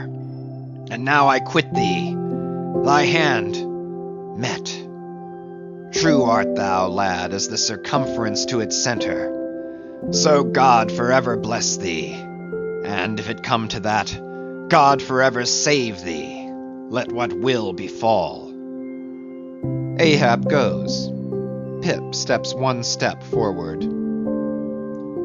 Here he this instant stood. I stand in his air, but I'm alone. Now were even poor Pip here I could endure it, but he's missing. Pip, Pip, ding dong ding, who's seen Pip?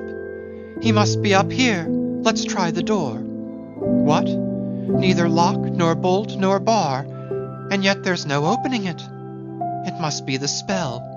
He told me to stay here, aye, and told me this screwed chair was mine. Here then, I'll seat me against the transom, in the ship's full middle, all her keel and her three masts before me. Here our old sailors say, in their black 74s, great admirals sometimes sit at table and lord it over rows of captains and lieutenants. Huh, what's this? Epaulets! Epaulets! The epaulets all come crowding. Pass round the decanters. Glad to see you. Fill up, messieurs. What an odd feeling now, when a black boy's host to white men with gold lace upon their coats. Messieurs, have you seen one Pip?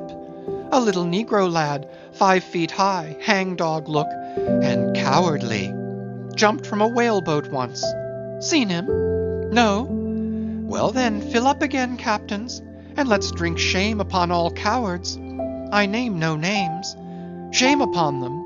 Put one foot upon the table. Shame upon all cowards. Hist! Above there. I hear ivory. Oh, master, master, I am indeed downhearted when you walk over me. But here I'll stay, though this stern strikes rocks, and they bulge through, and oysters come to join me. Chapter 130. The Hat. And now that at the proper time and place, after so long and wide a preliminary cruise, Ahab, all other whaling waters swept, seemed to have chased his foe into an ocean fold to slay him the more securely there.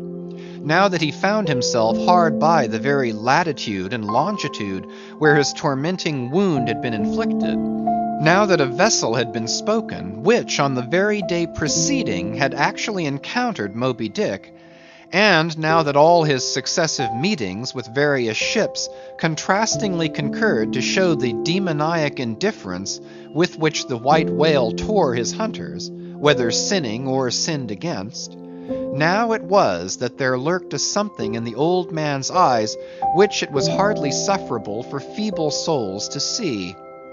As the unsetting polar star, which through the livelong Arctic 6 months' night sustains its piercing, steady central gaze, so Ahab's purpose now fixedly gleamed down upon the constant midnight of the gloomy crew. It domineered above them so that all their bodings, doubts, misgivings, fears were fain to hide beneath their souls, and not sprout forth a single spear or leaf. In this foreshadowing interval, too, all humor, forced or natural, vanished. Stubb no more strove to raise a smile. Starbuck no more strove to check one. Alike joy and sorrow, hope and fear seemed ground to finest dust, and powdered for the time in the clamped mortar of Ahab's iron soul. Like machines, they dumbly moved about the deck, ever conscious that the old man's despot eye was on them. But did you deeply scan him in his more secret confidential hours, when he thought no glance but one was on him, then you would have seen that even as Ahab's eyes so awed the crew's, the inscrutable Parsee's glance awed his, or somehow at least in some wild way at times affected it. Such an added, gliding strangeness began to invest the thin Fedallah now, such ceaseless shuddering shook him, that the men looked dubious at him, half uncertain, as it seemed, whether indeed he were a mortal substance, or else a tremulous shadow cast upon the deck by some unseen being's body. And that shadow was always hovering there, for not by night even had Fedallah ever certainly been known to slumber, or go below. He would stand still for hours, but never sat or leaned. His wan but wondrous eyes did plainly say, "We two watchmen never rest." Nor at any time, by night or day, could the mariners now step upon the deck, unless Ahab was before them, either standing in his pivot hole, or exactly pacing the planks between two undeviating limits, the mainmast and the mizzen. Or else they saw him standing in the cabin scuttle, his living foot advanced upon the deck as if to step, his hat slouched heavily over his eyes, so that however motionless he stood, however the days and nights were added on that he had not swung in his hammock, yet hidden beneath that slouching hat, they could never tell unerringly whether, for all this, his eyes were really closed at times, or whether he was still intently scanning them. No matter, though he stood so in the scuttle for a whole hour on the stretch, and the unheeded night damp gathered in beads of dew upon that stone-carved coat and hat. The clothes that night had wet, the next day's sunshine dried upon him, and so day after day, and night after night, he went no more beneath the planks, whatever he wanted from the cabin, that thing he sent for. He ate in the same open air, that is, his two only meals, breakfast and dinner.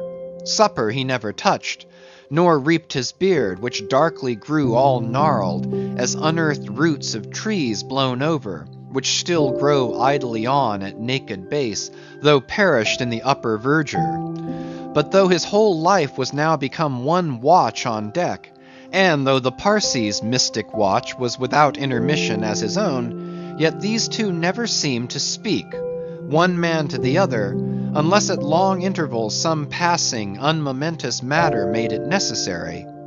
Though such a potent spell seemed secretly to join the twain, openly, and to the awestruck crew, they seemed pole-like asunder.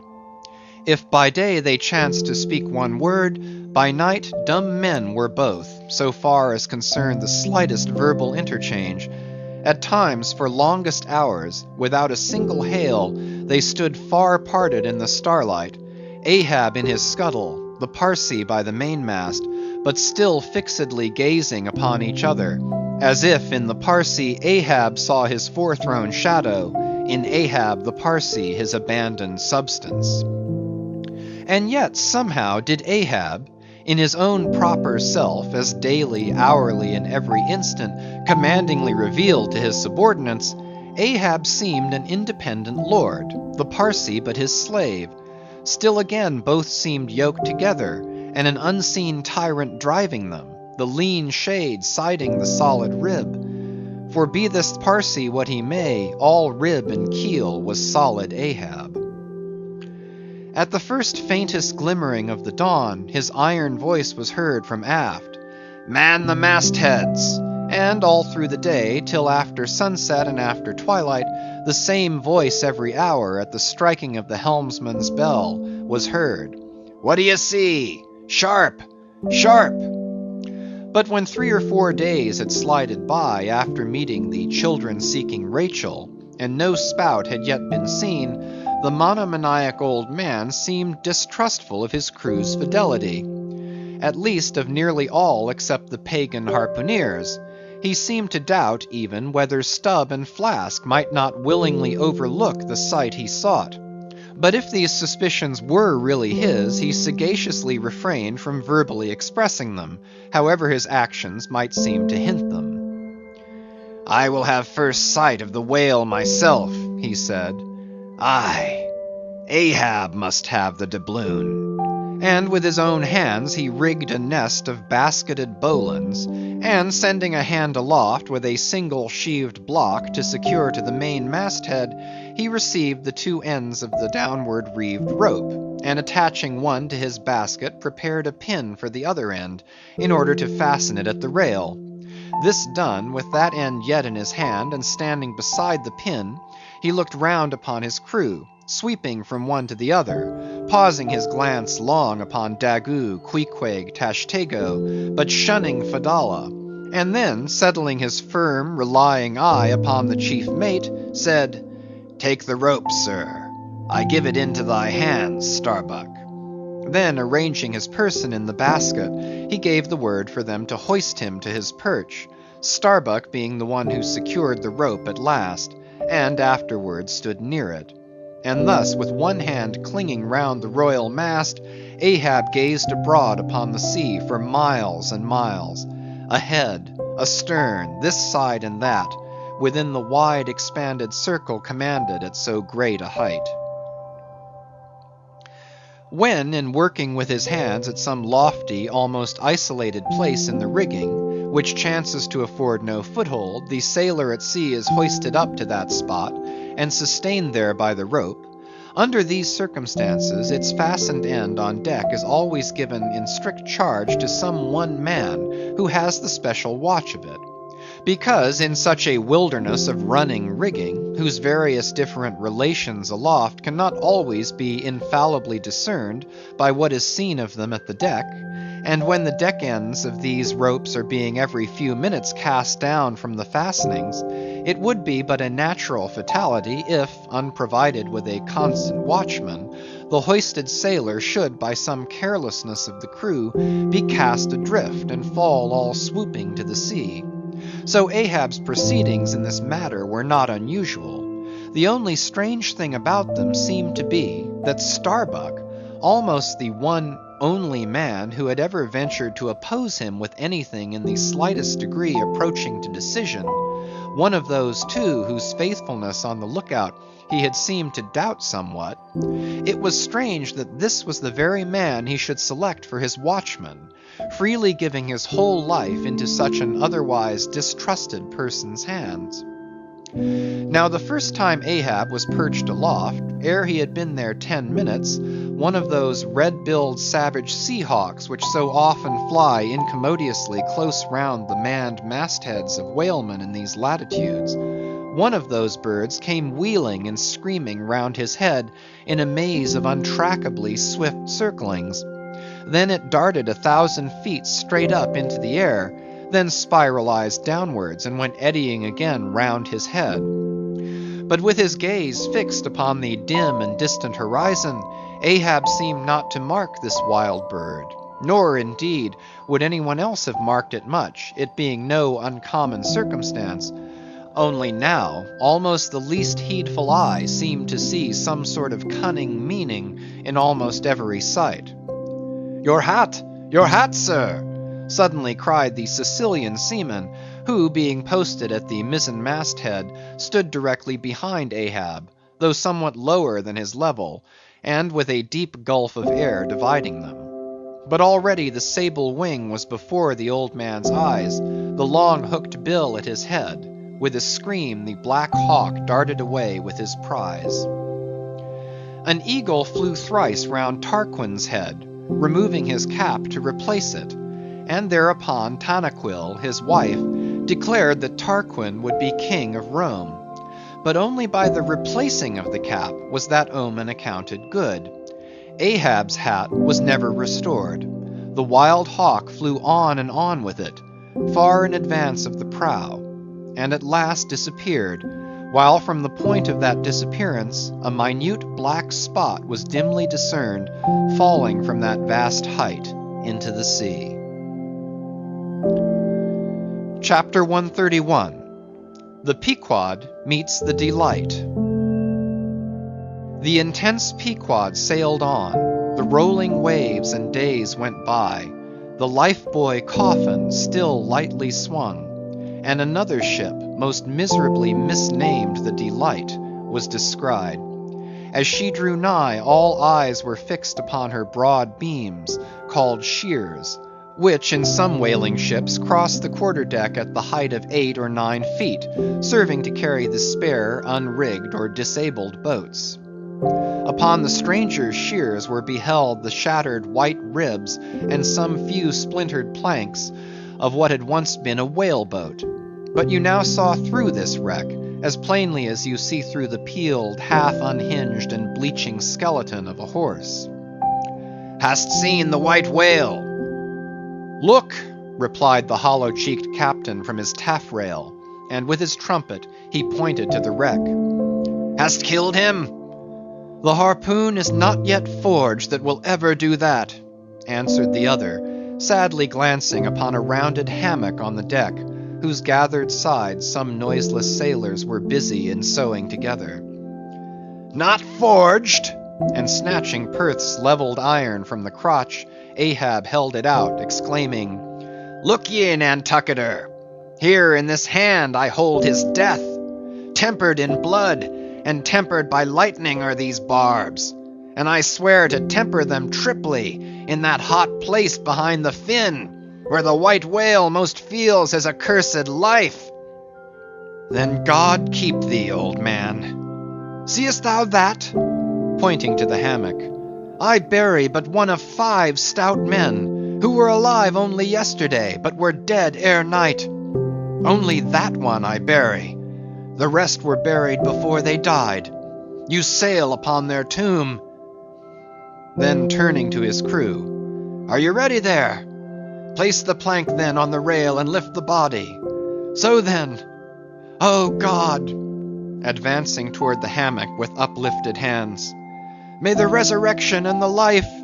Brace forward! Up helm! Cried Ahab like lightning to his men. But the suddenly started Pequod was not quick enough to escape the sound of the splash that the corpse soon made as it struck the sea. Not so quick indeed, but that some of the flying bubbles might have sprinkled her hull with their ghostly baptism. As Ahab now glided from the dejected Delight, the strange life buoy hanging at the Pequod's stern came into conspicuous relief. Ha! Yonder! Look yonder, men! Cried a foreboding voice in her wake. In vain, O ye strangers, you fly our sad burial. You but turn us your taffrail to show us your coffin. Chapter 132. The Symphony. It was a clear, steel-blue day. The firmaments of air and sea were hardly separable in that all-pervading azure. Only the pensive air was transparently pure and soft, with a woman's look, and the robust and man-like sea heaved with long, strong, lingering swells, as Samson's chest in his sleep. Hither and thither, on high, glided the snow-white wings of small, unspeckled birds. These were the gentle thoughts of the feminine air, but to and fro in the deeps, far down in the bottomless blue, rushed mighty leviathans, swordfish, and sharks, and these were the strong, troubled, murderous thinkings of the masculine sea. But though thus contrasting within, the contrast was only in shades and shadows without. Those two seemed one. It was only the sex, as it were, that distinguished them. Aloft, like a royal czar and king, the sun seemed giving this gentle air to this bold and rolling sea, even as bride to groom. And at the girdling line of the horizon, a soft and tremulous motion, most seen here at the equator, denoted the fond, throbbing trust, the loving alarms with which the poor bride gave her bosom away. Tied up and twisted, gnarled and knotted with wrinkles, haggardly firm and unyielding, his eyes glowing like coals that still glow in the ashes of ruin, untottering Ahab stood forth in the clearness of the morn, lifting his splintered helmet of a brow to the fair girl's forehead of heaven. O immortal infancy and innocency of the azure, invisible winged creatures that frolic all round us, sweet childhood of air and sky, how oblivious were ye of old Ahab's close-coiled woe. But so have I seen little Miriam and Martha, laughing-eyed elves, heedlessly gambol around their old sire, sporting with the circle of singed locks which grew on the marge of that burnt-out crater of his brain. Slowly crossing the deck from the scuttle, Ahab leaned over the side and watched how his shadow in the water sank and sank to his gaze, the more and the more that he strove to pierce the profundity. But the lovely aromas in that enchanted air did at last seem to dispel, for a moment, the cankerous thing in his soul. That glad, happy air, that winsome sky, did at last stroke and caress him. The stepmother world, so long cruel, forbidding, now threw affectionate arms round his stubborn neck, and did seem to joyously sob over him, as if over one that however wilful and erring, she could yet find it in her heart to save and to bless. From beneath his slouched hat Ahab dropped a tear into the sea. Nor did all the Pacific contain such wealth as that one wee drop. Starbuck saw the old man, saw him, how he heavily leaned over the side, and he seemed to hear in his own true heart the measureless sobbing that stole out of the center of the serenity around. Careful not to touch him, or be noticed by him, he yet drew near to him, and stood there. Ahab turned. Starbuck. Sir. Oh, Starbuck, it is a mild, mild wind, and a mild-looking sky. On such a day, very much such a sweetness as this, I struck my first whale, A boy harpooner of 18. 40 years ago. 40 years of continual whaling. 40 years of privation and peril and storm time. 40 years on the pitiless sea. For 40 years has Ahab forsaken the peaceful land. For 40 years to make war on the horrors of the deep. Aye, and yes, Starbuck, out of those 40 years I have not spent 3 ashore.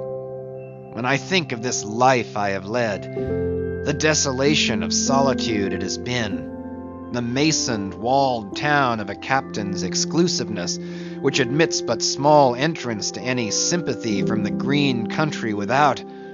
Oh, weariness, heaviness, Guinea Coast slavery of solitary command. When I think of all this, only half suspected, not so keenly known to me before, and how for 40 years I have fed upon dry salted fare, fit emblem of the dry nourishment of my soul, when the poorest landsman has had fresh fruit to his daily hand, and broken the world's fresh bread to my mouldy crusts. Away, whole oceans away from that young girl wife I wedded past 50, and sailed for Cape Horn the next day, leaving but one dent in my marriage pillow. Wife, rather a widow with her husband alive. Aye, I widowed that poor girl when I married her, Starbuck, and then the madness, the frenzy, the boiling blood and the smoking brow with which for 1,000 lowerings old Ahab has furiously, foamingly chased his prey, more a demon than a man. Aye, what a 40 years fool. Old fool has old Ahab been.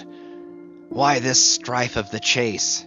Why weary and palsy the arm at the oar, and the iron and the lance? How the richer or better is Ahab now?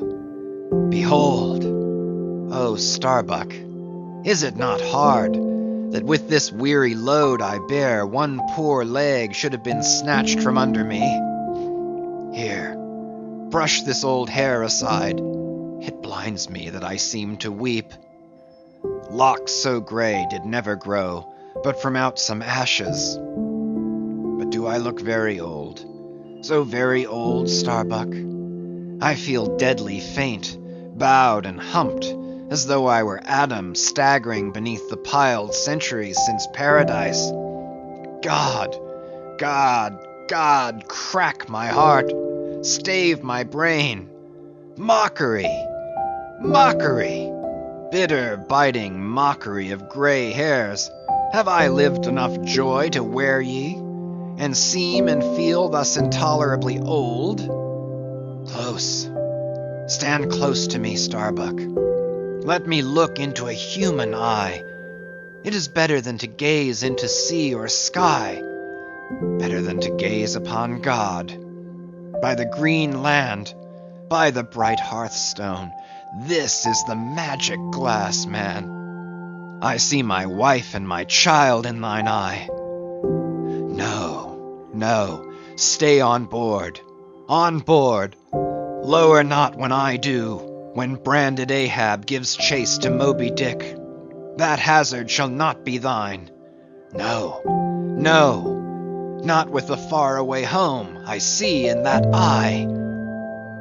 Oh, my captain, noble soul, grand old heart after all. Why should anyone give chase to that hated fish? Away with me! Let us fly these deadly waters. Let us home. Wife and child, too, are Starbuck's. Wife and child of his brotherly, sisterly, playfellow youth, even as thine, sir, are the wife and child of thy loving, longing, paternal old age. Away! Let us away! This instant let me alter the course. How cheerily, how hilariously, oh my captain, would we bowl our way to see old Nantucket again. I think, sir, they have some such mild blue days, even as this in Nantucket. They have. I have seen them. some summer days in the morning. About this time, yes, it is his noon nap now.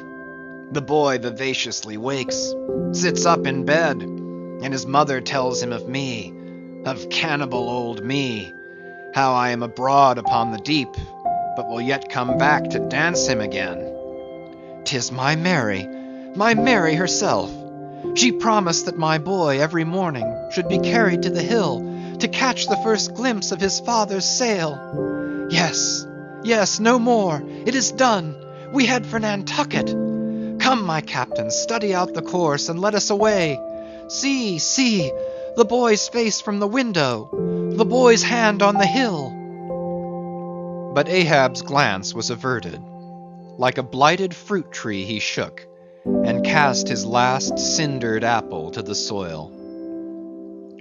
What is it? What nameless, inscrutable, unearthly thing is it? What cozening, hidden lord and master, and cruel, remorseless emperor commands me, that against all natural lovings and longings I so keep pushing and crowding and jamming myself on all the time, recklessly making me ready to do what in my own proper natural heart I durst not so much as dare? Is Ahab? Is it I, God, or who that lifts this arm? But if the great sun move not of himself, but is as an errand boy in the heaven, nor one single star can revolve but by some invisible power, then how can this one small heart beat, this one small brain think thoughts, unless God does that beating, does that thinking, does that living, and not I? By heaven, man, we are turned round and round in this world, like yonder windlass, and fate is the handspike. And all the time, lo, that smiling sky and this unsounded sea. Look, see yon albacore? Who put it into him to chase and fang that flying fish? Where do murderers go, man? Who's to doom when the judge himself is dragged to the bar? But it is a mild, mild wind and a mild-looking sky, and the air smells now as if it blew from a far-away meadow. They have been making hay somewhere under the slopes of the Andes, Starbuck, and the mowers are sleeping among the new-mown hay. Sleeping! Aye, toil we how we may, we all sleep at last on the field. Sleep, aye, and rust amid greenness, as last year's scythes flung down and left in the half-cut swaths. Starbuck! But blanched to a corpse's hue with despair, the mate had stolen away. Ahab crossed the deck to gaze over on the other side, but started at two reflected, fixed eyes in the water there. Fedallah was motionlessly leaning over the same rail. End of chapters 128 to 132.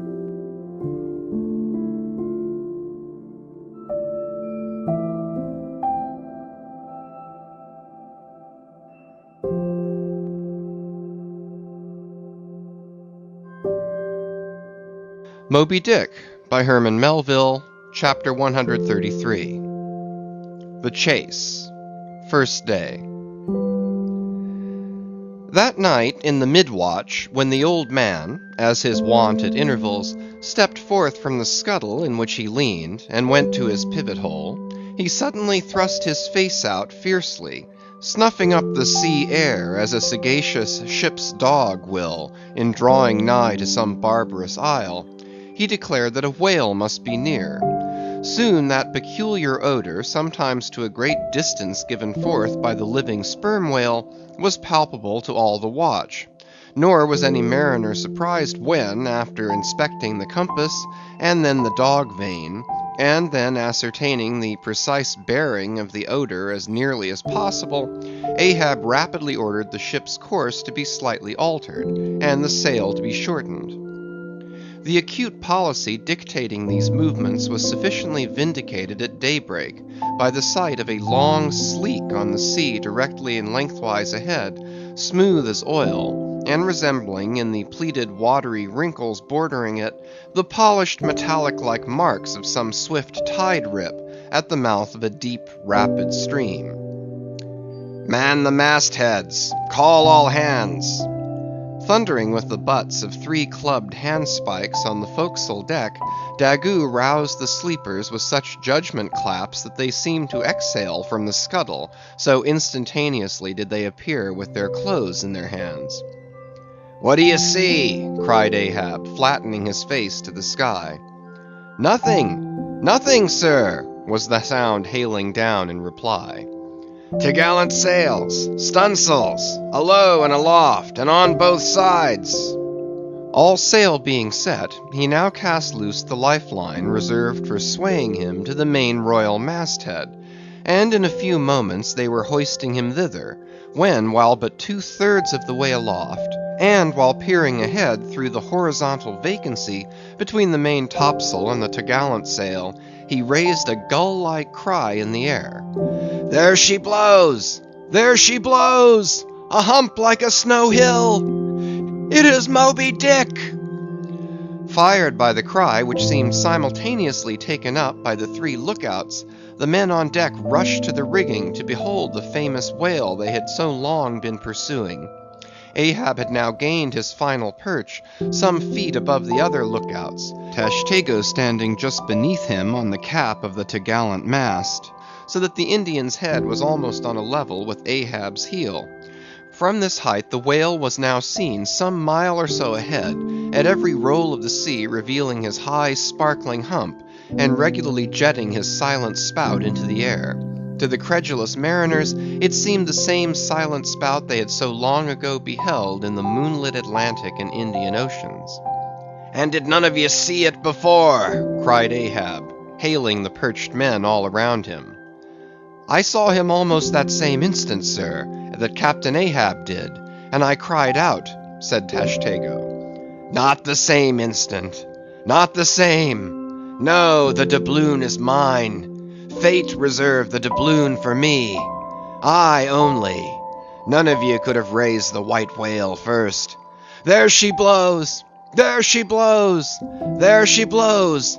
There again! There again! He cried out in long-drawn, lingering, methodic tones, attuned to the gradual prolongings of the whale's visible jets. He's going to sound! In stunsails! Down t'gallant sails! Stand by the 3 boats. Mr. Starbuck, remember, stay on board and keep the ship. Helm there! Luff a point. So, steady, man, steady. There go flukes. No, only black water. Already the boat's there. Stand by, stand by. Lower me, Mr. Starbuck. Lower. Quicker. And he slid through the air to the deck. He's heading straight to leeward, sir, cried Stubb. Right away from us. Cannot have seen the ship yet. Be dumb, man. Stand by the braces. Hard down the helm. Brace up. Shiver her. So, well that. Boats. Soon all the boats but Starbuck's were dropped, all the boat sails set, all the paddles plying, with rippling swiftness shooting to leeward, and Ahab heading the onset. A pale death glimmer lit up Fedallah's sunken eyes, a hideous motion gnawed his mouth. Like noiseless nautilus shells, their light prows sped through the sea, but only slowly they neared the foe. As they neared him, the ocean grew still more smooth, seemed drawing a carpet over its waves, seemed a noon meadow so serenely it spread. At length the breathless hunter came so nigh his seemingly unsuspecting prey that his entire dazzling hump was distinctly visible, sliding along the sea as if an isolated thing, and continually set in a revolving ring of finest, fleecy, greenish foam. He saw the vast, involved wrinkles of the slightly projecting head beyond. Before it, far out on the soft, Turkish-rugged waters, went the glistening white shadow from his broad, milky forehead, a musical rippling playfully accompanying the shade, and behind the blue waters interchangeably flowed over into the moving valley of his steady wake, and on either hand bright bubbles arose and danced by his side. But these were broken again by the light toes of hundreds of gay fowl softly feathering the sea, alternate with their fitful flight, and like to some flagstaff rising from the painted hull of an argosy, the tall but shattered pole of a recent lance projected from the white whale's back, and at intervals one of the cloud of soft-toed fowls hovering, and to and fro skimming like a canopy over the fish, silently perched and rocked on this pole, the long tail feathers streaming like pennons.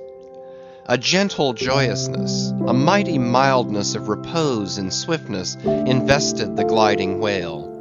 Not the white bull Jupiter swimming away with ravished Europa clinging to his graceful horns, his lovely leering eyes sideways intent upon the maid, with smooth bewitching fleetness rippling straight for the nuptial bower in Crete. Not Jove, not that great majesty supreme did surpass the glorified whale as he so divinely swam. On each soft side, coincident with the parted swell that but once leaving him then flowed so wide away, on each bright side the whale shed off enticings. No wonder there had been some among the hunters who, namelessly transported and allured by all this serenity, had ventured to assail it, but had fatally found that quietude but the vesture of tornadoes. Yet calm, enticing calm, O whale, thou glidest on to all who for the first time eye thee, no matter how many in that same way thou mayest have bejuggled and destroyed before. And thus, through the serene tranquillities of the tropical sea, among waves whose hand-clappings were suspended by exceeding rapture, Moby Dick moved on, still withholding from sight the full terrors of his submerged trunk, entirely hiding the wrenched hideousness of his jaw. But soon the forepart of him slowly rose from the water. For an instant his whole marbleized body formed a high arch like Virginia's natural bridge, and warningly waving his bannered flukes in the air, the grand god revealed himself, sounded, and went out of sight. Hoveringly halting and dipping on the wing, the white sea fowls longingly lingered over the agitated pool that he left. With oars apeak and paddles down, the sheets of their sails adrift, the three boats now stilly floated, awaiting Moby Dick's reappearance.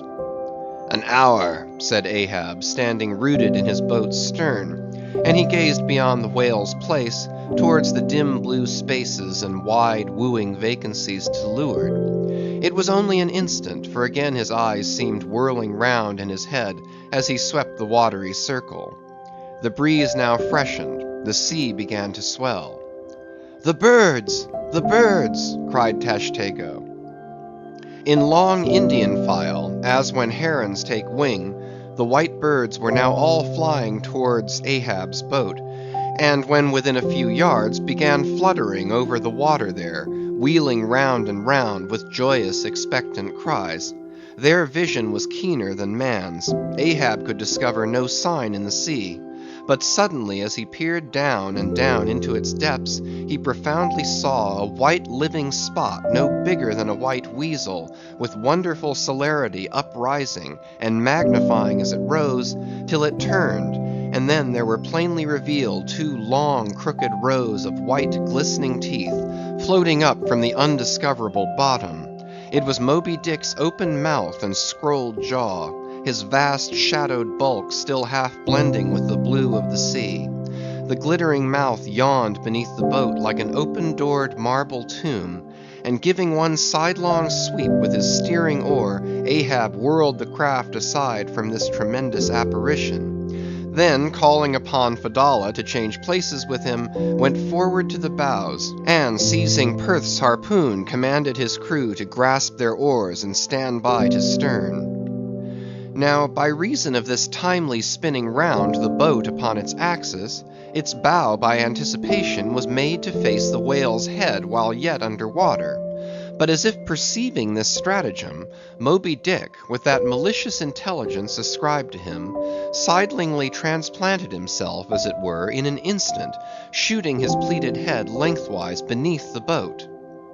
Through and through every plank and each rib, it thrilled for an instant, the whale obliquely lying on his back, in the manner of a biting shark, slowly and feelingly taking its bows full within his mouth, so that the long, narrow, scrolled lower jaw curled high up into the open air, and one of the teeth caught in a rowlock. The bluish pearl white of the inside of the jaw was within 6 inches of Ahab's head, and reached higher than that.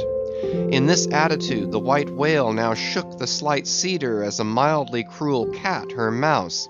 With unastonished eyes Fedallah gazed and crossed his arms, but the tiger yellow crew were tumbling over each other's heads to gain the uttermost stern.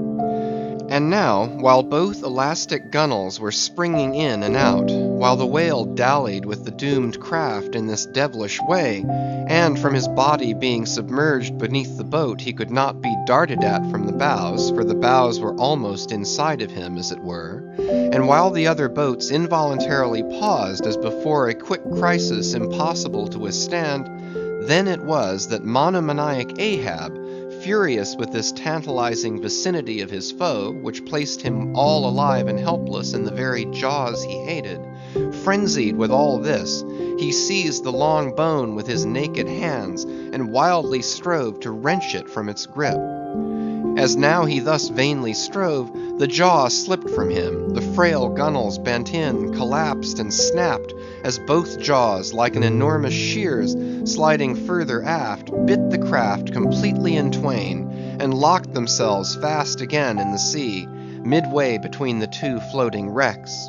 These floated aside, the broken ends drooping, the crew at the stern wreck clinging to the gunwales, and striving to hold fast to the oars to lash them across.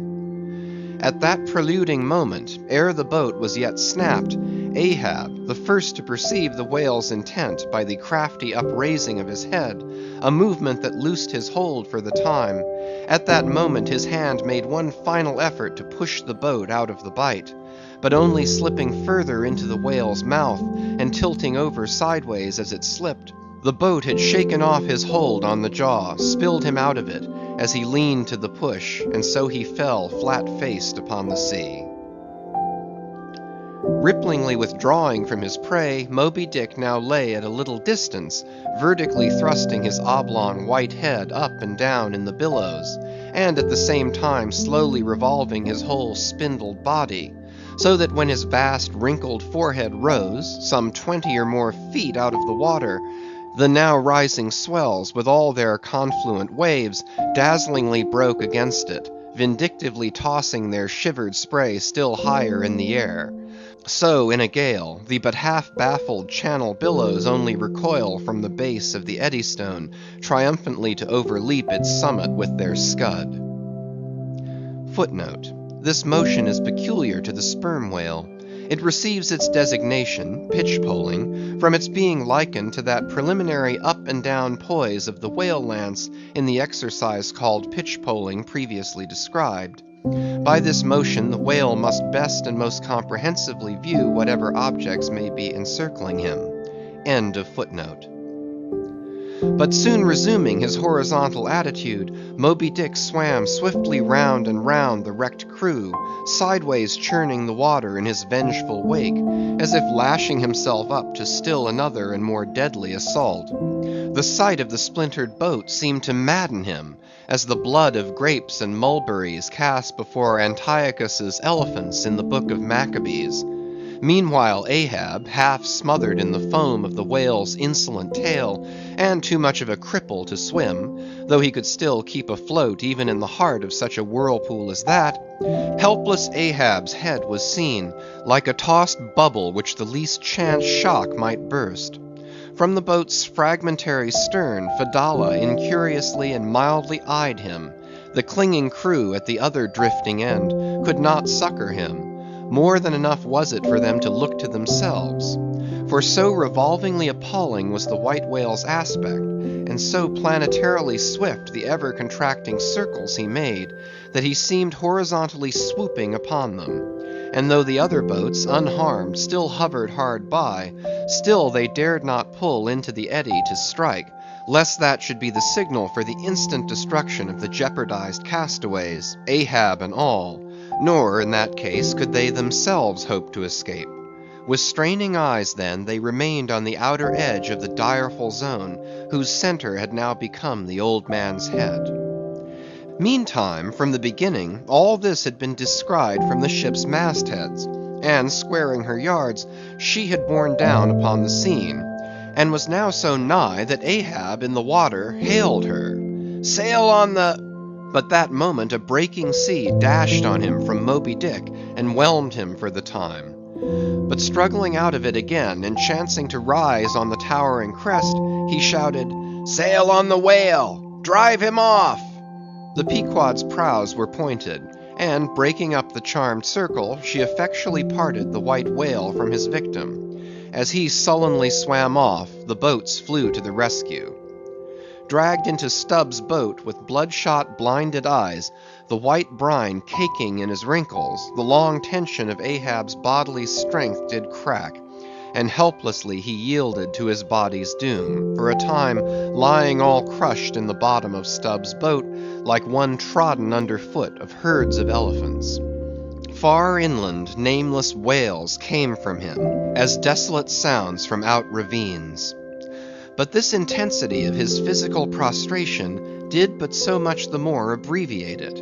In an instant's compass, great hearts sometimes condense to one deep pang the sum total of those shallow pains kindly diffused through feebler men's whole lives. And so such hearts, though summary in each one suffering, still, if the gods decree it, in their lifetime aggregate a whole age of woe, wholly made up of instantaneous intensities. For even in their pointless centers, those noble natures contain the entire circumferences of inferior souls. "The harpoon," said Ahab, halfway rising, and draggingly leaning on one bended arm. "Is it safe?" "Aye, sir, for it was not darted. This is it," said Stubb, showing it. "Lay it before me. Any missing men?" 1, 2, 3, 4, 5. There were 5 oars, sir, and here are 5 men. "That's good. Help me, man. I wish to stand. So, I see him. There. Going to leeward still. What a leaping spout. Hands off from me. The eternal sap runs up in Ahab's bones again. Set the sail. Out oars. The helm." It is often the case that when a boat is stove, its crew, being picked up by another boat, help to work that second boat, and the chase is thus continued with what is called double-banked oars. It was thus now. But the added power of the boat did not equal the added power of the whale, for he seemed to have treble-banked his every fin, swimming with a velocity which plainly showed that if now, under these circumstances, pushed on, the chase would prove an indefinitely prolonged, if not a hopeless one, nor could any crew endure for so long a period such an unintermitted, intense straining at the oar, a thing barely tolerable only in some one brief vicissitude. The ship itself then, as it sometimes happens, offered the most promising intermediate means of overtaking the chase. Accordingly, the boats now made for her, and were soon swayed up to their cranes, the 2 parts of the wrecked boat having been previously secured by her. And then hoisting everything to her side, and stacking her canvas high up, and sideways outstretching it with stunsails like the double-jointed wings of an albatross, the Pequod bore down in the leeward wake of Moby Dick.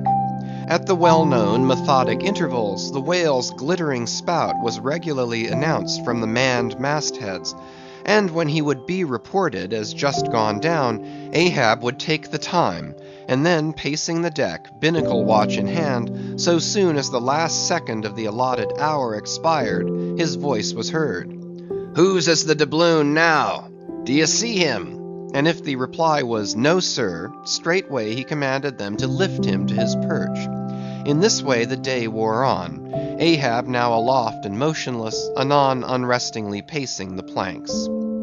As he was thus walking, uttering no sound except to hail the men aloft, or to bid them hoist a sail still higher, or to spread one to a still greater breadth, thus to and fro pacing beneath his slouched hat, at every turn he passed his own wrecked boat, which had been dropped upon the quarter-deck, and lay there reversed, broken bow to shattered stern.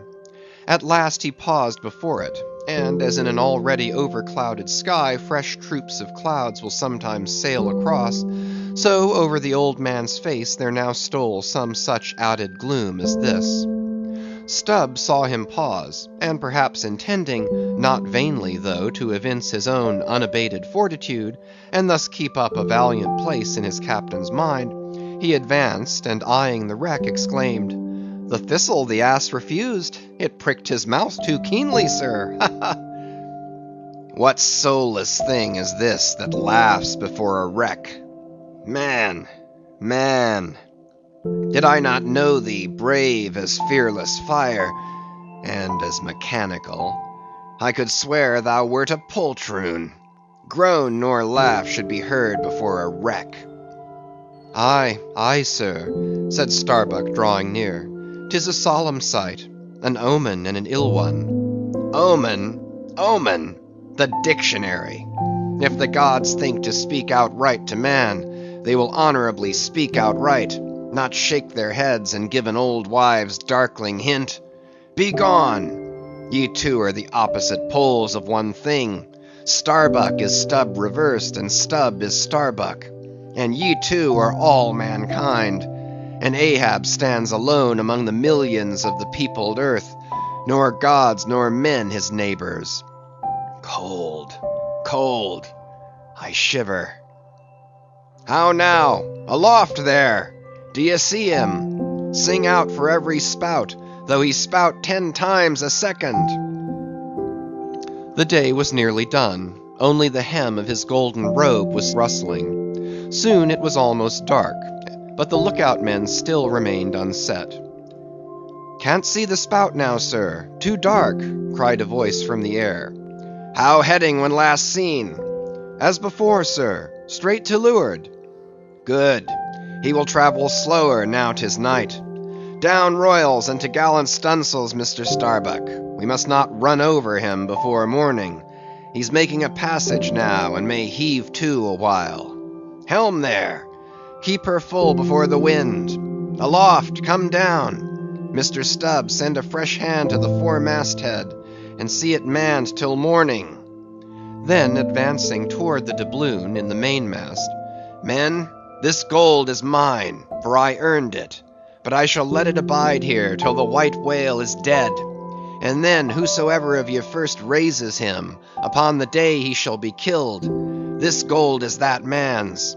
And if on that day I shall again raise him, then 10 times its sum shall be divided among all of ye. Away now. The deck is thine, sir." And so saying, he placed himself halfway within the scuttle, and slouching his hat, stood there till dawn, except when at intervals rousing himself to see how the night wore on. End of chapter 133.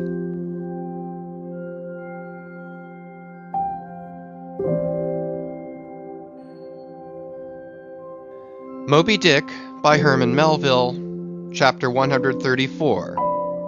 The Chase, second day. At daybreak, the 3 mastheads were punctually manned afresh. "Do you see him?" cried Ahab, after allowing a little space for the light to spread. "See nothing, sir."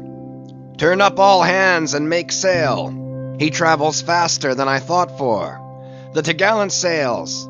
Aye, they should have been kept on her all night. But no matter, 'tis but resting for the rush." Here be it said that this pertinacious pursuit of one particular whale, continued through day into night, and through night into day, is a thing by no means unprecedented in the South Sea fishery. For such is the wonderful skill, prescience of experience, and invincible confidence acquired by some great natural geniuses among the Nantucket commanders, that from the simple observation of a whale when last described, they will, under certain given circumstances, pretty accurately foretell both the direction in which he will continue to swim for a time while out of sight, as well as his probable rate of progression during that period. And in these cases, somewhat as a pilot when about losing sight of the coast, whose general trending he well knows, and which he desires shortly to return to again, but at some further point, like as this pilot stands by his compass and takes the precise bearing of the cape at present visible, in order the more certainly to hit aright the remote unseen headland eventually to be visited, so does the fisherman at his compass with the whale. For after being chased and diligently marked through several hours of daylight, then when night obscures the fish, the creature's future wake through the darkness is almost as established to the sagacious mind of the hunter as the pilot's coast is to him. So that to this hunter's wondrous skill, the proverbial evanescence of a thing writ in water, awake, is to all desired purposes well nigh as reliable as the steadfast land.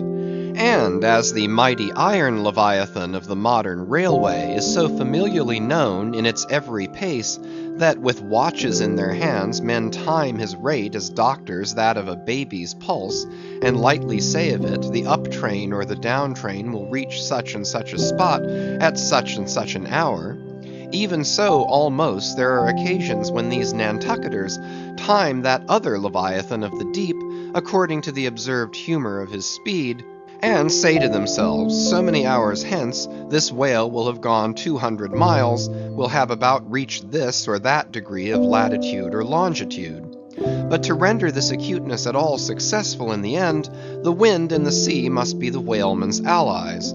For of what present avail to the becalmed or windbound mariner is the skill that assures him that he is exactly 93 leagues and a quarter from his port? Inferable from these statements are many collateral subtle matters touching the chase of whales.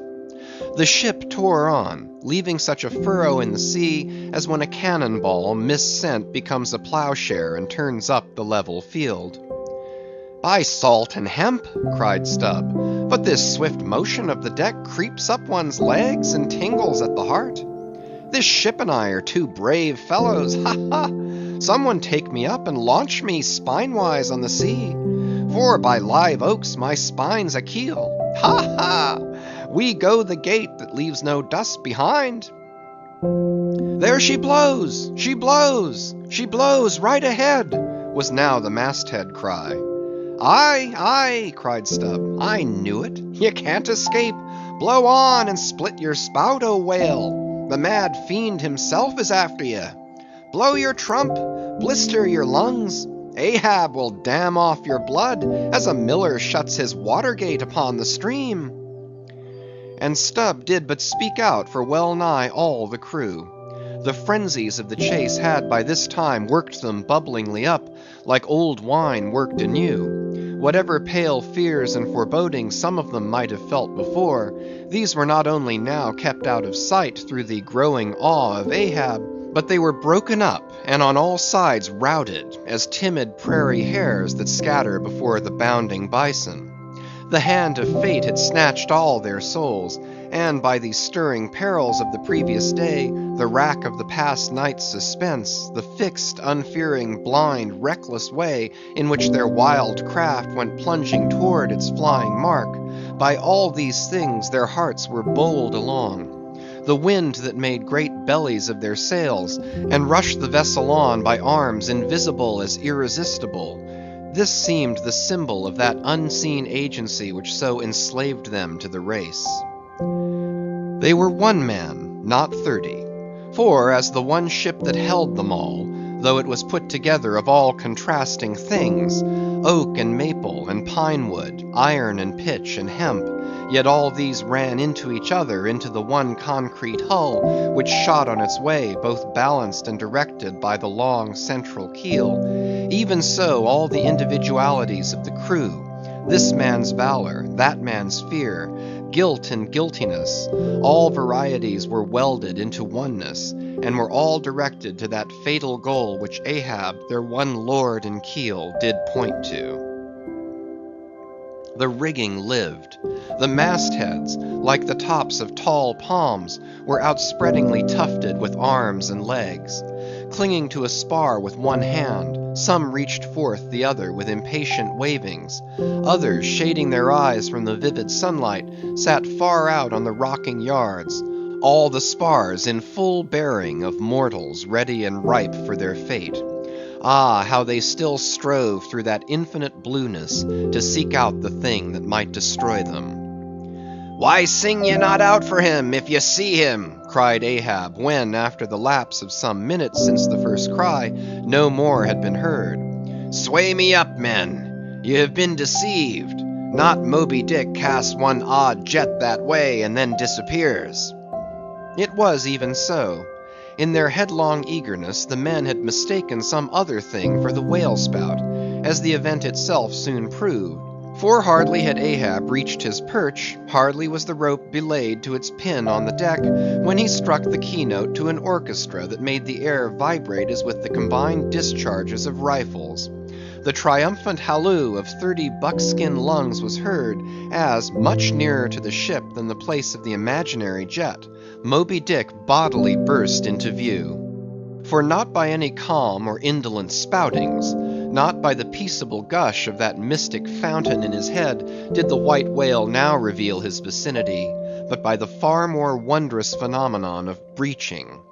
Rising with his utmost velocity from the furthest depths, the sperm whale thus booms his entire bulk into the pure element of air, and piling up a mountain of dazzling foam, shows his place to the distance of 7 miles or more. In those moments, the torn, enraged waves he shakes off seem his mane. In some cases, this breaching is his act of defiance. "There she breaches! There she breaches!" was the cry, as in his immeasurable bravadoes the white whale tossed himself salmon-like to heaven. So suddenly seen in the blue plain of the sea, and relieved against the still bluer margin of the sky, the spray that he raised for the moment intolerably glittered and glared like a glacier, and stood there gradually fading and fading away from its first sparkling intensity to the dim mistiness of an advancing shower in a vale. "Aye, breach your last to the sun, Moby Dick," cried Ahab. "Thy hour and thy harpoon are at hand. Down, down, all of ye, but one man at the fore. The boats, stand by." Unmindful of the tedious rope ladders of the shrouds, the men, like shooting stars, slid to the deck by the isolated backstays and halyards, while Ahab, less dartingly but still rapidly, was dropped from his perch. "Lower away!" he cried, so soon as he had reached his boat, a spare one rigged the afternoon previous. "Mr. Starbuck, the ship is thine. Keep away from the boats, but keep near them. Lower all." As if to strike a quick terror into them by this time being the first assailant himself, Moby Dick had turned, and was now coming for the 3 crews. Ahab's boat was central, and cheering his men, he told them he would take the whale head and head, that is, pull straight up to his forehead, a not uncommon thing, for when within a certain limit such a course excludes the coming onset from the whale's sidelong vision. But ere that close limit was gained, and while yet all 3 boats were plain as the ship's 3 masts to his eye, the white whale churning himself into furious speed, almost in an instant as it were, rushing among the boats with open jaws and a lashing tail, offered appalling battle on every side, and heedless of the irons darted at him from every boat, seemed only intent on annihilating each separate plank of which those boats were made.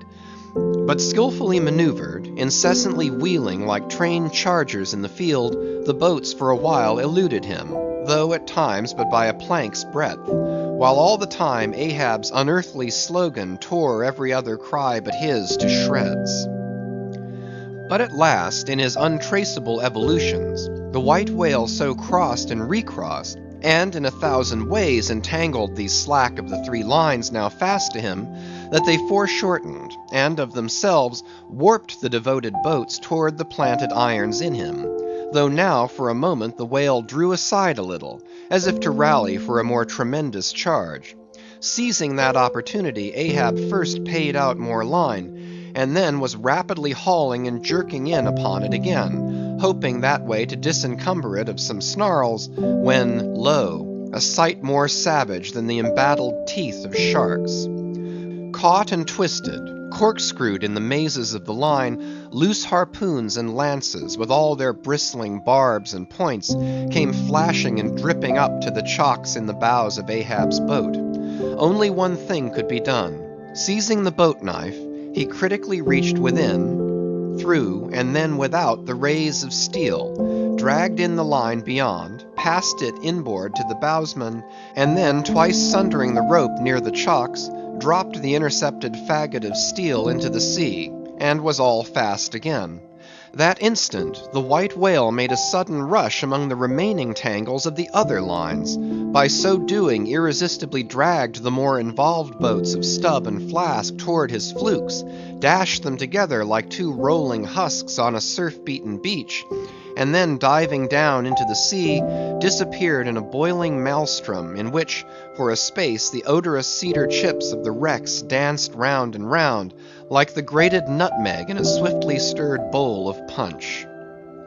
While the two crews were yet circling in the waters, reaching out after the revolving line tubs, oars, and other floating furniture, while a slope little Flask bobbed up and down like an empty vial, twitching his legs upwards to escape the dreaded jaws of sharks, and Stubb was lustily singing out for someone to ladle him up, and while the old man's line, now parting, admitted of his pulling into the creamy pool to rescue whom he could, in that wild simultaneousness of 1,000 concreted perils, Ahab's yet unstricken boat seemed drawn up towards heaven by invisible wires, as arrow-like, shooting perpendicularly from the sea, the white whale dashed his broad forehead against its bottom, and sent it turning over and over into the air, till it fell again, gunwale downwards, and Ahab and his men struggled from out under it like seals from a seaside cave. The first uprising momentum of the whale, modifying its direction as he struck the surface, involuntarily launched him along it to a little distance from the center of the destruction he had made, and with his back to it he now lay for a moment slowly feeling with his flukes from side to side, and whenever a stray oar, bit of plank, the least chip or crumb of the boats touched his skin, his tail swiftly drew back and came sideways smiting the sea. But soon, as if satisfied that his work for that time was done, he pushed his pleated forehead through the ocean, and trailing after him the intertangled lines, continued his leeward way at a traveller's methodic pace.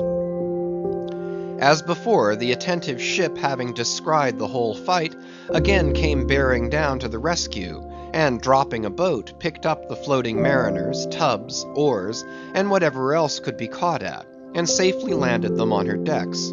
Some sprained shoulders, wrists, ankles, livid contusions, wrenched harpoons and lances, inextricable intricacies of rope, shattered oars and planks, all these were there, but no fatal or even serious ill seemed to have befallen anyone. As with Fedallah the day before, so Ahab was now found grimly clinging to his boat's broken half, which afforded a comparatively easy float, nor did it so exhaust him as the previous day's mishap.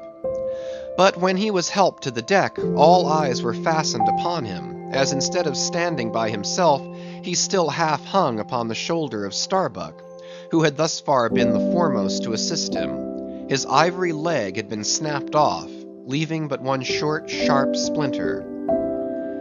Aye, Starbuck. 'Tis sweet to lean sometimes, be the leaner who he will, and would old Ahab had leaned oftener than he has. The ferrule has not stood, sir, said the carpenter, now coming up. I put good work into that leg. But no bones broken, sir, I hope, said Stubb, with true concern. Aye, and all splintered to pieces, Stubb. Do you see it?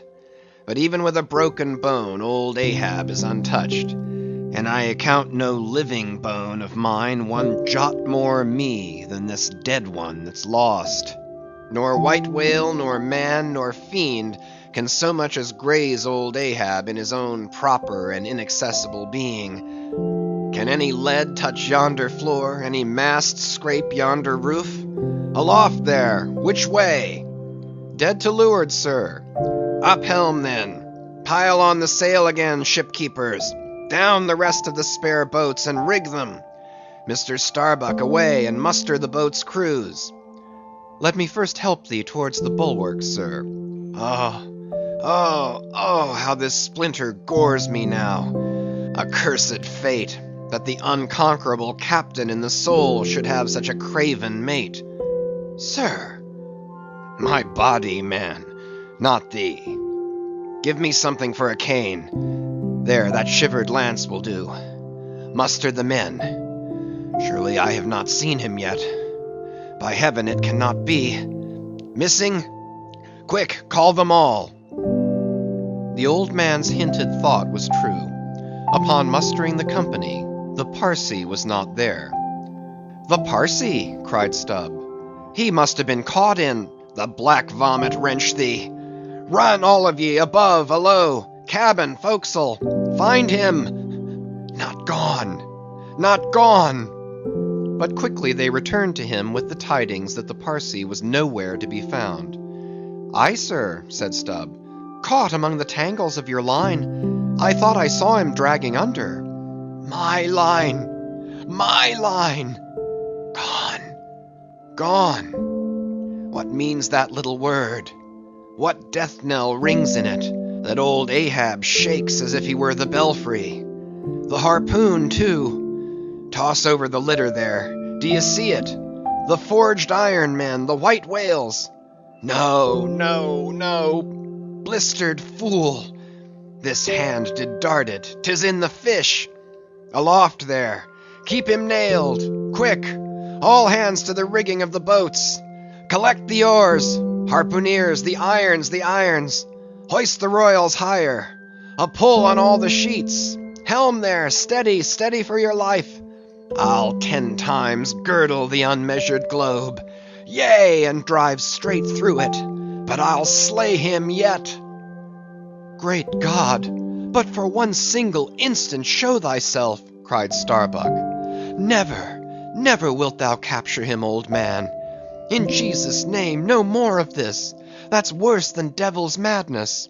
2 days' chase, twice stove to splinters, thy very leg once more snatched from under thee, thy evil shadow gone, all good angels mobbing thee with warnings. What more wouldst thou have? Shall we keep chasing this murderous fish till he swamps the last man? Shall we be dragged by him to the bottom of the sea? Shall we be towed by him to the infernal world? Oh, impiety and blasphemy to hunt him more. Starbuck, of late I've felt strangely moved to thee. Ever since that hour we both saw, thou know'st what, in each other's eyes. But in this matter of the whale, be the front of thy face to me as the palm of this hand, a lipless, unfeatured blank. Ahab is forever Ahab, man. This whole act's immutably decreed. 'Twas rehearsed by thee and me 1 billion years before this ocean rolled. Fool! I am the fate's lieutenant. I act under orders. Look thou, underling, that thou obeyest mine. Stand round me, men.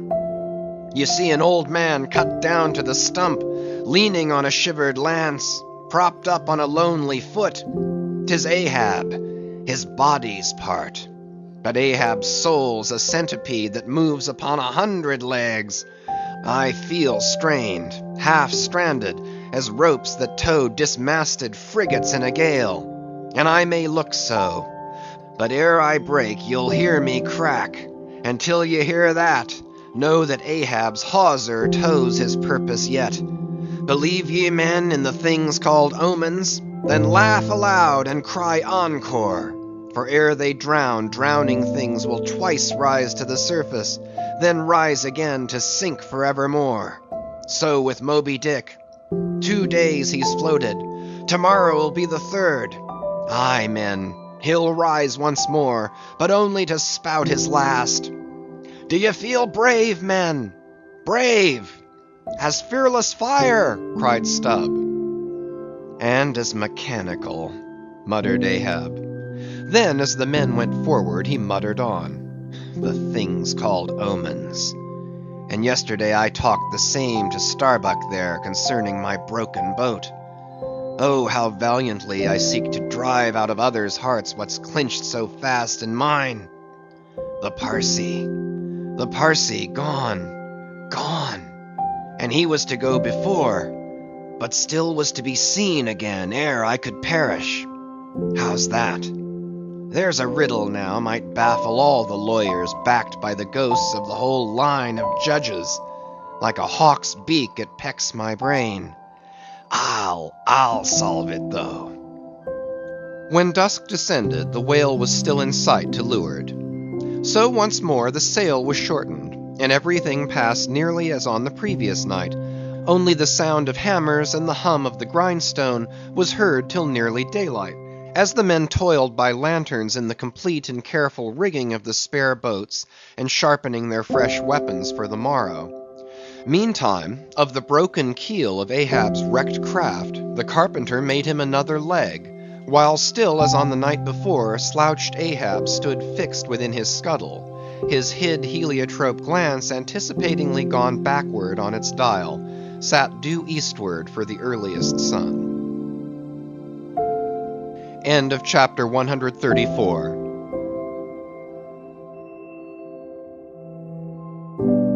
Moby Dick by Herman Melville, chapter 135 and epilogue.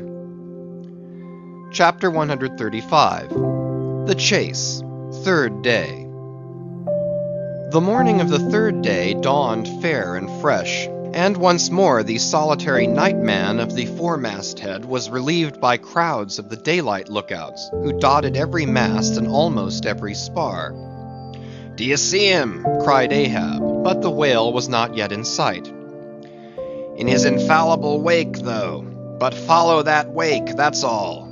Helm there, steady as thou goest, and hast been going. What a lovely day again! Were it a new-made world, and made for a summer house to the angels, and this morning the first of its throwing open to them, a fairer day could not dawn upon that world.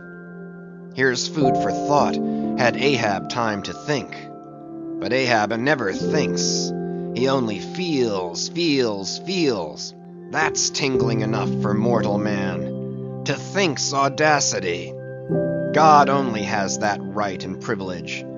Thinking is, or ought to be, a coolness and a calmness, and our poor hearts throb, and our poor brains beat too much for that. And yet I've sometimes thought my brain was very calm, frozen calm. This old skull cracks so, like a glass in which the contents turn to ice and shiver it. And still this hair is growing now, this moment growing, and heat must breed it. But no, it's like that sort of common grass that will grow anywhere between the earthly clefts of Greenland ice or in Vesuvius's lava. How the wild winds blow it! They whip it about me as the torn shreds of split sails lash the tossed ship they cling to. A vile wind that has no doubt blown ere this through prison corridors and cells, and wards of hospitals, and ventilated them, and now comes blowing hither as innocent as fleeces. Out upon it! It's tainted. Were I the wind, I'd blow no more on such a wicked, miserable world. I'd crawl somewhere to a cave and slink there. And yet 'tis a noble and heroic thing, the wind. Whoever conquered it? In every fight it has the last and bitterest blow. Run tilting at it, and you but run through it. Ha! A coward wind that strikes stark naked men, but will not stand to receive a single blow. Even Ahab is a braver thing, a nobler thing than that. Would now the wind but had a body, but all the things that most exasperate and outrage mortal man, all these things are bodiless, but only bodiless as objects, not as agents. There's a most special, a most cunning, oh, a most malicious difference. And yet I say again, and swear it now, that there's something all glorious and gracious in the wind. these warm trade winds at least, that in the clear heavens blow straight on, in strong and steadfast vigorous mildness, and veer not from their mark, however the baser currents of the sea may turn and tack, and mightiest Mississippis of the land swift and swerve about, uncertain where to go at last. And by the eternal poles, these same trades that so directly blow my good ship on, these trades are something like them, something so unchangeable and full as strong, blow my keeled soul along. To it! Aloft there! What do you see? Nothing, sir. Nothing. And noon at hand. The doubloon goes a-begging. See the sun. Aye, aye, it must be so. I've oversailed him. How? Got the start? Aye, he's chasing me now, not I him. That's bad. I might have known it too. Fool! The lines! The harpoons he's towing! Aye, aye, I have run by him last night. About! About! Come down, all of ye but the regular lookouts. Man the braces! Steering as she had done, the wind had been somewhat on the Pequod's quarter, so that now, being pointed in the reverse direction, the braced ship sailed hard upon the breeze as she rechurned the cream in her own white wake. Against the wind he now steers for the open jaw, murmured Starbuck to himself as he coiled the new-hauled main brace upon the rail. God keep us, but already my bones feel damp within me, and from the inside wet my flesh. I misdoubt me that I disobey my God in obeying him. Stand by to sway me up, cried Ahab, advancing to the hempen basket. We should meet him soon. Aye, aye, sir. And straightway Starbuck did Ahab's bidding, and once more Ahab swung on high.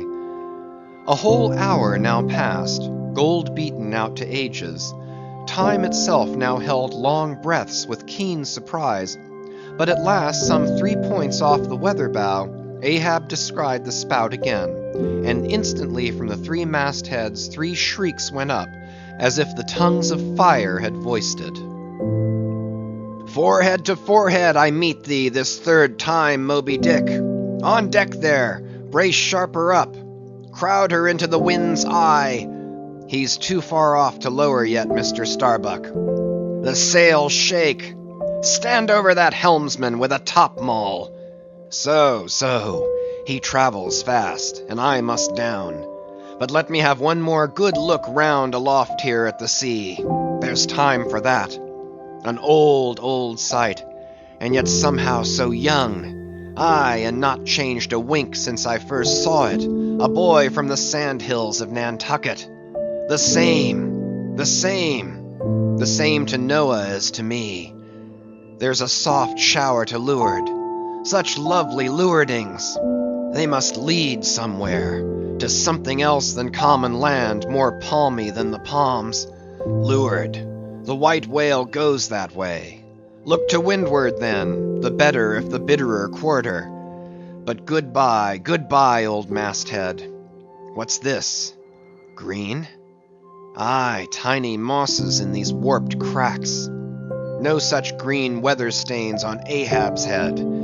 There's the difference now between man's old age and matter's. But aye, old mast, we both grow old together. Sound in our hulls, though, are we not, my ship? Aye, minus a leg, that's all. By heaven, this dead wood has the better of my live flesh every way. I can't compare with it, and I've known some ships made of dead trees outlast the lives of men made of the most vital stuff of vital fathers. What's that he said? He should still go before me, my pilot, and yet to be seen again? But where? Will I have eyes at the bottom of the sea, supposing I descend those endless stairs? And all night I've been sailing from him, wherever he did sink to. Aye, aye. Like many more, thou toldst direful truth as touching thyself, O Parsee. But Ahab, there thy shot fell short. Goodbye, masthead. Keep a good eye upon the whale while I'm gone. We'll talk tomorrow, Nay, tonight, when the white whale lies down there, tied by head and tail. He gave the word, and still gazing round him, was steadily lowered through the cloven blue air to the deck. In due time the boats were lowered, but as, standing in his shallop's stern, Ahab just hovered upon the point of the descent, he waved to the mate, who held one of the tackle ropes on deck, and bade him pause. Starbuck! Sir? For the third time my soul's ship starts upon this voyage, Starbuck. Aye, sir. Thou wilt have it so. Some ships sail from their ports, and ever afterwards are missing, Starbuck. Truth, sir. Saddest truth. Some men die at ebb tide, some at low water, some at the full of the flood. And I feel now like a billow that's all one crested comb, Starbuck. I am old. Shake hands with me, man. Their hands met, their eyes fastened, and Starbuck's tears the glue. Oh, my captain, my captain! Noble heart, go not, go not! See, it's a brave man that weeps. How great the agony of the persuasion then! Lower away, cried Ahab, tossing the mate's arm from him. Stand by the crew. In an instant the boat was pulling round close under the stern. The sharks! The sharks! cried a voice from the low cabin window there. Oh, master, my master, come back! But Ahab heard nothing, for his own voice was high lifted then, and the boat leaped on. Yet the voice spake true, for scarce had he pushed from the ship when numbers of sharks, seemingly rising from out the dark waters beneath the hull, maliciously snapped at the blades of the oars every time they dipped in the water, and in this way accompanied the boat with their bites.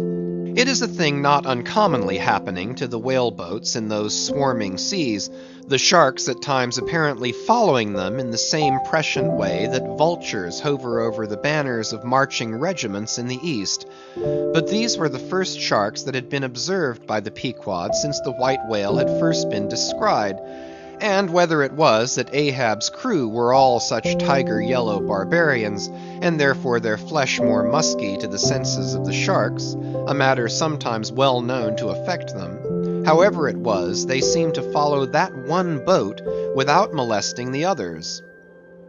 Heart of wrought steel, murmured Starbuck, gazing over the side, and following with his eye the receding boat. Canst thou yet ring boldly to that sight, lowering thy keel among ravening sharks, and followed by them, open-mouthed to the chase, and this the critical third day?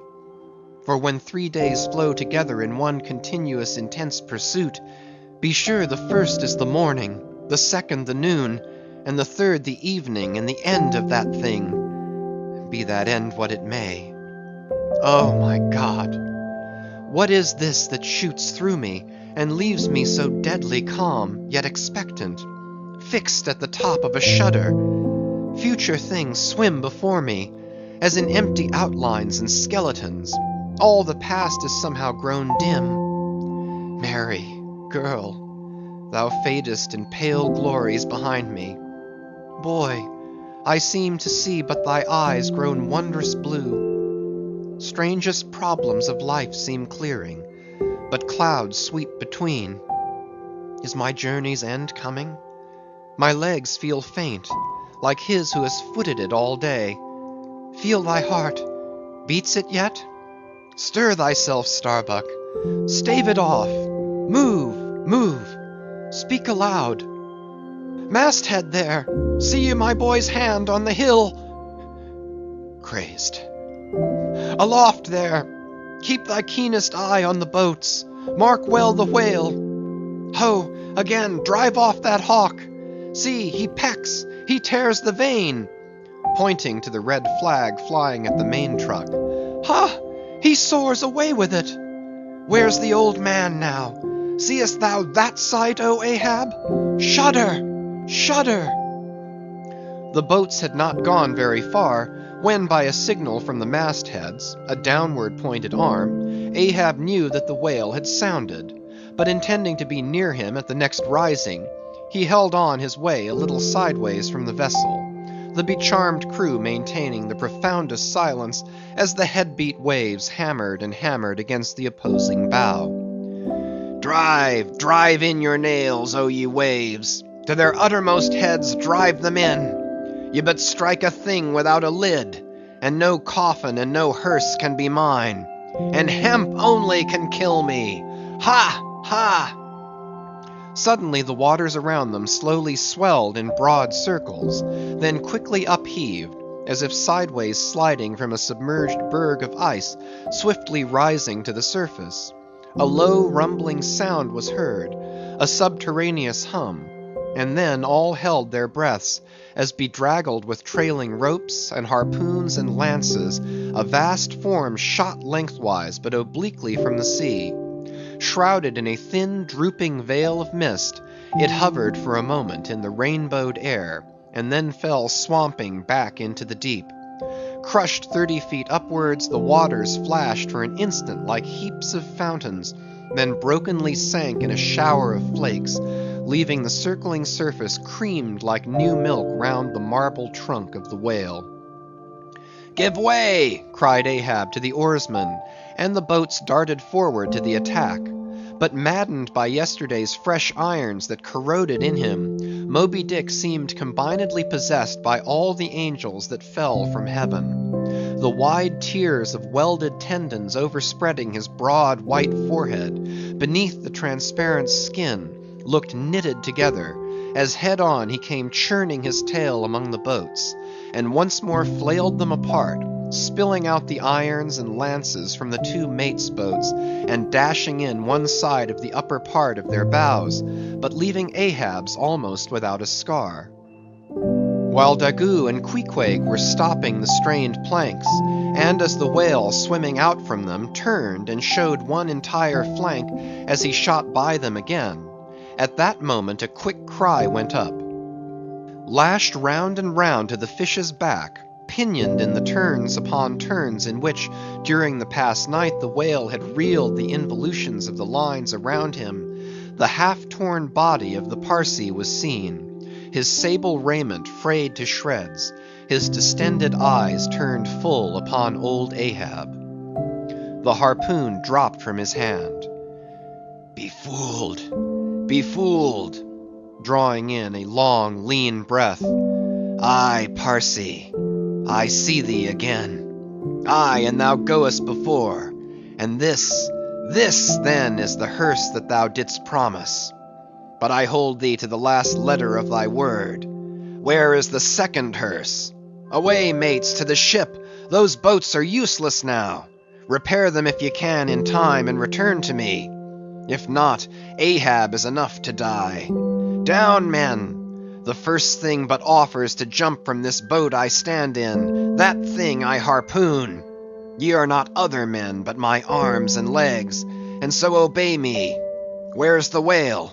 Gone down again? But he looked too nigh the boat, for as if bent upon escaping with the corpse he bore, and as if the particular place of the last encounter had been a stage in his leeward voyage, Moby Dick was now again steadily swimming forward, and had almost passed the ship, which thus far had been sailing in the contrary direction to him, though for the present her headway had been stopped. He seemed swimming with his utmost velocity, and now only intent upon pursuing his own straight path in the sea. "Oh, Ahab!" cried Starbuck, "not too late is it, even now the third day, to desist? See, Moby Dick seeks thee not. It is thou that madly seekest him." Setting sail to the rising wind, the lonely boat was swiftly impelled to leeward by both oars and canvas. And at last, when Ahab was sliding by the vessel, so near as to plainly distinguish Starbuck's face as he leaned over the rail, he hailed him to turn the vessel about and follow him, not too swiftly, at a judicious interval. Glancing upward, he saw Tashtego, Queequeg, and Daggoo eagerly mounting to the three mastheads, while the oarsmen were rocking in the two staved boats which had but just been hoisted to the side, and were busily at work in repairing them. one after the other, through the portholes as he sped, he also caught flying glimpses of Stubb and Flask, busying themselves on deck among bundles of new irons and lances. As he saw all this, as he heard the hammers in the broken boats, far other hammers seemed driving a nail into his heart. But he rallied, and now, marking that the vane or flag was gone from the main masthead, he shouted to Tashtego, who had just gained that perch, to descend again for another flag and a hammer and nails, and so nail it to the mast.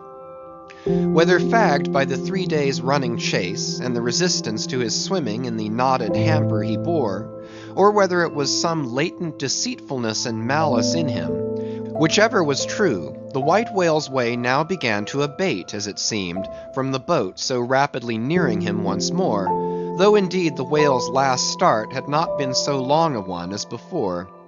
And still as Ahab glided over the waves, the unpitying sharks accompanied him, and so pertinaciously stuck to the boat, and so continually bit at the plying oars, that the blades became jagged and crunched, and left small splinters in the sea at almost every dip. Heed them not. Those teeth but give new rowlocks to your oars. Pull on. 'Tis the better rest, the shark's jaw, than the yielding water. But at every bite, sir, the thin blades grow smaller and smaller. They will last long enough. Pull on. But who can tell, he muttered, whether these sharks swim to feast on the whale or on Ahab. But pull on. Aye, all alive. Now, we near him. The helm. Take the helm. Let me pass. And so saying, two of the oarsmen helped him forward to the bows of the still flying boat. At length, as the craft was cast to one side, and ran ranging along with the white whale's flank, he seemed strangely oblivious of its advance, as the whale sometimes will, and Ahab was fairly within the smoky mountain mist, which, thrown off from the whale's spout, curled round his great Monadnock hump. He was even thus close to him, when, his body arched back, and both arms lengthwise high lifted to the poise, he darted his fierce iron, and his far fiercer curse into the hated whale. As both steel and curse sank into the socket, as if sucked into a morass, Moby Dick sideways writhed, spasmodically rolled his nigh flank against the bow, and without staving a hole in it, so suddenly canted the boat over, that had it not been for the elevated part of the gunwale to which he then clung, Ahab would once more have been tossed into the sea. As it was, 3 of the oarsmen, who foreknew not the precise instant of the dart, and were therefore unprepared for its effects, these were flung out, but so fell that in an instant 2 of them clutched the gunwale again, and rising to its level on a combing wave, hurled themselves bodily inboard again, the 3rd man helplessly dropping astern, but still afloat and swimming. Almost simultaneously, with a mighty volition of ungraduated, instantaneous swiftness, the white whale darted through the weltering sea. But when Ahab cried out to the steersman to take new turns with the line, and hold it so, and commanded the crew to turn round on their seats, and tow the boat up to the mark, the moment the treacherous line felt that double strain and tug, it snapped in the empty air. What breaks in me? Some sinew cracks. 'Tis whole again. Oars! Oars! Burst in upon him! Hearing the tremendous rush of the sea-crashing boat, the whale wheeled round to present his blank forehead at bay. But in that evolution, catching sight of the nearing black hull of the ship, seemingly seeing in it the source of all his persecutions, bethinking it may be, a larger and nobler foe, of a sudden he bore down upon its advancing prow, smiting his jaws amid fiery showers of foam. Ahab staggered. His hand smote his forehead. I grow blind. Hands, stretch out before me that I may yet grope my way. Is it night? The whale! The ship! Cried the cringing oarsman. Oars! Oars! Slope downward to thy depths, O sea, that ere it be forever too late, Ahab may slide this last time upon his mark. I see the ship, The ship! Dash on, my men! Will ye not save my ship? But as the oarsmen violently forced their boat through the sledge-hammering seas, the before whale-smitten bow ends of 2 planks burst through, and in an instant almost, the temporarily disabled boat lay nearly level with the waves, its half-wading, splashing crew trying hard to stop the gap and bail out the pouring water. Meantime, for that one beholding instant, Tashtego's masthead hammer remained suspended in his hand, and the red flag, half wrapping him as with a plaid, then streamed itself straight out from him, as his own forward-flowing heart, while Starbuck and Stubb, standing upon the bowsprit beneath, caught sight of the down-coming monster just as soon as he. The whale! The whale! Up helm! Up helm! Oh, all ye sweet powers of air, now hug me close. Let not Starbuck die, if die he must in a woman's fainting fit. Up helm, I say! You fools! The jaw! The jaw! Is this the end of all my bursting prayers? All my lifelong fidelities? Oh, Ahab, Ahab, lo thy work! Steady, helmsman! Steady! Nay, nay! Up helm again! He turns to meet us! Oh, his unappeasable brow drives on toward one whose duty tells him he cannot depart. My God, stand by me now. Stand not by me, but stand under me, whoever you are that will now help Stubb. For Stubb too sticks here. I grin at thee, thou grinning whale. Whoever helped Stubb or kept Stubb awake, but Stubb's own unwinking eye? And now poor Stubb goes to bed upon a mattress that is all too soft. Would it were stuffed with brushwood. I grin at thee, thou grinning whale. Look ye, sun, moon, and stars. I call ye assassins of as good a fellow as ever spouted up his ghost. For all that, I would yet ring glasses with ye, would ye but hand the cup. Oh, oh, oh, oh, thou grinning whale, but there'll be plenty of gulping soon. Why fly ye not, O Ahab? For me, off shoes and jacket to it. Let Stubb die in his drawers. A most mouldy and over-salted death, though. Cherries, cherries, cherries. Oh, Flask, for one red cherry ere we die. Cherries, I only wish that we were where they grow. Oh, Stubb, I hope my poor mother's drawn my part pay ere this. If not, few coppers will now come to her, for the voyage is up. From the ship's bows nearly all the seamen now hung inactive. Hammers, bits of plank, lances, and harpoons mechanically retained in their hands, just as they had darted from their various employments, all their enchanted eyes intent upon the whale, which from side to side strangely vibrating his predestinating head, sent a broad band of overspreading semicircular foam before him as he rushed. Retribution, swift vengeance, eternal malice were in his whole aspect, and spite of all that mortal man could do, the solid white buttress of his forehead smote the ship's starboard bow, till men and timbers reeled. Some fell flat upon their faces. Like dislodged trucks, the heads of the harpooneers aloft shook on their bull-like necks. Through the breach they heard the waters pour, as mountain torrents down a flume. The ship! The hearse! The second hearse! Cried Ahab from the boat. Its wood could only be American! Diving beneath the settling ship, the whale ran quivering along its keel, but turning under water, swiftly shot to the surface again, far off the other bow, but within a few yards of Ahab's boat, where for a time he lay quiescent. I turn my body from the sun. What ho, Tashtego! Let me hear thy hammer! O ye 3 unsurrendered spires of mine, thou uncracked keel, and only God-bullied hull, thou firm deck and haughty helm, and pole-pointed prow, death-glorious ship, must ye then perish, and without me? Am I cut off from the last fond pride of meanest shipwrecked captains? O lonely death on lonely life! Oh, now I feel my topmost greatness lies in my topmost grief. Ho, ho! From all ye furthest bounds, pour ye now in, ye bold billows of my whole foregone life, and top this one piled comber of my death. Towards thee I roll, thou all-destroying but unconquering whale. To the last I grapple with thee. From hell's heart I stab at thee. For hate's sake I spit my last breath at thee. Sink all coffins and all hearses to one common pool. And since neither can be mine, let me then tow to pieces, while still chasing thee, though tied to thee, thou damned whale. Thus I give up the spear. The harpoon was darted.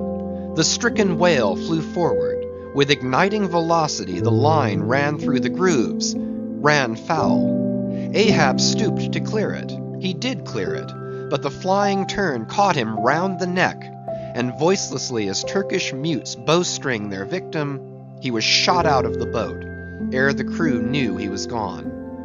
Next instant, the heavy eye splice in the rope's final end flew out of the stark, empty tub, knocked down an oarsman, and, smiting the sea, disappeared in its depths. For an instant, the tranced boat's crew stood still, then turned. The ship! Great God, where is the ship? Soon they, through dim, bewildering mediums, saw her sidelong fading phantom, as in the gaseous Fata Morgana, only the uppermost mass out of the water, while fixed by infatuation, or fidelity, or fate, to their once lofty perches, the pagan harpooneers still maintained their sinking lookouts on the sea. And now concentric circles seized the lone boat itself, and all the crew, and each floating oar, and every lance pole, and spinning, animate and inanimate, all round and round in one vortex, carried the smallest ship of the Pequod out of sight. But as the last whelmings intermixingly poured themselves over the sunken head of the Indian at the mainmast, leaving a few inches of the erect spar yet visible, together with long streaming yards of the flag, which calmly undulated, with ironical coincidings, over the destroying billows they almost touched. At that instant, a red arm and a hammer hovered backwardly uplifted in the open air, in the act of nailing the flag faster and yet faster to the subsiding spar. A skyhawk that tauntingly had followed the main truck downwards from its natural home among the stars, pecking at the flag, and incommoding Tashtego there, this bird now chanced to intercept its broad fluttering wing between the hammer and the wood, and simultaneously feeling that ethereal thrill, the submerged savage beneath, in his death grasp, kept his hammer frozen there. And so the bird of heaven, with archangelic shrieks, and his imperial beak thrust upward, and his whole captive form folded in the flag of Ahab, went down with his ship, which, like Satan, would not sink to hell till she had dragged a living part of heaven along with her, and helmeted herself with it. Now small fowls flew screaming over the yet yawning gulf. A sullen white surf beat against its steep sides, then all collapsed, and the great shroud of the sea rolled on, as it rolled 5,000 years ago. Epilogue. And I only am escaped alone to tell thee. Job. The drama's done. Why then here does anyone step forth? Because one did survive the wreck. It so chanced that after the Parsee's disappearance, I was he whom the fates ordained to take the place of Ahab's bowsman, when that bowsman assumed the vacant post. The same who, when on the last day the 3 men were tossed from out of the rocking boat, was dropped astern. So, floating on the margin of the ensuing scene, and in full sight of it, when the half-spent suction of the sunk ship reached me, I was then but slowly drawn towards the closing vortex.